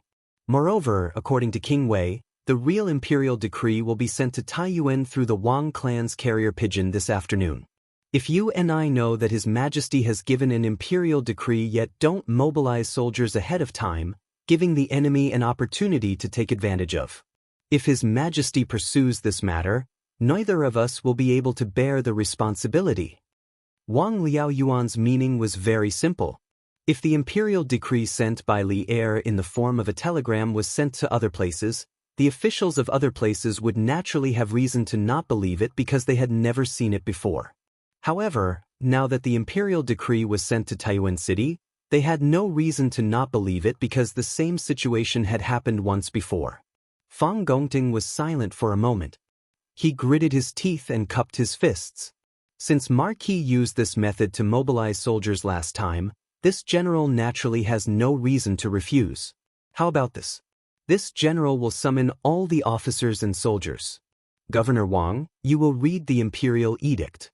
But please, for the time being, you will only read the imperial edict regarding the mobilization of the troops. As for the temporary transfer of this general to the commandant, you will have to wait for the official imperial edict before announcing it to the officers and soldiers. In any case, Governor Wang's main goal is to mobilize soldiers into the city. Moreover, when we attacked the Turks in the north last time, most of the soldiers in our Bing province barracks personally participated in the battle. You only need to tell the soldiers how Marquis Yong and mobilized the soldiers last time. This general believes that the soldiers naturally won't dare to disobey. This was a compromise. Right now, the Bing province camp was like a group of dragons without a leader. Although Fang Gongting was the one with the highest prestige, there were still other generals who were on par with him. If he was directly promoted to Bing province commandant in such an abnormal way, it would definitely cause some people to be dissatisfied. Rather than this, it was better to mobilize the soldiers first and wait for the official decree to come before announcing the promotion. This would minimize the variables to the greatest extent. With Wang Liaoyuan's authority and prestige in the Bing province barracks, Fang Gongting believed that it would be easy to achieve his goal if he only used the imperial decree to mobilize the soldiers. Wang Liaoyuan's eyes flashed. After a moment of silence, he nodded. Good. Then I'll have to trouble Governor Fang. Fang Gongting was right. His purpose in coming to the barracks was to mobilize the soldiers. As for the power struggle in the army, he wasn't interested and didn't dare to be interested. This was because Bing province was different from other places. the military power here was controlled by the governor and had nothing to do with the governor. Governor Wang is too polite. Then this general will go and gather the soldiers. Fang Gongting stood up and cupped his fist. Good. Fang Gongting left the tent and immediately ordered the soldiers to gather at the commander appointment platform. Just as he had expected, when Wang Liaoyuan took out the telegram and explained that Li Zishuan had used the same procedure to mobilize the soldiers in the Bing province barracks, the soldiers were all convinced of the authenticity of the imperial decree. This was especially true for those soldiers who had accompanied Li Zishuan in stopping Wu Jie and the Turkic Wolf cavalry. In this way, the matter of mobilizing the troops would be completed without a hitch. At 9:15 in the morning, 10,000 soldiers filed out of the Bing province barracks. Under Fang Gongting's lead, these 10,000 soldiers entered Source Peak City and began to search the streets for people with weapons and suspicious identities. The bailiffs of the provincial government, the Wang clan's shadow guards, and the soldiers of the Bing province barracks gathered in the city. For a moment, the atmosphere in the city was unprecedentedly tense. An invisible net was cast over Source Peak City, making it impossible for any hidden faction to hide. At the same time, in the prison of the Bing province barracks, Wang Liaoyuan, Du Gaving, Li Tai, and Wang Yu, these four representatives of the various factions, were interrogating Zhu Xiecheng. In truth, Li Tai's status as a prince was not suited to enter the prison. The ancient people were mostly superstitious and believed that the yin qi in the prison was heavy and inauspicious. Before entering, Wang Liaoyuan had tried to persuade Li Tai, but Li Tai was eager to understand the truth and insisted on following. No one could do anything about it. Chapter 1868. Zhu Hongxing, your real name is Zhu Xiecheng, right? Are you a Turk? In the prison of Taiyuan Prefecture, Wang Liaoyuan, Wang Yu, Du Gafeng, and Li Tai were sitting on the same bench.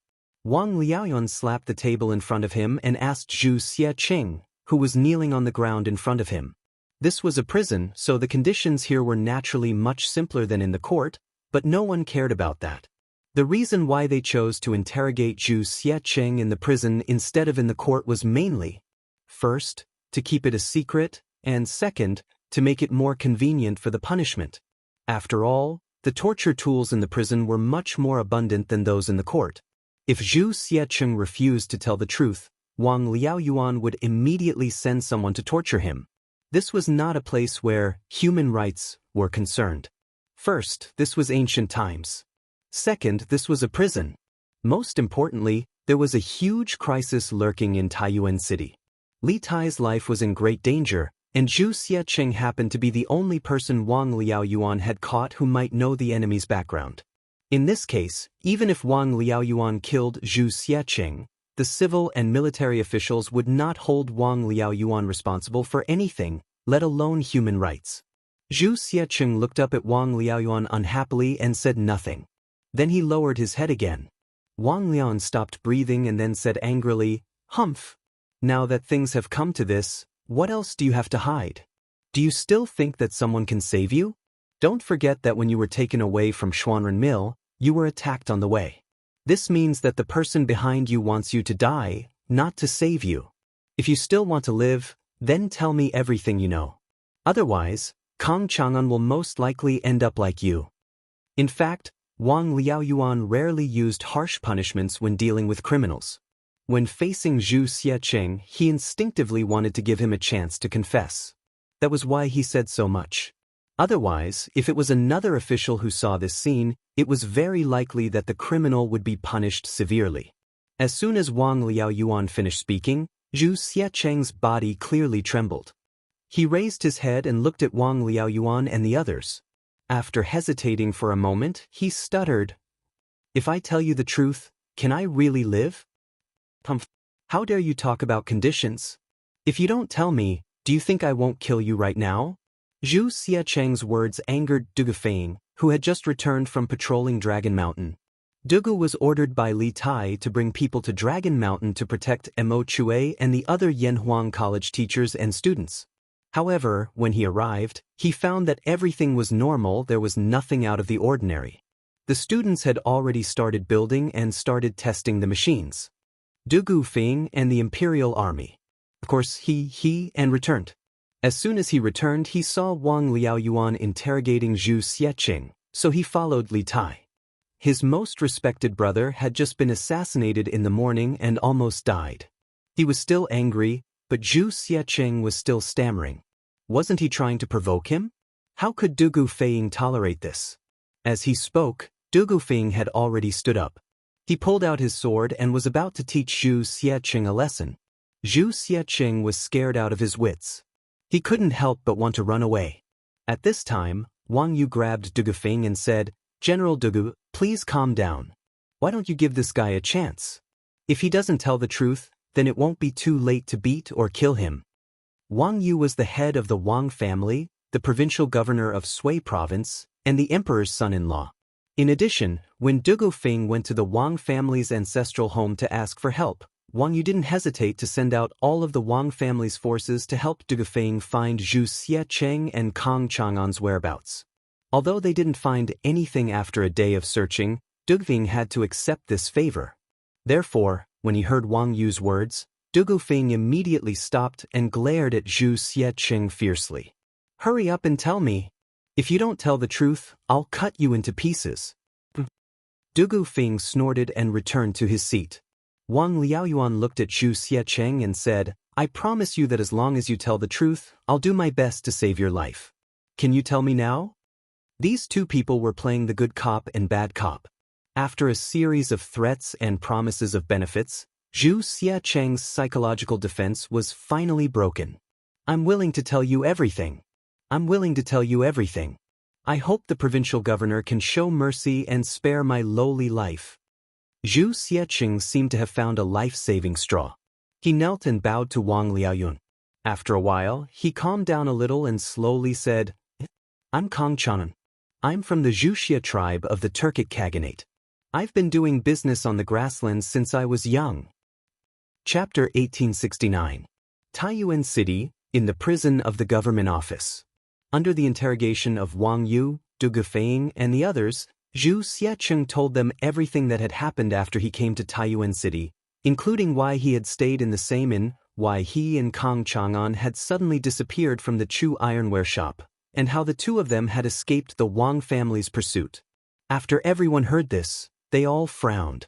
According to Zhu Xieqing's confession, it meant that there was an invisible black hand in the shadows of Taiyuan City that was manipulating and controlling everything. Moreover, this black hand could be said to be omnipotent. Who is the owner of the house you hid in Xuanren Market? Why was there no one in the house other than the two of you when the Wang family's guards went there? After a long silence, Wang Yu couldn't help but ask. Since he had told them almost everything, Zhu Xieqing was no longer afraid of the revenge of the mysterious person behind the scenes, so he simply confessed everything, replying to "Sir, after Boss Kong and I arrived there according to the mysterious person's instructions yesterday, we found that there was no one living in the house. At that time, the two of us thought that the mysterious person in the temple was lying to us, but at that time, the whole city was chasing us, and we had no other place to stay, so we could only go to the backyard suspiciously. We didn't expect that there really was a cellar in the backyard. After we hid in the cellar, we thought that no one would send us food.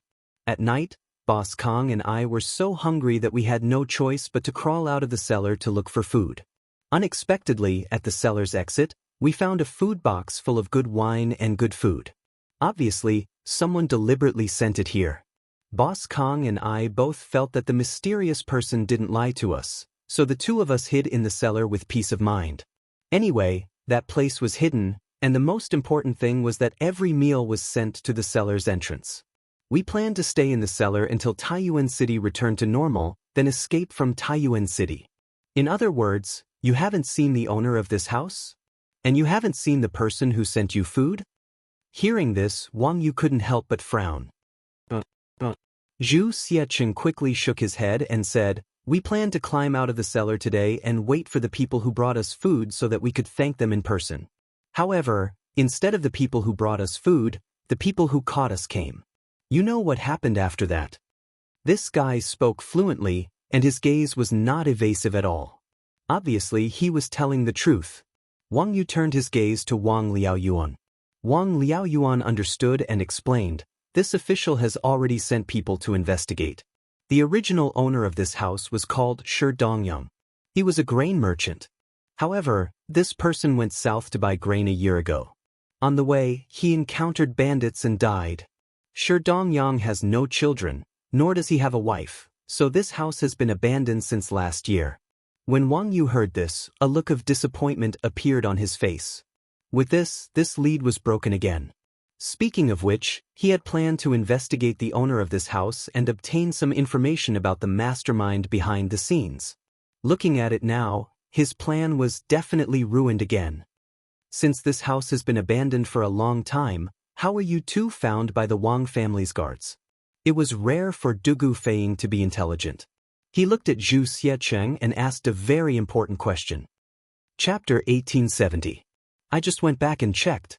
The reason why Bai Qing was able to find Zhu Xiecheng hiding in Xuanren Square was not because of himself. Someone sent him a note through a feather arrow when he was patrolling in the south of the city this morning. The content of the note was the person the Wang family is chasing is hiding in the basement of the backyard of the fifth house in the east of Xuanren Square. Bai Qing followed the note and went to the backyard of the fifth house in the east of the Xuanren Square. As expected, he found Zhu Xiecheng and Kong Chang'an. But in order to take the credit for himself, he lied and said that he found Zhu Xiecheng and Kong Chang'an by himself. That's why I was fooled by him. After the interrogation of Zhu Xiecheng, Wang Liaoyuan, Du Gufeng, and Li Tai were sitting in the back hall of the government office. They were all at a loss. At this time, Wang Yu came in with a sullen face. He cupped his hands and said to the three people in the room. Judging from his tone, it was likely that after he returned to the Wang family alone, the Wang family must have been in a state of chaos. As for the instigator, Bai Qing, he would definitely not have a good ending. He would most likely suffer some physical pain. Is there such a thing? Wang Liaoyuan was slightly surprised, but then he felt that it was inappropriate to say that. It seemed like he was rubbing salt on Wang Yu's wound, so he quickly changed the topic and said, "So, someone deliberately let us know about Zhu Zeching and Kong Chang'an's news. Who could it be?" Everyone in the room was stumped by this question.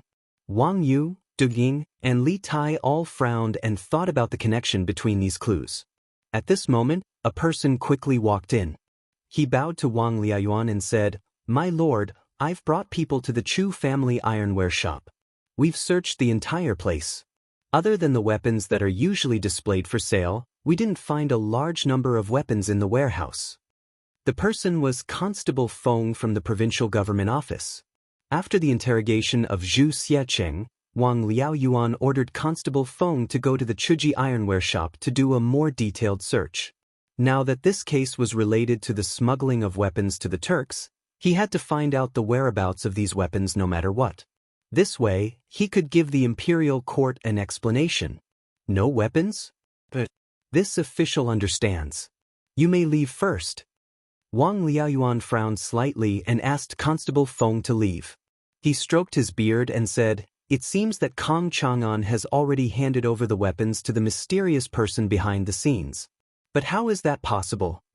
In Wang Liaoyuan's subconscious mind, since the mysterious person was so cautious, he must have controlled Zhu Xiecheng, Kong Chang'an, and the others to do things for him from afar.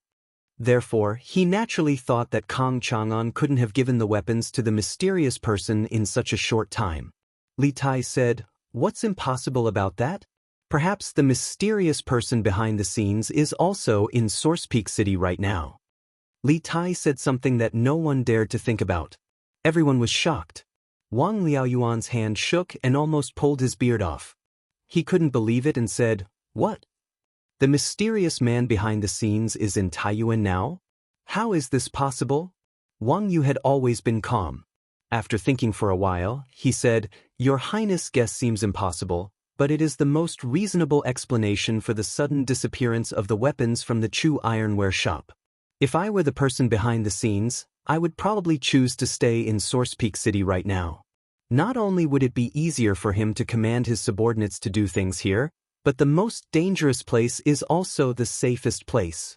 In Source Peak City, Zhu Xiecheng and Kong Chang'an are covering for him on the surface while he himself is watching from the shadows. It will only be safer." The most dangerous place is also the safest place. Zhu Xiecheng and Kong Chang'an are only covering for the person behind the scenes on the surface. Everyone's eyes lit up when they heard Wang Yu's words. Li Tai couldn't help but say, if that's really the case, then many things can be explained. When Zhu Xiecheng first stepped into the Tang Empire, he was already used as a chess piece to distract us. Although this person seems to have many clues, none of them are directly related to the mysterious person behind the scenes. We can't find any information about the mysterious person through him. Therefore, there is no risk to the mysterious person behind the scenes by using this kind of person to distract himself. 2 days ago, General Fei Ying brought people to Source Peak City to investigate the hidden dangers in the city in advance. He quickly noticed the suspicious Zhu Xiecheng, which means that the mysterious person's plan was successful. At that time, because of Zhu Xiecheng and Kong Chang'an, Source Peak City was in turmoil.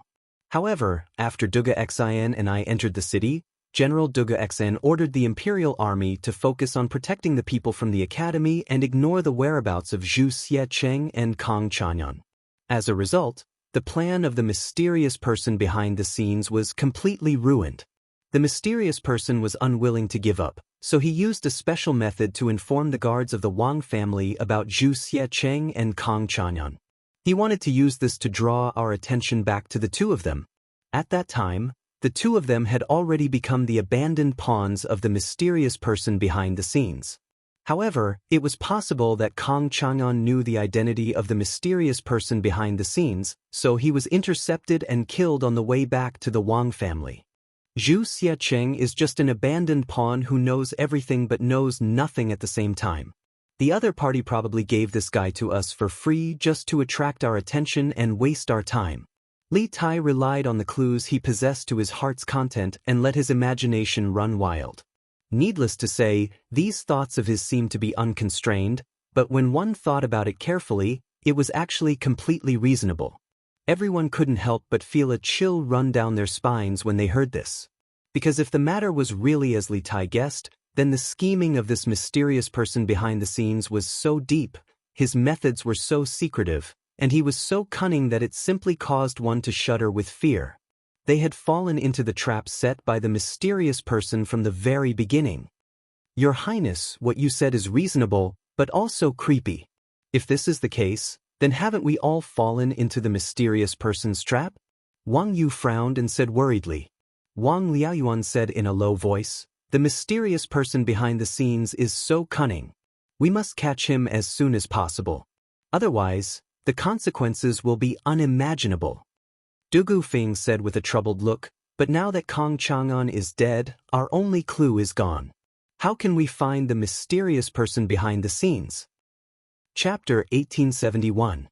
The 9 families of Zhaowu referred to the Sweets and their descendants who came to the Central Plains from China during the Northern and Southern dynasties, the Sui dynasty, and the Tang dynasty. Their kings all had the surname Zhaowu. The 9 families of Zhaowu were originally from the Yu family. At the beginning of the Han dynasty, the Xiongnu destroyed the Yuezhi and forced them to move west. The Yuezhi tribe, which used to live in Zhaowu, Gansu, as their old home, fled west and entered the Sut region of Central Asia. They conquered the local natives and formed a number of city-states. Later on, under the rule of Kuda, they were forced to change their surname to Wenasha. After the decline of Dada, the various city-states regained their independence. Their surname was Zhaowu, forming the Zhaoda city-states headed by the Kong kingdom. Among them were in Chao, Shi, Mi, Shi, Mu, Bai, and so on. They were collectively known as the 9 surnames of Zhaowu. In the Tang dynasty, they were also known as the 9 surnames of Hu, or simply Hu.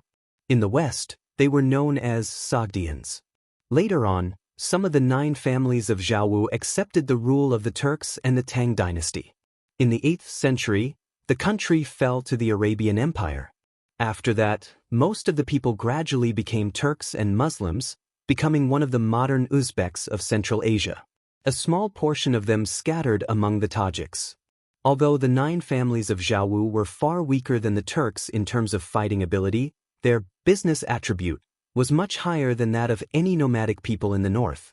As the Sweet region was the throat of the Silk Road, the 9 families of Zhaowu naturally became a people with a business tradition.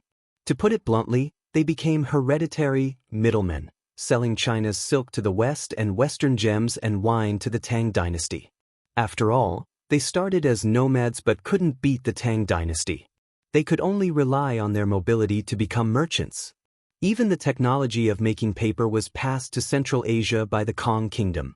In fact, since the Han and Wei dynasties, this group of Swedes had entered the Central Plains to do business along the Silk Road.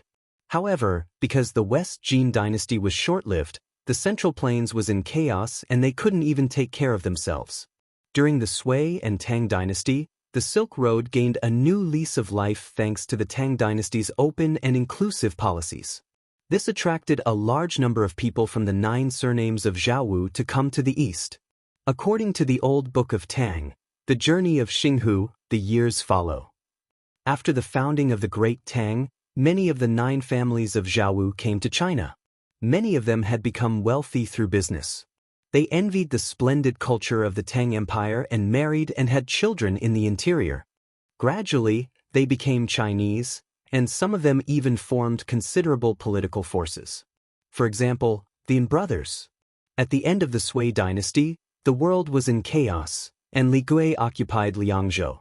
In order to recover Liangzhou, Xingui submitted a memorial to Li Yuan, hoping to persuade Li Gui to surrender and submit to the Tang dynasty. Li Yuan did not agree, so the two of them once again offered a plan and ultimately helped the Tang army to flatten Prince Liang, Li Gui, who occupied Heshi.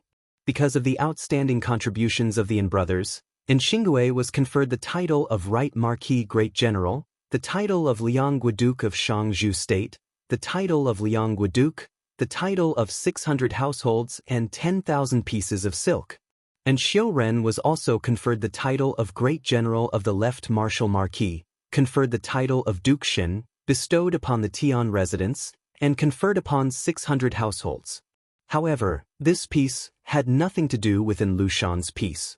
Although they were all Socrates and had the surname An, this An was like our Lu, Wang, and Li surnames. There were many Socrates with this surname. Not only that, the descendant of the Yin family, An Baoyu, was later placed in an important position by the famous General Li Guangbi. He contributed a lot in the fight against the An Lushan rebellion, and the imperial court gave him the surname of Lu. Li Baoyu's cousin, Li Baozhen, became the Zhe Road Jidushi. In the fight against the rebellion of the Hesua towns, he contributed a lot and was promoted to the position of inspector of the prefectures. The Yin family could be considered a family of martyrs. In truth, during the An Lushan rebellion, there were many who sacrificed their lives for the sake of bringing sugar. For example, Li Guangbi was a Khitan, a standard Hu. Due to the Tang dynasty's policy of opening up, many foreigners became officials in the imperial court, forming the unique foreign soldiers and generals in the history of the Tang dynasty. The 9 families of Zhaowu were a power that could not be ignored. In general, the biggest characteristic of the 9 families of Zhaowu was that they were rich, very rich. Once a person had money, they would think of ways to obtain a certain political position. The 9 families of Zhaowu were no exception. Other than those who entered the imperial court as officials by chance, a large number of the 9 families of Zhaowu were doing business in the Tang dynasty while using money to attach themselves to some powerful local forces. Moreover, the 9 families of Zhaowu were like branches of the same tree. The 9 families of Zhaowu who were doing business outside the Tang dynasty were surprisingly united. It was not an exaggeration to say that, when one side is in trouble, all sides will help. Therefore, the influence of the 9 families of Zhaowu in the Tang dynasty could not be underestimated. Not to mention that Kong Chang'an was from the Kong Kingdom, the sovereign country of the 9 families of Zhaowu. Coincidentally, this guy had connections with the royal family of the Kong Kingdom. In this way, Kong Chang'an's death was not just a murder case. It could very well turn into a diplomatic dispute. If the authorities of Taiyuan City could not give a reasonable explanation for Kong Chang'an's death, not only would the Kong Kingdom not leave the matter at that, the Kong Kingdom or the 9 families of Zhaowu in the Tang dynasty would probably not rest. They might cause endless trouble for the authorities of Taiyuan City. After all, whether it was modern society or feudal society, although money was not omnipotent, it could solve most problems, such as hiring assassins, monopolizing the market, disrupting the prices of goods in the city, and so on. No matter what methods they used, Wang Liaoyuan and the others would not have it easy. When a group of people was extremely wealthy, even if they didn't have any official position, the influence they had was incomparable to that of ordinary people. Kong Chang'an and Kong Chu were the same. But was the Tang dynasty afraid of the 9 families of Zhaowu? Obviously not. In terms of overall national strength, even if the 9 families of Zhaowu were multiplied by 10, they might not be able to defeat the Tang dynasty at its peak. The strength of the 9 families of Zhaowu did not lie in national strength, but in the soft power of the economy. Not only did they monopolize the trade between the Tang dynasty and the Western countries, but they also controlled the commercial and economic lifelines of many provinces and counties in the Tang dynasty. As the saying goes, pull one hair and the whole body will be affected. If the Tang dynasty made a move against the 9 families of Zhaowu, although it could win, it would also suffer great losses. This one was shocked to hear that Brother Kang's ironware shop was suddenly closed down and that Brother Kong himself had met with an accident. Therefore, I came to the provincial governor's office to ask the provincial governor to uphold justice for Brother Kong and find out who killed Brother Kong. In the back hall of the government office in Taiyuan, Kong Chu naturally saw the shock of Wang Liaoyuan, Wang Yu, and Li Tai, but he did not make a fuss about it. Instead, he calmly cupped his hands and said to Wang Liaoyuan, Chapter 1872. Asking him to leave. Facing Kong Chu, who was being unreasonable, Wang Liaoyuan decisively asked him to leave. After all, he was an official and represented the Taiyuan government. Kong Chu was just a small merchant from another country in Taiyuan City. What right did he have to question him again and again? Provincial governor, please wait. Wang Liaoyuan asked Kong Chu to leave, but Kong Chu didn't know what was good for him. He said loudly, Provincial governor, Brother Kong died in Taiyuan City under unknown circumstances. I sincerely hope that provincial governor can allow me to participate in the investigation. On one hand, I can answer to my king. On the other hand, I have many capable people under my command that can help provincial governors solve the case and catch the murderer. Good heavens, this bastard actually wants to participate in the government's investigation? Wang Liaoyuan's face darkened. He said in a low voice, Thank you for your kindness. But you don't have to participate in the investigation. Finding the truth and catching the murderer is the responsibility of the Taiyuan government and me. You don't have to worry about it. If you don't have anything else to say, please leave. Don't interfere with the investigation. Wang Liaoyuan did not care that Kong Chu was using the king of the Kong kingdom to threaten him. It was impossible for Kong Chu to meet the king of the Kong kingdom. Even if he could meet the king of the Kong kingdom and speak to him, Wang Liaoyuan would not be afraid. That was because the most important thing for the entire Taiyuan officialdom was to eliminate all hidden dangers in the city that were harmful to Li Tai so as to ensure his safety. Apart from that, there was nothing more important than this. Kong Chu was very dissatisfied. He said, Provincial governor, you don't want me to participate in this case. Is there something else? Or are you confident that you can solve the case in a short time? How dare you? Wang Liaoyuan could not hold it in anymore. He shouted angrily, Why should the provincial governor report to you about the investigation? I am paid by the imperial court. I should share the burden of the Tang emperor. Are you questioning the fairness of the imperial court? Even if the king of the Kong kingdom was here, he wouldn't dare to say such nonsense. If you continue to cause trouble here, this official will definitely charge you with the crime of disrupting the investigation. There was a saying that a weak country had no diplomacy, and Wang Liaoyuan's words were a perfect example. The Tang Empire and the Turkic Empire were both extremely powerful countries in Asia. Although the Kong Empire was good at economics and had strong, soft power, its comprehensive national strength was still less than 1/10 of the Tang Empire's. Therefore, Wang Liaoyuan's words were quite forceful. Kong Chu was embarrassed by Wang Liaoyuan's scolding. He bowed and said, Then I request to leave the city. I want to return to Kong country and tell Brother Kang's family about this bad news. Please allow me. Currently, the 4 city gates of Taiyuan were already sealed, which was why he had made such a request. Otherwise, he would have already left the city. Wang Lin frowned and refused. No. Right now, this official has ordered the city guards to seal the city gates and search for the whereabouts of the assassin who tried to assassinate Kong Chanyan. Before the assassin is caught, no one is allowed to leave the city. If you want to leave Taiyuan, you'd better wait patiently in the city for a few days.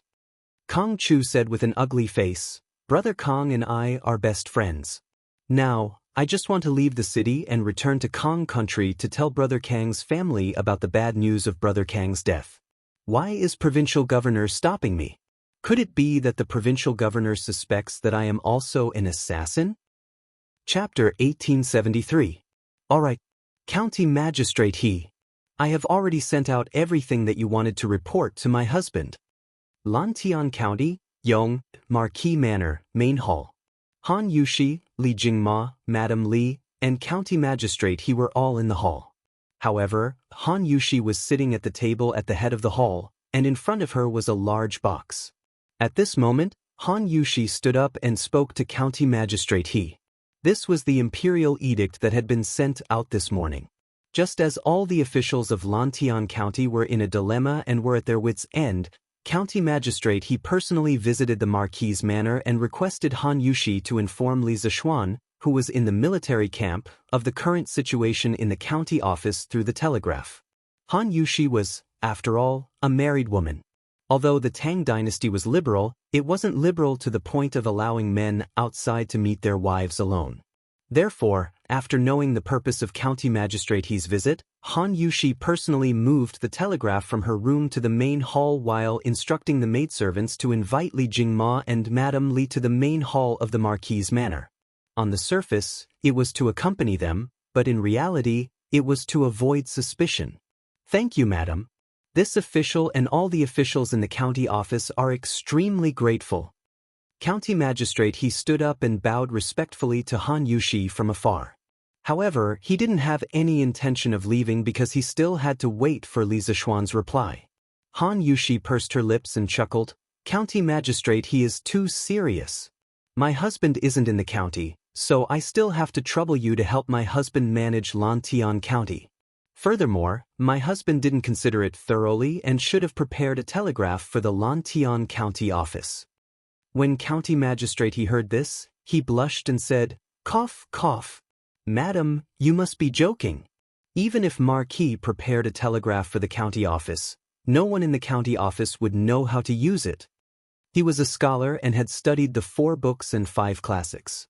After Li Zishuan took over Lantian County, he worked under Li Zishuan.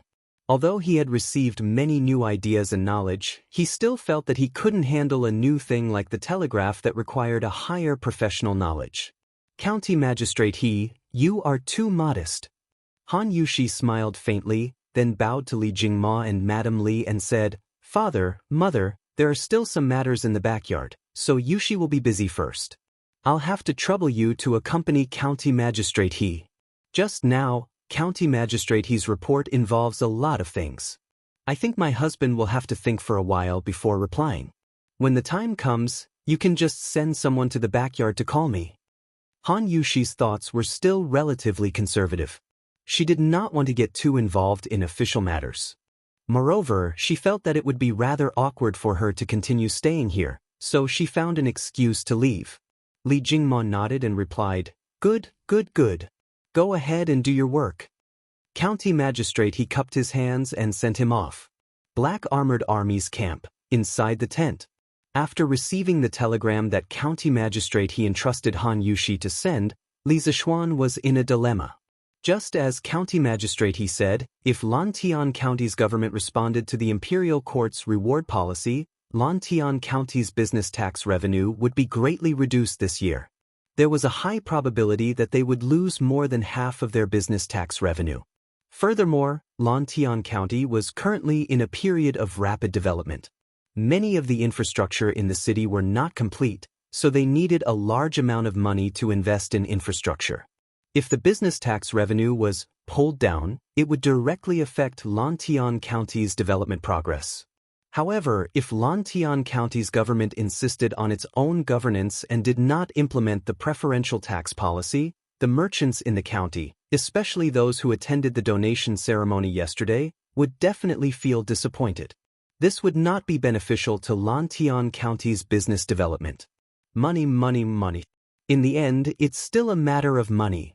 Li Zishuan furrowed his brows and paced back and forth in the tent in frustration. In the end, this matter was still a matter of money. If the Lantian County Yamen had a lot of money, they wouldn't have this problem at all. Then give them a discount? What was there to be troubled about? But the problem was that the government had no money now. Before entering the military camp, Li Zishuan had heard County Magistrate he mentioned that the expansion of the city and the laying of electric wires in the city would require a large sum of money. The government had already borrowed a few thousand strings of coins from the Yanhuang Bank and planned to return the money after the taxes were collected. However, now that Li Er's imperial edict was out, if Lantian County followed the imperial edict, Lantian County's government might not be able to repay the debt owed by the Yanhuang Bank this year. If it was Li Zishuan's financial situation in the past, he would definitely be able to help Lantian County's government out of its financial predicament. Why was it in the past? It was because after a few times of squandering, building the medical school, building the protective mountain formation of Yunshan, creating armor and equipment for the Black Armored Army for free, etc., Li Zishuan did not have much cash on hand. This might sound unbelievable, but it was the truth. But then again, even if Li Zishuan had the ability and capital to help Lantian County's government get out of its financial predicament, he would not directly use his own personal funds to make up for the government's financial deficit. This was because a few months ago, Li Zishuan had already made Lantian County's government independent of its finances. The taxes collected by the government did not have to be handed over to him. Similarly, when the government needed a large amount of money to build infrastructure, roads, bridges, schools, medical centers, etc., they could not ask him for help. Money, money, money. That's right. Isn't this a matter of money? If I don't have money, I can find someone to build it for me. Suddenly, a thought flashed through Li Zishuan's mind, and he thought of a plan that could satisfy both sides, and that was beep, beep, beep, beep, beep, beep. As soon as he thought of it, Li Zishuan immediately returned to the table and started to operate the telegraph machine to send a telegram. After a short wait, someone finally responded. Li Zishuan hurriedly sent his idea in the form of a coded message. Order: Lantian County's government will fully comply with the Emperor's decree and implement the corresponding business tax preferential policies in the city. As for the government's financial shortfall this year, with the Marquis and Lantian County's government's name and credit as guarantee, we will apply for a long-term loan of 50,000 strings of cash from Yanhuang Bank. The term of the loan will be 2 years. As for the interest rate, you can discuss it with the King of Shu. This 50,000 strings of cash will be used for the reconstruction of Lantian County's infrastructure, the expansion of the city walls, and the laying of electric wires. Every expenditure must be recorded in detail and no one is allowed to embezzle it. When the reconstruction of the city is completed and the business environment is greatly improved, I believe that Lantian County's business will become even more prosperous. When that time comes, a mere 50,000 strings of cash will definitely be paid off in less than 2 years. This last paragraph was mainly to dispel County Magistrate He's concerns. Otherwise, with County Magistrate He's cautious personality, he would definitely not dare to borrow such a large sum of money from Yanhuang Bank. That's right, Li Zishuan was planning to follow the path of rapid development in most modern cities. That was, the government would invest heavily in infrastructure. On one hand, it would expand domestic demand, because infrastructure required the support of many upstream and downstream industrial chains, as well as many workers. On the other hand, it would improve the city's infrastructure. In fact, it was mainly the transportation facilities that would drive the development of various industries in the city. Chapter 1874. Marquis has ordered us to follow His Majesty's decree and implement preferential business tax policies in Lantian County. As for the county government's financial shortfall this year, we will use the name and credit of Marquis and Lantian County government as a guarantee to apply for a long-term loan of 50,000 strings of cash from Yanhuang Bank. The loan period is 2 years. After receiving Li Zishuan's reply and instructions from the telegraph, county magistrate he did not dare to delay any further. He immediately left the Marquis mansion and returned to the county government. He gathered County Deputy Meng, Registrar Zhang, County Officer Wang and the rest to the back hall of the county government and announced Li Zishuan's decision on the spot. After he finished speaking, the officials in the room were all shocked. County Deputy Meng even exclaimed, "Borrow 50,000 strings of cash? So much money, when will our county government be able to pay it back?"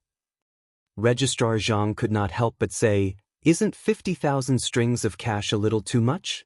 Our county government has already borrowed 7,000 to 8,000 strings of cash from Yanhuang Bank.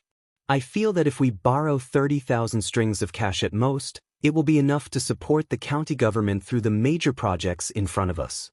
Furthermore, we are borrowing so much at once for such a long time. Yanhuang Bank may not be willing to lend it to us." County Officer Wang also deeply agreed. He even added, "Even if Yanhuang Bank is willing to lend it, the interest rate will definitely not be low.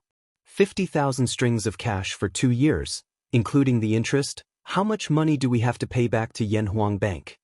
If it were not for Li Zishuan's strong character, County Officer Wang would have suspected that Li Zishuan made this decision on purpose to help Yanhuang Bank get business.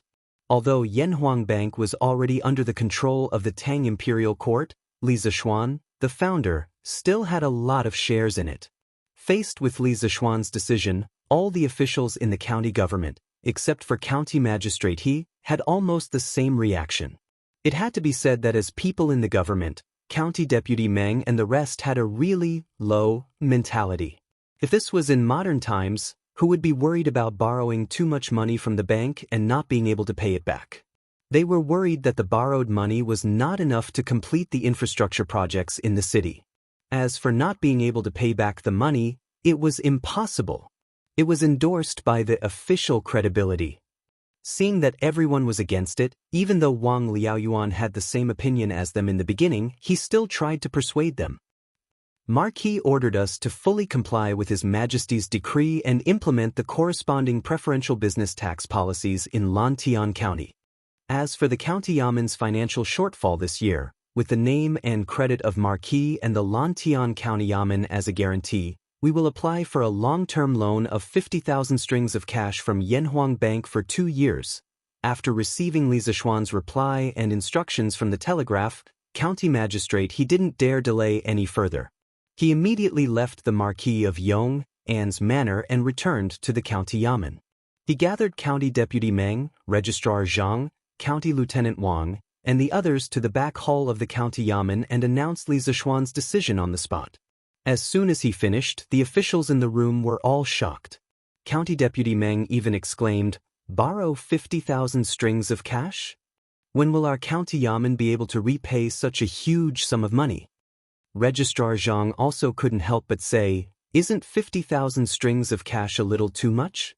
Our County Yamen has already borrowed 7,000 to 8,000 strings of cash from Yanhuang Bank. I feel that if we borrow 30,000 strings of cash at most, it will be enough to help the County Yamen through the major projects in front of us. Furthermore, we are borrowing so much at once for such a long time. Yanhuang Bank may not be willing to lend it to us." County Lieutenant Wang also agreed. He even added, "Even if Yanhuang Bank is willing to lend it, the interest rate won't be low. If we borrow 50,000 strings of cash for 2 years, with the interest, how much money do we have to repay Yanhuang Bank?" If it weren't for Li Zishuan's tough character, County Lieutenant Wang would have suspected that Li Zishuan made this decision on purpose to get business for Yanhuang Bank. Although Yanhuang Bank was controlled by the Imperial Court of Tang Empire, Li Zishuan, the founder, still had a lot of shares in it. Faced with Li Zishuan's decision, all the officials in the County Yamen, except for County Magistrate He, had almost the same reaction. It had to be said that as people in the government, County Deputy Meng and the other officials' thoughts were really low. If this was in modern times, who would worry about borrowing too much money from the bank and not being able to repay it? They were all worried that the borrowed money was not enough to complete the infrastructure projects in the city. As for not being able to repay the money, it was impossible. They had the government's credibility as their endorsement. Seeing that everyone was unanimously against it, although Wang Liaoyuan had the same opinion as them at the beginning, he still advised. Marquis ordered us to fully comply with the emperor's decree and implement the corresponding business tax preferential policies in Lantian County. As for the county Yamen's financial gap this year, with the name and credibility of Marquis and Lantian County Yamen as a guarantee, we will apply for a long-term loan of 50,000 strings of cash from Yanhuang Bank. The loan period is 2 years. After receiving Li Zishuan's reply and instructions from the telegraph, county magistrate, he didn't dare to delay any further. He immediately left Marquis Mansion and returned to the county Yamen. He gathered County Deputy Meng, County Lieutenant Wang, and the others again in the back hall of the county Yamen and announced Li Zishuan's decision on the spot. After he finished, the officials in the room were all shocked. County Deputy Meng even exclaimed, "Borrow 50,000 strings of cash? When will our county Yamen be able to pay back so much money?" County Lieutenant Zhang also couldn't help but say, "Isn't 50,000 strings of cash a little too much? Our county Yamen has already borrowed 7,000 to 8,000 strings of cash from Yanhuang Bank. I feel that if we borrow 30,000 strings of cash at most, it will be enough to support the county Yamen through a few big projects in front of us. Moreover, we are borrowing so much at once for such a long time. Yanhuang Bank may not be willing to lend it." County Lieutenant Wang also deeply agreed. He even added, "Even if Yanhuang Bank is willing to lend it, the interest rate won't be low. If we borrow 50,000 strings of cash for 2 years, with the interest, how much money do we have to repay Yanhuang Bank?" If it weren't for Li Zishuan's tough character, County Lieutenant Wang would have suspected that Li Zishuan made this decision on purpose to get business for Yanhuang Bank. Although Yanhuang Bank was already under the control of the imperial court of Tang Empire, Li Zishuan, the founder, still had a lot of shares in it. Facing Li Zishuan's decision, all the officials in the county Yamen, except for county magistrate He, had almost the same reaction. It had to be said that as people in the government, County Deputy Meng and the others' thinking was really low. If this was in modern times, who would worry about borrowing too much money from the bank and not being able to pay it back? What they worried about was that the borrowed money was not enough to complete the infrastructure projects in the city. As for not being able to pay back the money, it was impossible. It was backed by the government's credibility. Seeing that everyone was unanimously against it, although Wang Liaoyuan had the same opinion as them in the beginning, he still advised. Marquis ordered us to fully follow the emperor's decree and implement the corresponding preferential business tax policies in Lantian County. As for the county Yamen's financial shortfall this year, with the name and credibility of Marquis and Lantian County Yamen as guarantee, we will apply for a long-term loan of 50,000 strings of cash from Yanhuang Bank. The loan period is 2 years.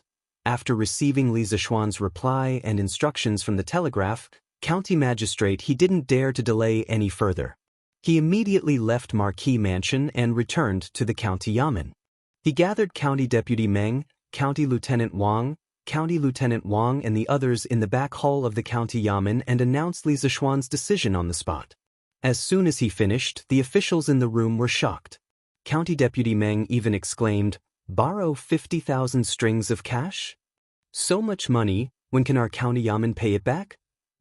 County Lieutenant Zhang also couldn't help but say, "Isn't 50,000 strings of cash a little too much? Our county Yamen has already borrowed 7,000 to 8,000 strings of cash from Yanhuang Bank. I feel that if we borrow 30,000 strings of cash at most, it will be enough to help the county Yamen pay for the big projects in front of us. Moreover, we are borrowing so much at once, and for such a long time, Yanhuang Bank may not be willing to lend it back."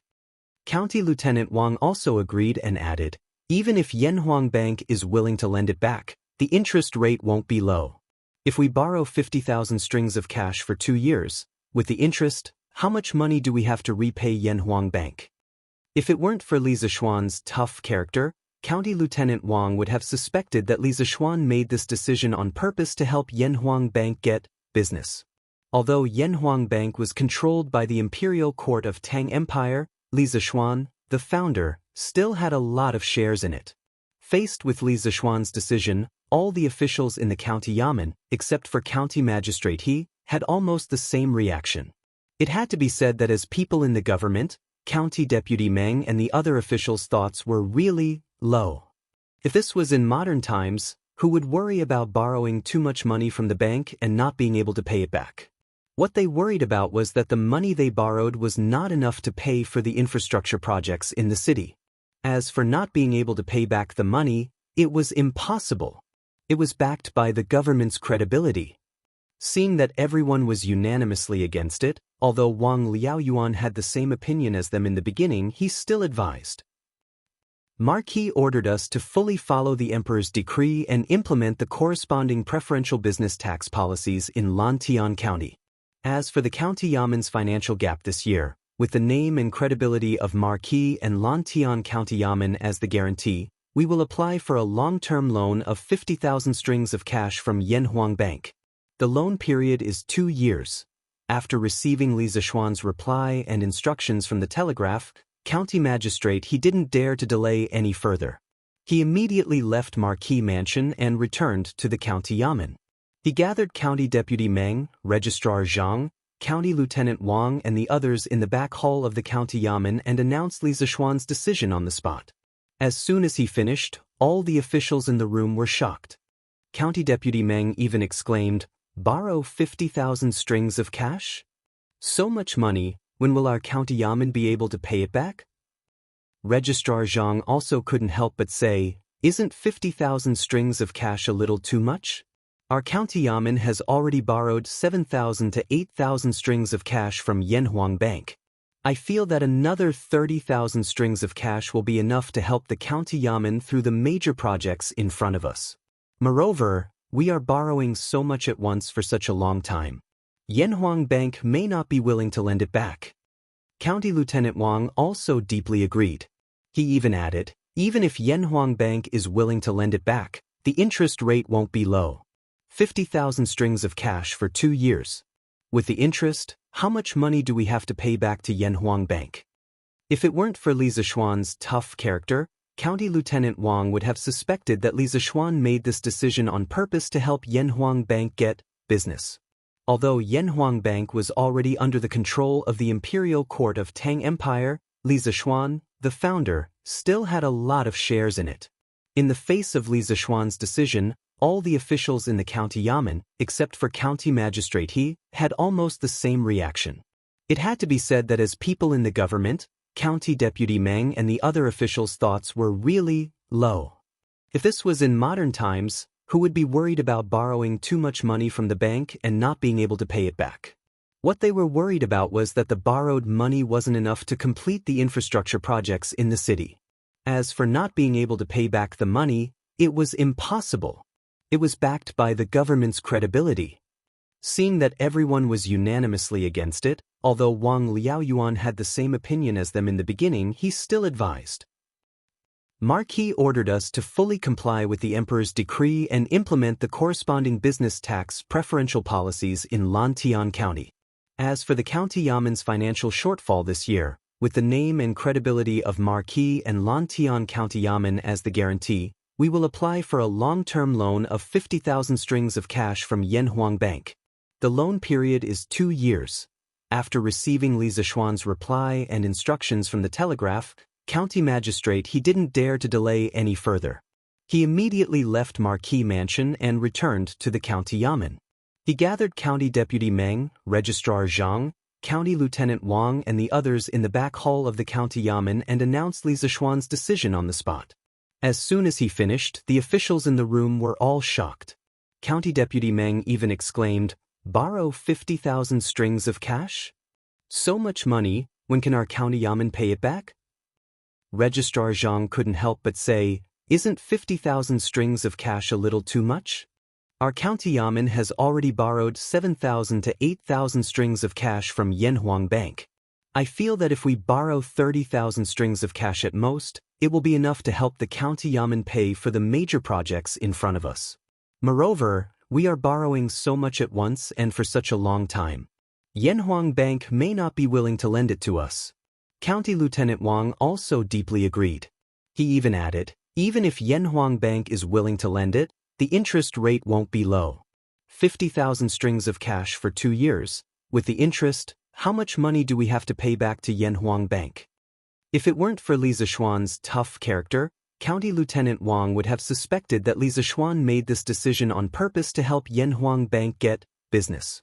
Although Yanhuang Bank was controlled by the imperial court of Tang Empire, Li Zishuan, the founder, still had a lot of shares in it. Facing Li Zishuan's decision, all the officials in the county yamen, except for County Magistrate He, had almost the same reaction. It had to be said that as people in the government, County Deputy Meng and the other officials' thoughts were really low. If this was in modern times, who would worry about borrowing too much money from the bank and not being able to pay it back? They were worried that the borrowed money was not enough to pay for the infrastructure projects in the city. As for not being able to pay back the money, it was impossible. They had the government's credibility to back them up. Seeing that everyone was unanimously against it as expected, Wang Liaoyuan had the same opinion as them at the beginning, but now he still persuaded them, yes. Chapter 1875. When Li Zishuan returned to the drill ground, the soldiers of the Wu Battalion were doing arm strength training, which was push-ups and pull-ups. Today, the soldiers were used to these 2 arm strength training methods, and the training standard had slowly increased from 100 push-ups and 15 pull-ups per soldier to 150 push-ups and 25 pull-ups per soldier. The training volume had increased by 50%. Everyone's body potential was limitless, and as the training continued, the potential would gradually increase, but the speed of increase was not linear. Normally, the speed of increase would be faster at the beginning, and the speed of increase would be slower towards the end. Therefore, at the beginning of the training, it was necessary to increase the training volume for the soldiers in a timely and reasonable manner according to the training situation of the soldiers. 78, 79, 80, 81, 82, 88. Li Zishuan walked to the side of the training ground of the Wu Battalion and listened to the counting sounds. Suddenly, he heard a particularly discordant sound, and he couldn't help but stop walking.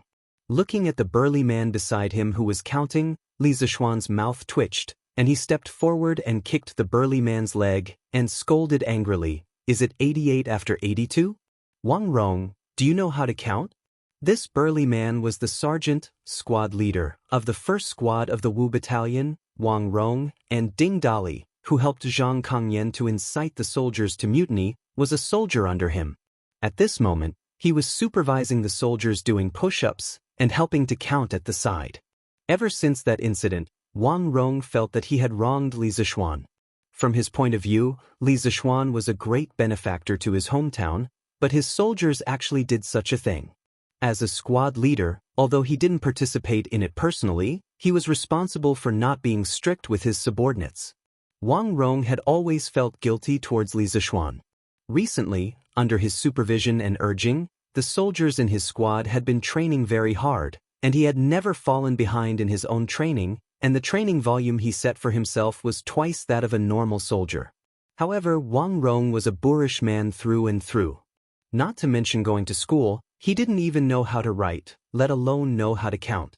He had no problem counting in the single digits, but when the number was large, he didn't even know where he was counting to.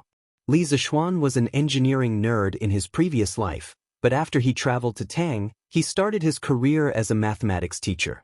As a mathematics teacher, how could he tolerate the fact that there were people around him who couldn't count?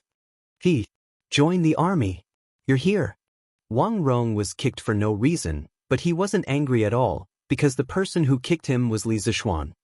He scratched his head and smiled embarrassedly at Li Zishuan. That I really don't know how to count. It's okay if it's a small number, but if it's a large number, then please forgive me. Join the army? Wang Rong spoke in a dignified manner, but the soldiers of the first unit of the Wu Battalion lowered their heads and tried to hold back their laughter. Li Zishuan rolled his eyes and said helplessly, "If you don't know how to count, then count separately. 150, divided into 3 counts, and count 50 each time. Otherwise, if you count like that, you'll get 8 out of 10 people wrong. Wang Rong's eyes lit up when he heard that, and he couldn't help but say excitedly, divided into 3 counts? That's a good idea. Join the army, you're indeed a literary star. Chapter 1876. I see. On the drill ground, Sun Jiping was suddenly enlightened. If the soldiers of the 2nd Battalion are only putting on a show during their daily combat training, then in tomorrow's combat competition, their results will definitely not be as good as ours. Li Zishuan nodded with a smile and said, "This is why I've always requested the soldiers to conduct their daily training with the mentality of actual combat. They are all good men of my great Tang. I would rather have them suffer some injuries during training than lose their lives on the battlefield. Also, even if the 2nd Battalion soldiers put in as much effort as ours in their daily combat training, they will still not be a match for ours. Because they have only learned half of the training methods from the new drill manual, they have only learned the superficial combat training. Like push-ups, pull-ups and other basic auxiliary training, they have not done them at all.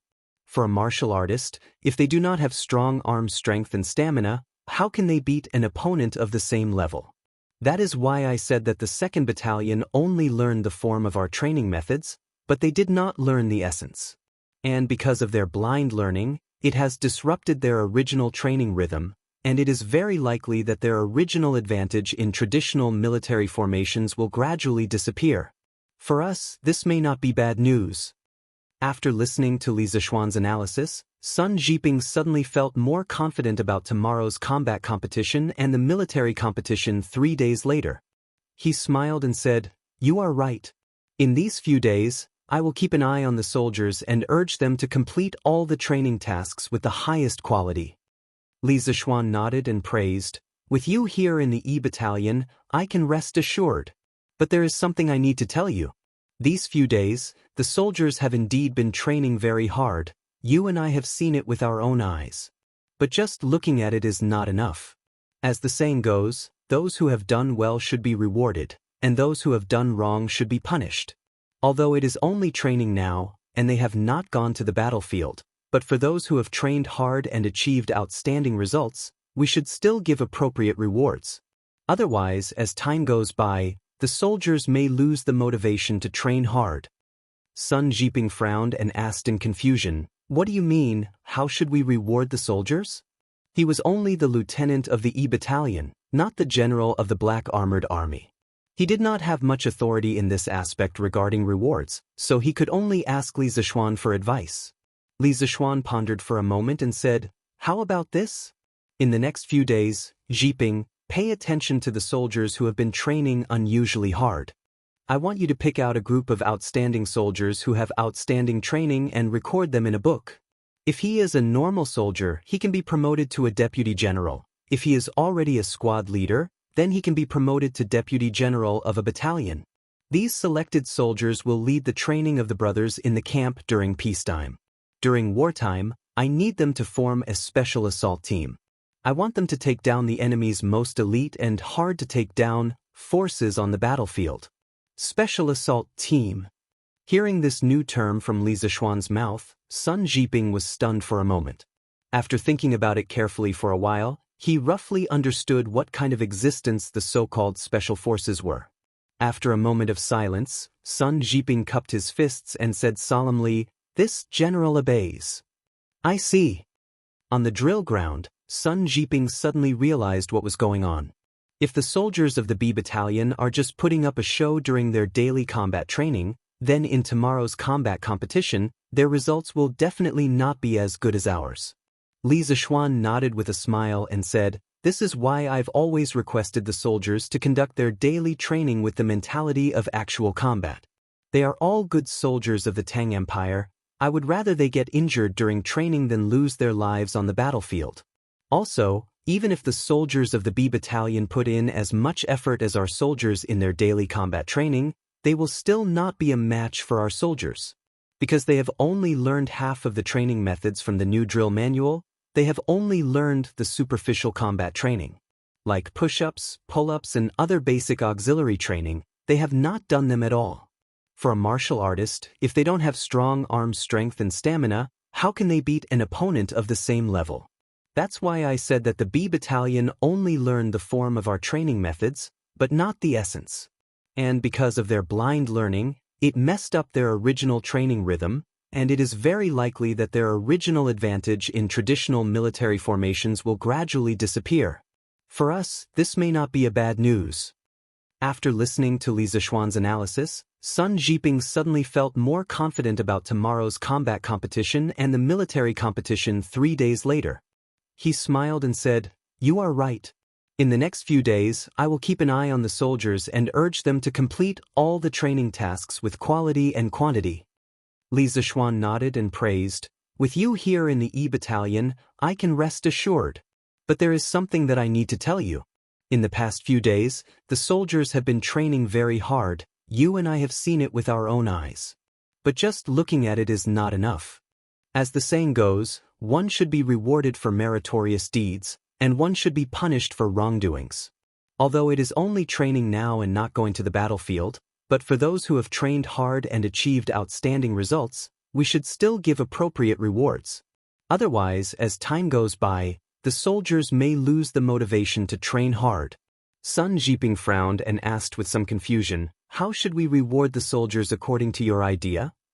He was only the lieutenant of the E Battalion and not the general of the Black Armored Army. Regarding the rewards for the soldiers, he did not have much authority in this aspect, so he could only ask Li Zishuan for advice. Li Zishuan frowned and pondered for a moment, then said, "How about this? For the next few days, Jiping, pay close attention to the soldiers who are training unusually hard. I want you to pick out a batch of outstanding soldiers and record all of them in a book. If he is a normal soldier, you can promote him to a deputy general of a team. If he is already a squad leader, you can promote him to a deputy general of a battalion. These selected soldiers will lead the training of the brothers in the battalion during normal times, but during wartime, I need them to form a special assault team. I want them to specifically take down the most elite and difficult force of the enemy on the battlefield." Special Assault Team. Sun Jiping was startled when he suddenly heard a new term from Li Zishuan.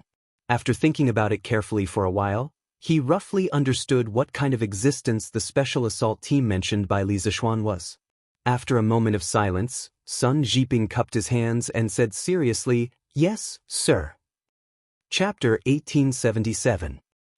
Reporting to the provincial governor and Your Highness King of Wei, this subordinate followed Kong Chu all the way to Jining Square in the west of the city and didn't find anything strange about him. I also didn't see him come into contact with anyone on the way. This subordinate had people hide near his residence and secretly observe. If there is any news, report it immediately. Taiyuan City, back hall of the provincial governor's mansion. Constable Feng strode in from outside and cupped his fists to Wang Liaoyuan and Li Tai. At this time, only Wang Liaoyuan and Li Tai were left in the room. As for Dugifeng, he took the weapons scattered by the assassins in the morning and worked with the soldiers of the Bing province barracks to search for the assassins in the city. Wang Yu naturally had to return to the Wang family to make some arrangements.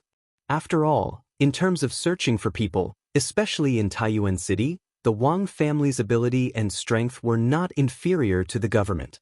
The reason why Li Tai hadn't left yet was mainly to wait for news from the people who followed Kong Chu. Wang Liaoyuan frowned and asked, "You're saying that Kong Chu has a residence in Jining Square?" Constable Feng replied. Wang Liaoyuan continued to ask, "Did you find out when he started doing business in Taiyuan City?" Constable Feng cupped his fists and said, "This subordinate found out that Kong Chu came to Taiyuan City 3 years ago. He opened a treasure shop in the city that specializes in selling gems and pearls. In recent years, business has been good, and he's an honest person. Last year, he married a local wife. The woman is the daughter of a country squire from outside Taiyuan City. Her name is Su Xiuhe. After the two of them got married, they were very loving. Nothing out of the ordinary happened." Wang Liaoyuan frowned and didn't say anything. Li Tai asked, "Did you ask Kong Chu's neighbors if any strangers came looking for him or sent him a letter today?" Constable Feng nodded and said, "Your Highness, this subordinate asked an auntie who sells pancakes in front of the Kong residence. She said that in the Kong residence today, other than Kong Chu, there was only an old farmer who carried vegetables in. No one else came in or out of the Kong residence. An old farmer who delivered vegetables? Li Tai's heart skipped a beat and he quickly asked, "What is this old farmer's background? Have you checked?" Constable Feng had obviously done his work well this time. He cupped his fists and replied, "I've asked around. This old farmer is a farmer from Nanha village outside the city. He has a son who lives in the city. He just moved into the city this year and stayed with his son. Basically, he would send vegetables to Kong Chu's house every few days. There's nothing unusual about him." Hearing this, Li Tai couldn't help but frown in silence. Seeing this, Wang Liaoyuan waved his hand at Constable Feng and said, "You did a good job. You can leave now. I have something important to discuss with His Highness." Here, Constable Feng cupped his fists, bowed, and left. Li Tai raised his head and looked at Wang Liaoyuan. "Provincial Governor Wang, I still think there's something wrong with Kong Chu. Have someone keep an eye on Kong Chu. Report to me as soon as you find anything strange." Although Kong Chu looked normal on the surface, Li Tai's intuition told him that Kong Chu was definitely hiding something. Wang Liaoyuan had been an official for so many years, so he was still alert. He also felt that there was something wrong with Kong Chu. Hearing this, he nodded and said, "Okay. I'll make the arrangements." Li Tai nodded and stood up. "If that's the case, I'll leave this to Provincial Governor Wang. I still have other matters to attend to, so I'll take my leave first." Although Dugu Xian had been assassinated and the hidden assassin in the city hadn't been caught, the Academy's task of building a relay station still had to continue. It might even have to be sped up. This was because Li Tai didn't know how many more obstacles he would face. He wanted to be as quick as possible. Otherwise, he might not be able to complete the task in 2 months. Wang Liaoyuan's heart skipped a beat as he cupped his fists. The hidden danger in the city hasn't been dealt with yet. It's best if Your Highness doesn't go out for the next few days. If Your Highness insists on heading to Dragon Mountain, you can bring the Imperial Guards and the Bing Province Barracks soldiers along. Clearly, Wang Liaoyuan could tell that Li Tai wouldn't stop because of the assassin, so he reminded him. Li Tai nodded and said, "Okay, I understand. I'll be careful." With that, Li Tai put his hands behind his back and walked out the door. Taiyuan City was destined to not be peaceful today. In fact, Taiyuan City hadn't been peaceful for the past 2 days. Yesterday, the Wang family's forces on the surface and in the dark had been searching for Zhu Xiecheng and Kang Chang'an in the city. Yesterday, Taiyuan City was buzzing with activity. Today, the 10,000 soldiers of the Bing Province Barracks were scattered in every corner of Taiyuan City, searching for something from house to house.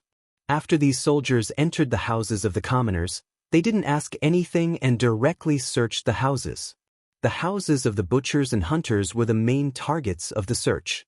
The sabers, arrows, and other weapons hidden in their houses were all found by the soldiers of the Bing Province Barracks. Then, one of the soldiers took out a blueprint from his bosom. On the blueprint, there were drawings of various weapons. The weapons were also engraved with a special pattern.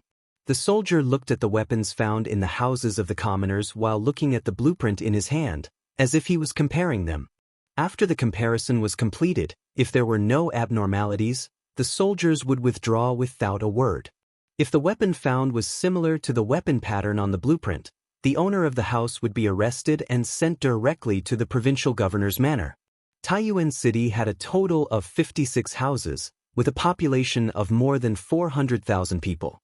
For 10,000 soldiers to search from house to house, this project was no small matter.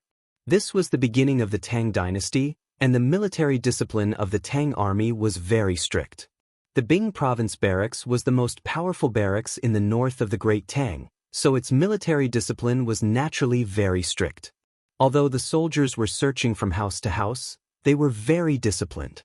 Generally, the owners of the houses would gather the women in one place before they entered to search. Thus, although the search of the soldiers caused some inconvenience to the lives of the commoners, on the whole, the commoners of Taiyuan City mostly supported the soldiers' work. Of course, there were always exceptions to everything. Not everyone was willing to cooperate with the search. Some of the rich and powerful families in the city were often unwilling to let the soldiers go in and search. After all, they were all big families and businesses. If the soldiers went in and damaged something during the search, the losses would be great. Moreover, the great clans had many secrets. If the soldiers discovered something shameful about the owners of the houses during the search, wouldn't they suffer a great loss? Thus, when the owners of the great clans heard that the soldiers were coming to search, they couldn't help but order their servants to stop them. However, the search warrant today was jointly issued by the Bing Province Provincial Governor Wang Lin and the Bing Province Barracks Commandant Fang Gongting, the two highest-ranking military and political officials in Bing Province. The soldiers would carry out this search warrant unconditionally.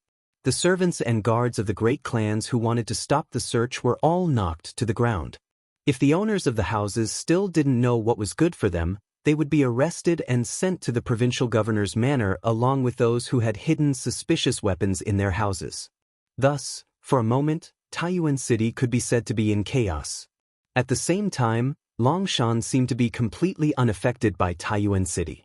According to the division of tasks that Li Tai had assigned in the morning, the members of the 5th and 6th teams took out measuring tools and began to survey the buildings of the Longshan Boy Temple. The measuring tools they took were all from Yanhuang College. At the beginning of this year, the Academy officially established the 2nd and 3rd Trump Card Project. The 2nd Trump Card Project was to improve the telegraph and increase the transmission distance of telegrams. The 3rd Trump Card Project was mainly to establish measurement standards and make standard measuring tools. After nearly half a year of hard work, the Academy had not only established its own measurement standards committee to establish unit standards for some new physical quantities, but also worked together with the workshop of the Interesting Pavilion to produce a batch of precision measuring instruments. These instruments would provide a standard reference for all similar instruments in the future, and they would be calibrated as soon as they changed. The measuring instruments held by the students on Longshan included a ruler, a large triangular ruler, and even a tape measure. The units of these measuring instruments were not the inch, qi, or zhang commonly used in the Tang Empire, but the new units proposed by the Measurement Standards Committee of the Academy according to Li Zishuan's idea: millimeter, centimeter, decimeter, and meter. Although 1 centimeter of these measuring instruments was not strictly equal to 1 centimeter of modern measuring instruments, it was not important. In ancient times, if one wanted to make precision production, the ancient measurement units had to be subdivided. At this time, the smallest unit of length was 1 inch, about 333 centimeters, which obviously could not meet the requirements of precision production. Thus, Li Zishuan not only proposed millimeters, but also smaller units such as microns. The Academy was currently making more precise measuring instruments such as vernier calipers. Mr. Mo, we have finished measuring the inside and outside of the boys' temple. We think that the height here can meet the requirements of the construction of the telegraph relay station. We can even directly build the telegraph relay station in the meditation room on the 2nd floor of the boys' temple. In this way, we don't need to build an additional high platform for the telegraph relay station, and we can save a lot of time. Near noon, the 8 students of the 5th and 6th groups found Mo Chue. One of the students handed the drawing in his hand to Mo Chue and reported seriously. Mo Chue took the drawing and looked at it carefully. The students had drawn the structure of the boys' temple according to a certain scale when they were surveying the area. They had marked the dimensions of the key areas. Those who knew the new engineering drawing method invented by Li Zishuan would be able to understand it at a glance. That's very good. Your judgment is right. Based on the height of the boys' temple and Dragon Mountain, it is completely feasible to build the telegraph relay station in the meditation room on the 2nd floor. But where should we put the generator? Have you thought about Pangxing? After glancing through the drawing, Mo Chue nodded with a look of approval. Then he asked another question. The telegraph machine needed electricity, and the telegraph relay station naturally needed electricity as well. And they definitely couldn't use batteries. After all, batteries could only provide limited endurance, so they could only place their hopes on a small power station. The construction of a hydroelectric power station required a lot of time and effort, so they had brought a small thermal power station from the Academy. This was the first thermal power station in the history of the Tang Empire. Replying to Mr. Mo regarding the thermal power station, it definitely can't be placed in a room, or else it will easily catch fire. We think that it should be placed in the backyard north of the boys' temple. The space there is spacious, and it is convenient for the Imperial Army to guard it. It is safer than placing it outside the boys' temple. The student named Pang Xing replied, "Yes, you have considered it very thoroughly." Hearing this, Mo Chue nodded and praised. Since that's the case, immediately inform the members of the second, third, and fourth groups to start preparing to build the thermal power station. When the time comes, remember to measure and adjust the voltage. Otherwise, if the voltage is too high, it will easily burn our machines. Pang Sheng and the others nodded and turned to leave. Mr. Mo Chue, how is the situation here? At this moment, Li Tai had also arrived at Dragon Mountain and walked up to Mo Chue's side to ask this question. After leaving the provincial governor's residence, he did not even return to the courier station. Instead, he rushed straight to Dragon Mountain with a dozen Imperial Army guards. At present, Taiyuan City was filled with soldiers from the Bing province barracks. Li Tai was not worried that they would jump out to assassinate him at this time. If that really happened, he would be relieved. This was because although the Imperial Army around him was few in number, they were all highly skilled in martial arts. Even if they could not immediately defeat him, they could temporarily delay him. As long as they could delay him for a while, the soldiers in the city would definitely rush over to arrest him. Hearing the familiar voice behind him, Mo Chue was startled and quickly turned around. When he saw that it was Li Tai, he sighed in relief and said, "Pang Sheng and the others have completed the survey. We all think that we can directly build the telegraph relay station in the meditation room on the second floor of the Boy Temple. At this moment, I have Jia Jin and Li Yan lead people to build a thermal power station in the backyard of the Boy Temple." Hearing this, Li Tai's expression was faintly excited. "Good. It would be best if we can directly build the telegraph relay station in the meditation room on the second floor of the Boy Temple. This way, we can save a lot of work and a lot of time." However, this thermal power station was only a preliminary success in the workshop. Now that we want to put it into practical use, I'm afraid there will be some problems in the process. For the next 2 days, let's focus on making the thermal power station run smoothly. Shinge, your worries are not without reason. We'll do as you say. After we switch the thermal power generator this time, it will save us a lot of trouble next time. Mo Chue nodded. Then he frowned and asked with a worried expression, "By the way, Qingge, how is General Dugu's situation now?" In the morning, when he, Li Tai, Duging, and the others went to Dragon Mountain, they were chased back by the Imperial Army. Therefore, Mo Chue knew about the assassination of Dugu Exin. However, to avoid causing panic, he did not tell the rest of the students. Chapter 1878. General Dugu has been poisoned. Fortunately, there is a doctor in Source Peak City with excellent medical skills. The poison in General Dugu's body was removed and he is now out of danger. On Dragon Mountain, Li Tai's face was solemn as he spoke to Mo Chue. "Poisoned? Is it that serious? It seems that the assassins came prepared and wanted to kill General Dugu. Source Peak City doesn't look safe. We must be more careful." Mo Chue's face turned cold when he heard this. Mo Chue was naturally clearly aware of how important Dugu Xian was to this group. It wasn't an exaggeration to say that Dugu Xian was the guardian of their group. If Dugu Xian was killed, then the possibility of them returning safely from this trip to the north was extremely small. They had just arrived in Source Peak City and Dugu Xian had been assassinated. Moreover, the other party had directly tried to kill Dugu Xian. It was hard to believe that the assassin's next move was not targeting them, so Mo Chue's heart was now filled with vigilance. Li Tai understood the meaning behind Mo Chue's words. He nodded and said, "The current Source Peak City is indeed treacherous and full of hidden murderous intent. However, Mr. Mo Chue, you don't have to worry too much. The provincial governor's office has already obtained some clues about the assassins. Just now, 10,000 soldiers from the Bing province barracks have entered the city and are working with the provincial government bailiffs and Wang family guards to search for the assassins. With such an inescapable net, even if they can't catch the assassins, I believe they won't dare to come out again. We only need to build the telegraph relay station in the shortest time possible. Then we can leave Source Peak City and head to Yunzhou. Hearing this, Mo Chue's heart calmed down a little.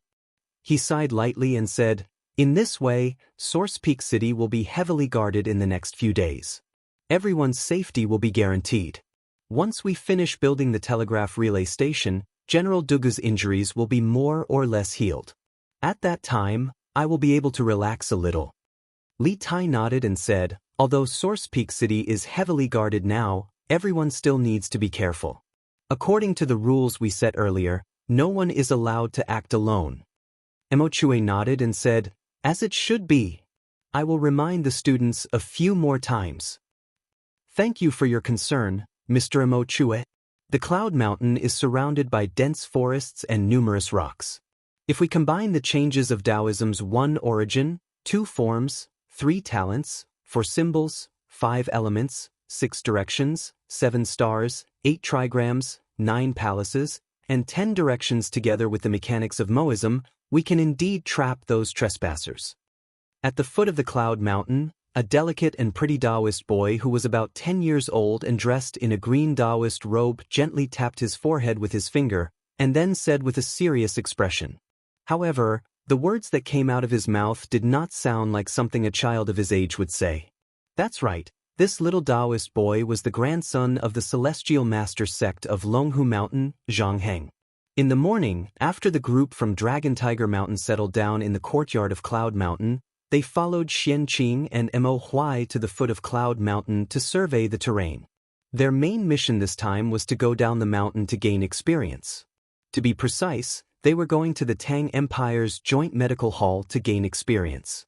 However, at this time, the academy was building the mountain guarding formation, and Mo Huai had asked Xianqing for help. How could Xianqing not help? Therefore, helping the academy build the mountain guarding formation became the first task of Xianqing, Zhang Heng, and the others after leaving the sect. "Ah, you have good eyesight. I was previously instructed by Taoist Li Chunfeng, and he also suggested this at that time. However, I and Taoist Li Chunfeng are not proficient in setting up formations, so we have to trouble the Celestial Master sect with this matter." Hearing this, Mo Huai could not help but look at the little Daoist boy with slight surprise. He probably did not expect a little Daoist boy from the Celestial Master sect to have such profound attainments in formations. Thinking of this, he could not help but feel more confident in the construction of the mountain guarding formation of the academy. Xianqing looked at Zhang Heng lightly and did not say anything. Young people were somewhat arrogant and vain. Zhang Heng could read the Taoist canon at such a young age, so naturally, he wanted to show his talent in front of others. Xianqing did not say anything to stop him, because who had not been young and frivolous? Chapter 1879. Lord Guard, the soldiers of the Bing Province barracks have already entered the city. They're working with the Yamen runners and the Wang clan guards to search every household in the city. They're only searching for weapons. It's said that the Yamen runners have a blueprint in their hands, and the weapons found in the houses will be compared to the blueprint. If the patterns are similar, the owner of the house will be captured and brought to the provincial governor's residence. It seems that the Great Tang Yamen already knows that we've obtained weapons from Kong Chang'an. In the innermost room of Tongfu In's heavenly guest room, the tall man called Sky Eagle from before was solemnly bowing to the leader, guard leader, who was not very handsome but always liked to hold a feather fan. There's no need to think. The Yamen must have already sensed that we've obtained weapons from Kong Chang'an. The middle-aged man waved the feather fan in his hand without the slightest hint of panic on his face as he spoke to Sky Eagle. It's all thanks to Lord Guard's wisdom to have our brothers bury the weapons in advance. Otherwise, none of us would have been able to escape this great search. The tall man called Sky Eagle clasped his hands, a look of relief on his face. It truly had been this Lord Guard, who had ordered them to bury all their weapons and lay low for the next few days. They were not to come out unless there was something important. Now that he thought about it, this Lord Guard had truly had a certain amount of foresight in his arrangements. Keep a close eye on the people below. Don't let them rashly show themselves, especially Xian Yi. This fellow has always thought highly of himself and likes to underestimate his enemies. We can't let him cause any trouble at this critical juncture." The Lord Guard frowned as he warned. "This subordinate will do as you bid." Sky Eagle clasped his hands in acknowledgement. After a moment of hesitation, he tentatively asked, "Lord Guard, may I ask what our next step is?" "The next step," the Lord Guard's eyes flashed, and after a moment of thought, he said, "I've already sent a messenger pigeon back. Right now, we just need to wait for the Kagan's reply and reinforcements. Until then, all of us will carefully hide in the city and wait for an opportunity to move. If we have the chance to capture 1 or 2 Yanhuang College students and teachers, that would be for the best. Of course, this is only the most ideal situation. What's most important is that we don't expose ourselves. With our current strength, we don't have the strength to face the great Tang authorities head-on." When Heavenly Eagle heard that, he cupped his fists and said with a solemn look, "Lord Guard, rest assured. This subordinate definitely won't let the brothers be willing to be exposed. But right now, most of the people from Yanhuang College are in Longshan. They must have chosen a location there. Are we going to let them do whatever they want in Longshan?" Lord Guard frowned and said indifferently, "Even if we want to interfere in this matter, I'm afraid we don't have the strength to do so. Right now, there must be a large number of soldiers guarding the Dragon Mountain. If we go there, I'm afraid we'll be walking right into their trap. Let's wait for 2 more days. Once our reinforcements arrive, we'll coordinate from the inside and the outside to completely take Taiyuan. Anyway, what Yanhuang College wants to build isn't something that can be completed in a few days." Heavenly Eagle nodded and cupped his fists as he said, "Lord Guard is wise. This subordinate will pass down the order to all the brothers to be careful and lay low for the time being." Lord Guard waved his hand and said calmly, "Don't worry. Go. If you don't have anything important to do in the next 2 days, don't come and see me." Chapter 1880.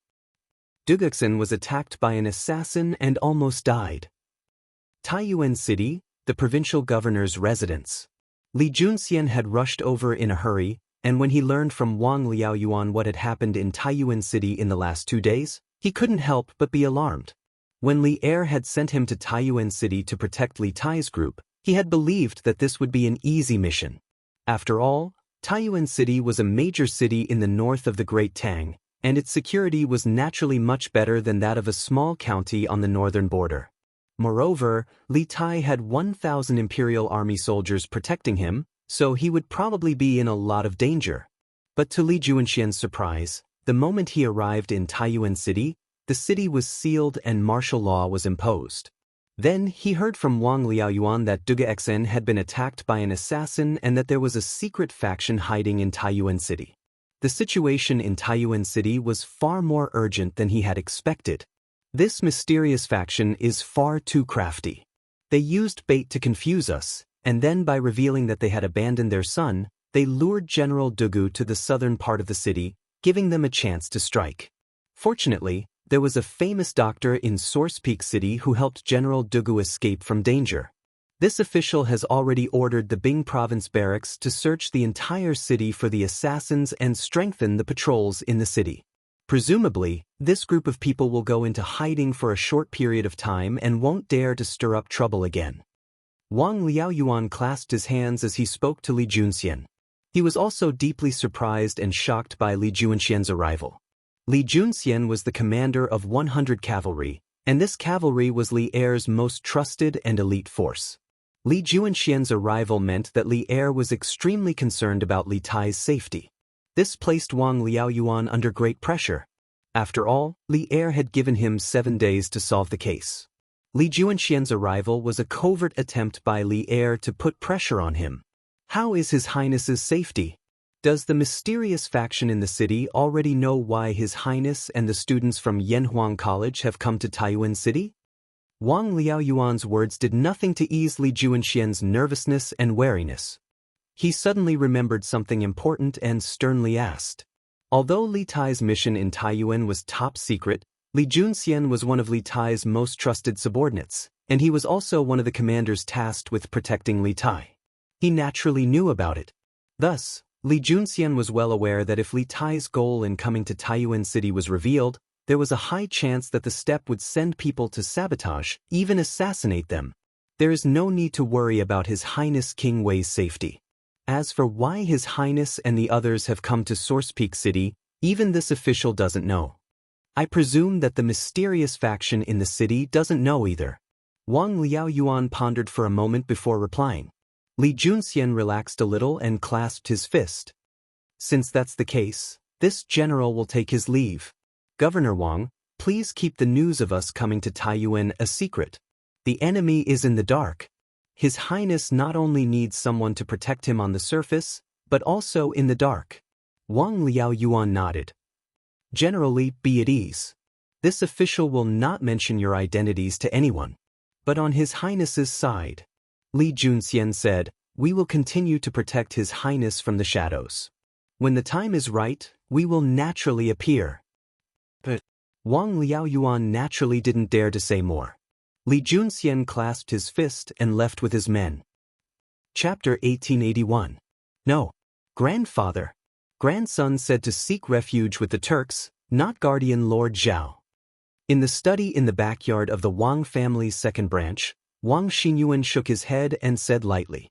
Wang Kuei, who was in a state of agitation and excitement, seemed to have been splashed with a basin of cold water and completely calmed down. He frowned and asked in confusion, Xinyuan, what do you mean by that? If we follow guardian Lord Zhao, isn't it the same as seeking refuge with the Turks? Xinyuan, are you thinking of? Wang Kuei suddenly thought of a terrifying possibility and could not help but reveal a trace of fear between his brows. Under his gaze, Wang Xinyuan slowly nodded and said, Grandfather, 2 years ago, that person surnamed Zhao was just a small official in a small county in Zhangzhou. After seeking refuge with Xieli Khan, he suddenly changed and gained the respected status he has today. In fact, in terms of foundation and strength, our Wang family is not the slightest bit weaker than him, so why do we have to work under him? Why can't we completely replace him? As soon as these words came out, Wang Kuei's face could not help but reveal a trace of contemplation. Seeing this, Wang Xinyuan struck while the iron was hot and continued, this time, that person surnamed Zhao infiltrated Taiyuan City to get to the bottom of things is only for Prince Li Tai of Wei and the teachers and students of Yanhuang College. They are going to build a telegraph relay station in Taiyuan City, which is a great threat to the safety of the Turks. In the future, when the Great Tang and the Turks go to war, the Great Tang will be in an invincible position in terms of intelligence and information. That is why that person surnamed Zhao spared no effort to destroy the telegraph relay station that Li Tai and the others are going to build. Right now, it is just that they do not have enough troops. If they have enough strength, he will immediately take action and help the Turks eliminate this great threat. Grandfather, think about it. If we destroy the telegraph relay station that Li Tai and the others are going to build without the help of the grassland headquarters, and even secretly leave behind the key machines and key people to build the telegraph relay station and then give them to the Turks, once the Turks learn of it, the Turks will definitely have a whole new level of respect for us and even put us in an important position. At that time, we will not have to work under that person surnamed Zhao, but directly under the Turks. Isn't the day of meteoric success just around the corner? It was said that every man for himself, and the heavens and earth would destroy him. Wang Xinyuan, on the other hand, would feel uneasy as long as he did not rebel. Not only did he want to rebel against the Great Tang, he also wanted to rebel against one of their leaders before even joining the opposing faction. He was truly a traitor who treated rebellion as a common occurrence. Wang Kuei's eyes brightened, but a moment later he frowned and said, Xianyuan, your idea is certainly good, but with our strength alone, how are we going to destroy the telegraph relay station that Li Tai and the others are going to build? What's more, we are going to secretly hand over the key machines and key personnel to the Turks.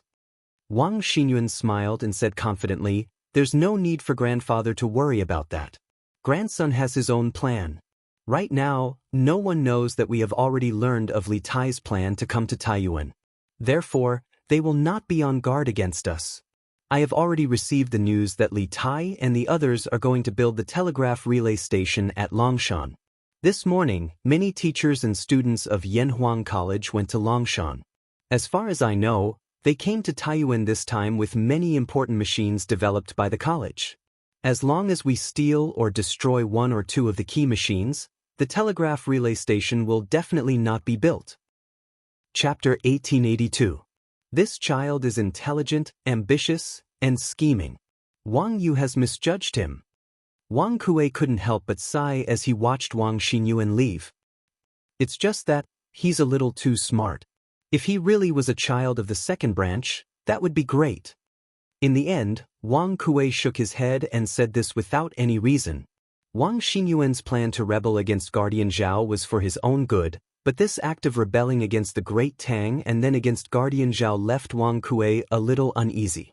He was worried that Wang Xinyuan would one day break free from his control, and even more worried that Wang Xinyuan would one day betray him.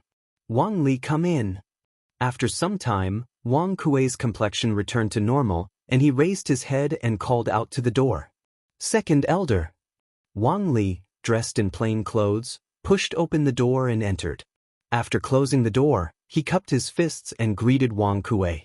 You should have heard what this old man said to Xinyuan just now, right? Wang Kuei looked at Wang Li and indifferently asked. Yes, this subordinate heard it all.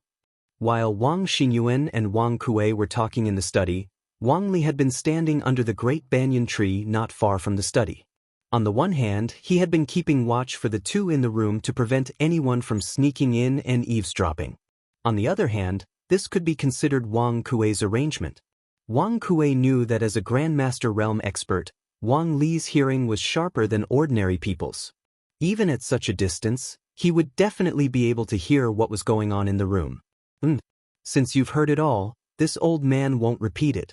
Starting today, you and your subordinates must all obey Xinyuan's orders. Xinyuan's words are equivalent to this old man's words. All of you must strictly obey them, understand? Wang Kuei sternly said. Wang Li's expression turned solemn as he bowed and cupped his fists. Second elder, be at ease. This subordinate will do our best to assist young master. This child is intelligent and ambitious. Wang Yu has misjudged him. Wang Kuei couldn't help but sigh as he watched Wang Xinyuan leave. It's just that he's a little too smart. If only he were really a child of the second branch. In the end, Wang Kuei shook his head and said this without any reason. Wang Xinyuan's plan to betray Guardian Zhao was for his own good, but this betrayal of the Tang Empire and then of Guardian Zhao made Wang Kuei feel a little uneasy. He was worried that Wang Xinyuan would break away from his control one day, and even more worried that Wang Xinyuan would betray him one day. Wang Li, come in. After an unknown period of time, Wang Kuei's complexion returned to normal. He raised his head and shouted towards the outside. Second elder. Wang Li, who was dressed in plain clothes, pushed open the door and entered. After closing the door, he stepped forward and cupped his fists towards Wang Kuei. You should have heard what I said to Xan Yuan just now, right? Wang Kuei looked at Wang Li and asked indifferently. Yes, this subordinate heard it all. While Wang Xinyuan and Wang Kuei were talking in the study, Wang Li was standing under the great banyan tree not far from the study. First, he was keeping watch for the two in the room to prevent anyone from quietly sneaking in to eavesdrop. Second, Wang Kuei had intentionally arranged this because he knew that as a Grandmaster expert, Wang Li's hearing was sharper than ordinary people's. Even if he was so far away, he would definitely be able to hear what was going on in the room. Chapter 1883. The most adorable person. When the country is in trouble, they will answer the call. Sacrificing their lives for the country, looking death in the eye. They are the most adorable people. In the eyes of countless people, merchants who only value profit over righteousness. Raising 428,500 strings of cash for the military.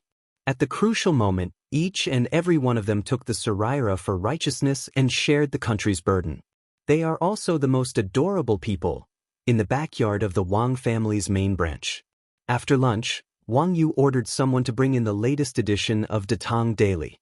He leaned back on the couch and began to read the newspaper. Immediately, his attention was drawn to the headline of the Datang Daily. Datang Daily's editorial department was in Lantian County. Every morning, the citizens of Chang and its surrounding areas would be able to enjoy the latest edition of the newspaper. However, due to the limitations of geographical space and information transmission methods, in cities like Taiyuan City, which was a certain distance away from Chang'an City, the citizens would often have to wait a few hours before they could read the latest edition of the newspaper. As for how late they were, it depended on how far they were from Lantian County. In Taiyuan City, the newspapers from Datong Daily's editorial department of Lantian County would usually only arrive around noon. Due to Taiyuan City's lockdown, the arrival of the newspapers was delayed quite a bit. As such, Wang Yu only received the latest edition of Datong Daily after lunch. A small fundraising event actually raised nearly 430,000 strings of cash. After reading the news, Wang Yu could not help but sigh softly. In the room, besides him, Wang Bing and Princess Tong were also present. Hearing this, Wang Bing raised an eyebrow and said in surprise, Are you talking about the fundraising event held by the Yanhuang Chamber of Commerce in Lantian County yesterday? They raised nearly 430,000 strings of cash for the military? A few days ago, news of the Yanhuang Chamber of Commerce holding a fundraising event to raise funds for the country had spread like wildfire. Naturally, Taiyuan City had also spread the news. As the previous head of the Wang family, it was impossible for Wang Bing not to know of this news. That's right. Wang Yu nodded, then pointed to another piece of news below the headline and said, Dad, look, there's a list of donors at the bottom. It records the names of the businessmen who donated money at yesterday's fundraising event and how much they each donated. Wang Bing's heart skipped a beat, and he immediately became interested. He leaned forward and said, Oh, let this old man have a look. There were no other maids or servants in the room, so Wang Yu could only personally get up and pass the newspaper to Wang Bing. Wang Bing took it and looked at it carefully. The most adorable person, when the nation is in trouble, a call is made. Sacrificing their lives for the nation's calamity, looking death in the eye as though it were a return home. They are the most adorable people. In the eyes of countless people, merchants who value profit above righteousness. Raising military funds of 428,500 strings of cash. At the critical moment, each and every one of them took the Saraira as righteousness and shared the nation's burden. They are also the most adorable people, in the backyard of the Wang family's first branch. After lunch, Wang Yu ordered someone to bring him today's latest Datong Daily. He leaned against the couch and began to read the newspaper. He was immediately attracted by the headline of today's Datong Daily. The editorial office of Datong Daily was in Lantian County. Every morning, the people in and around Chang'an would naturally be the first to read the news. Chapter 1884. The reason why Wang Yu and Princess Tong didn't return to Suizhou directly from Qizhou and instead came to Taiyuan was because Wang Renbiao had married a commoner and angered the elders. Wang Yu was worried that this matter would affect Wang Renbiao's position as the heir of the Wang family, so he brought Princess Tong back to the ancestral home to mediate. At the time, Wang Yu had intended to persuade the elders with an important argument. Imperial power was at its peak, and Li Zishuan was also favored by the emperor. Since Li Jingchu was Li Zishuan's adopted sister, she could be considered a match for Wang Renbiao. The Wang family couldn't offend Li Zishuan because of this matter. Moreover, when Lu Qingqing of the Lu family of Fanyang and Li Jingxian of the Li family of Zhao County found out that Wang Renbiao had married Li Zishuan's adopted sister, they all left for Lantian County to participate in the fundraising event. In the beginning, the elders of the Wang family didn't believe that Li Jingxian and Lu Qingqing would participate in the fundraising event. To be precise, they didn't think that the arrogant 5 families and 7 hopes would bow to a small marquis. In addition, Wang Yu only speculated that Li Jingxian and Lu Qingqing would go to Lantian County to participate in the fundraising event. There was no direct evidence, so Wang Yu didn't argue with Wang Kuei and the others on this point. But now, the donation list published by Datong Daily was a solid slap to the faces of Wang Kuei and the others. Didn't you say that it was impossible for Li Jingxian and Lu Qingqing to participate in the fundraising event? Then why were their names on the list? And the 2 of them donated 30,000 strings of cash each? This old man heard that the sudden martial law in the city has something to do with Prince Wei and the group from Yanhuang College? In the backyard of the Wang family's main house. Wang Bing suddenly thought of something and asked after seeing Wang Yu leave and instruct the servants to deliver the newspapers to the other elders. Replying to father, it was the commander of the imperial army, Dugexin, who came to Taiyuan with Prince Wei. He was assassinated in the southern part of the city this morning. The Bing provincial governor speculated that this group of assassins was likely to harm Prince Wei.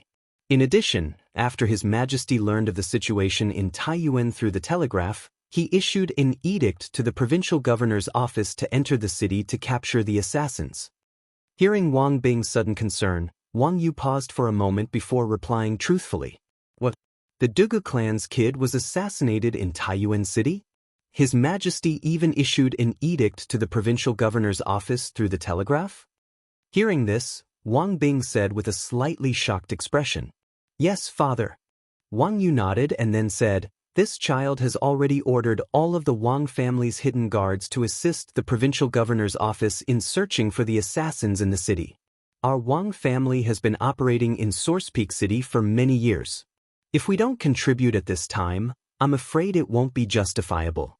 Moreover, if something happens to Wei Wang and the teachers and students of Yanhuang College in Taiyuan City, I'm afraid that our Wang family will also be implicated. Wang Bing stroked his beard and agreed, You did the right thing. Wei Wang was one of the emperor's most beloved princes. He could not allow anything to happen to him in Source Peak City. Moreover, since my cousin is on good terms with the Marquis of Yong, and our Wang family cannot let anything happen to his student in Source Peak City. Therefore, the Wang family cannot stand by and do nothing. Send out all of the Wang family's secret guards and try to find the assassin as soon as possible. Father. Wang Yu cupped his hands and replied. At this moment, there was a knock on the door. A servant shouted from outside, reporting to Patriarch, there is a messenger pigeon from Chang. It is an imperial edict from the imperial palace. Chapter 1885. Make way. Make way. Compared to Taiyuan City's martial law, Lantian County's side was peaceful, no different from usual. However, at noon, there were groups of bailiffs carrying paper and paste, shuttling through the streets and alleys. They pasted 2 notices on the walls of every key intersection. Not long after, the notices attracted many passers-by. His Majesty has decreed that the 713 people who participated in the charity event yesterday were selfless and generous. They were in the interest of the nation. As a reward, the merchants who donated money yesterday will receive the same amount of tax exemption this year. The same goes for Lantian County. Such a notice immediately attracted everyone's attention, especially the merchants. Isn't this the imperial decree that His Majesty issued this morning to reward the merchants of the charity event? Soon, someone recognized the source of the content in the notice. It was an imperial edict of commendation issued by Li Er in the morning. In the morning, this imperial edict was posted all over the streets and alleys of Chang and City in the form of notices. Lantian County was adjacent to Chang and City, so the news spread quickly. In the morning, the people of Lantian County were still talking about this matter. Why did this notice appear in Lantian County? Could it be that the preferential business tax policy mentioned in the imperial decree will be implemented in our Lantian County? Someone could not help but wonder. This was because the imperial edict was sent out from the palace early in the morning. As the capital, Chang, and City was the first to post this notice. However, Lantian County was only 20 to 30 miles away from Chang and City. If one were to ride a horse at a fast speed, the notice could be sent from Chang and City to Lantian County within an hour. However, after the notice was posted in Chang and City, there was no movement from Lantian County for the entire morning. Make way. Make way. Compared to Taiyuan City's martial law, Lantian County's side was peaceful, no different from usual. However, at noon, there were groups of bailiffs carrying paper and paste, shuttling through the streets and alleys. They pasted 2 notices on the walls of every key intersection. Not long after, the notices attracted many passers-by. His Majesty has decreed that the 713 people who participated in the donation gathering yesterday were selfless and generous. It is indeed the righteousness of the country. As a reward, the merchants who donated money yesterday will receive the same amount of tax exemption this year. The same goes for Lantian County. Such a notice immediately attracted everyone's attention, especially the merchants. Isn't this the imperial decree that His Majesty issued this morning to reward the merchants of the charity event? Soon, someone recognized the source of the content in the notice. It was an imperial edict of commendation issued by Li Er in the morning. In the morning, this imperial edict was posted all over the streets and alleys of Chang and city in the form of notices. Lantian County was adjacent to Chang and city, so the news spread quickly. In the morning, the people of Lantian County were still talking about this matter. Why did this notice appear in Lantian County? Could it be that the preferential business tax policy mentioned in the imperial decree will be implemented in our Lantian County? Someone could not help but wonder. This was because the imperial edict was sent out from the palace early in the morning. As the capital, Chang, and city was the first to post this notice. However, Lantian County was only 20 to 30 miles away from Chang and city. If one rode a horse at a fast speed, the notice could be sent from Chang and city to Lantian County in an hour. However, after the notice was posted in Chang and city, there was no movement from Lantian County for the entire morning. Chapter 1886. Have all of you heard? It is said that the old Khan told the young Khan in a dream that the great Khan had lost his virtue, usurped the throne and persecuted his nephew. Longevity Heaven is furious and will send frost at the end of the 7th month. What? There's such a thing? Could it be that the young Khan made up a lie to get out of trouble? That's right. It's summer now, how can there be frost on the grassland? Isn't this a fool's dream? What nonsense are you talking about? Even if the young Khan wanted to make up a lie, why would he dare to make it in the name of Longevity Heaven? That's true. But such a strange thing as frost in summer has never happened in thousands of years. How can it happen this year? And it's only a few days to the 8th month. It's the 8th month in 3 days. Sigh. Whether the rumor is true or not, it seems that the great Khan wants to kill the young Khan. If the old Khan was still alive and saw this scene, I wonder what he would think. Say, if the phenomenon of frost does appear in the next 3 days, does it mean that the great Khan has really angered the Longevity Heaven? On the prairie today, there were suddenly some rumors and slanders among the various tribes.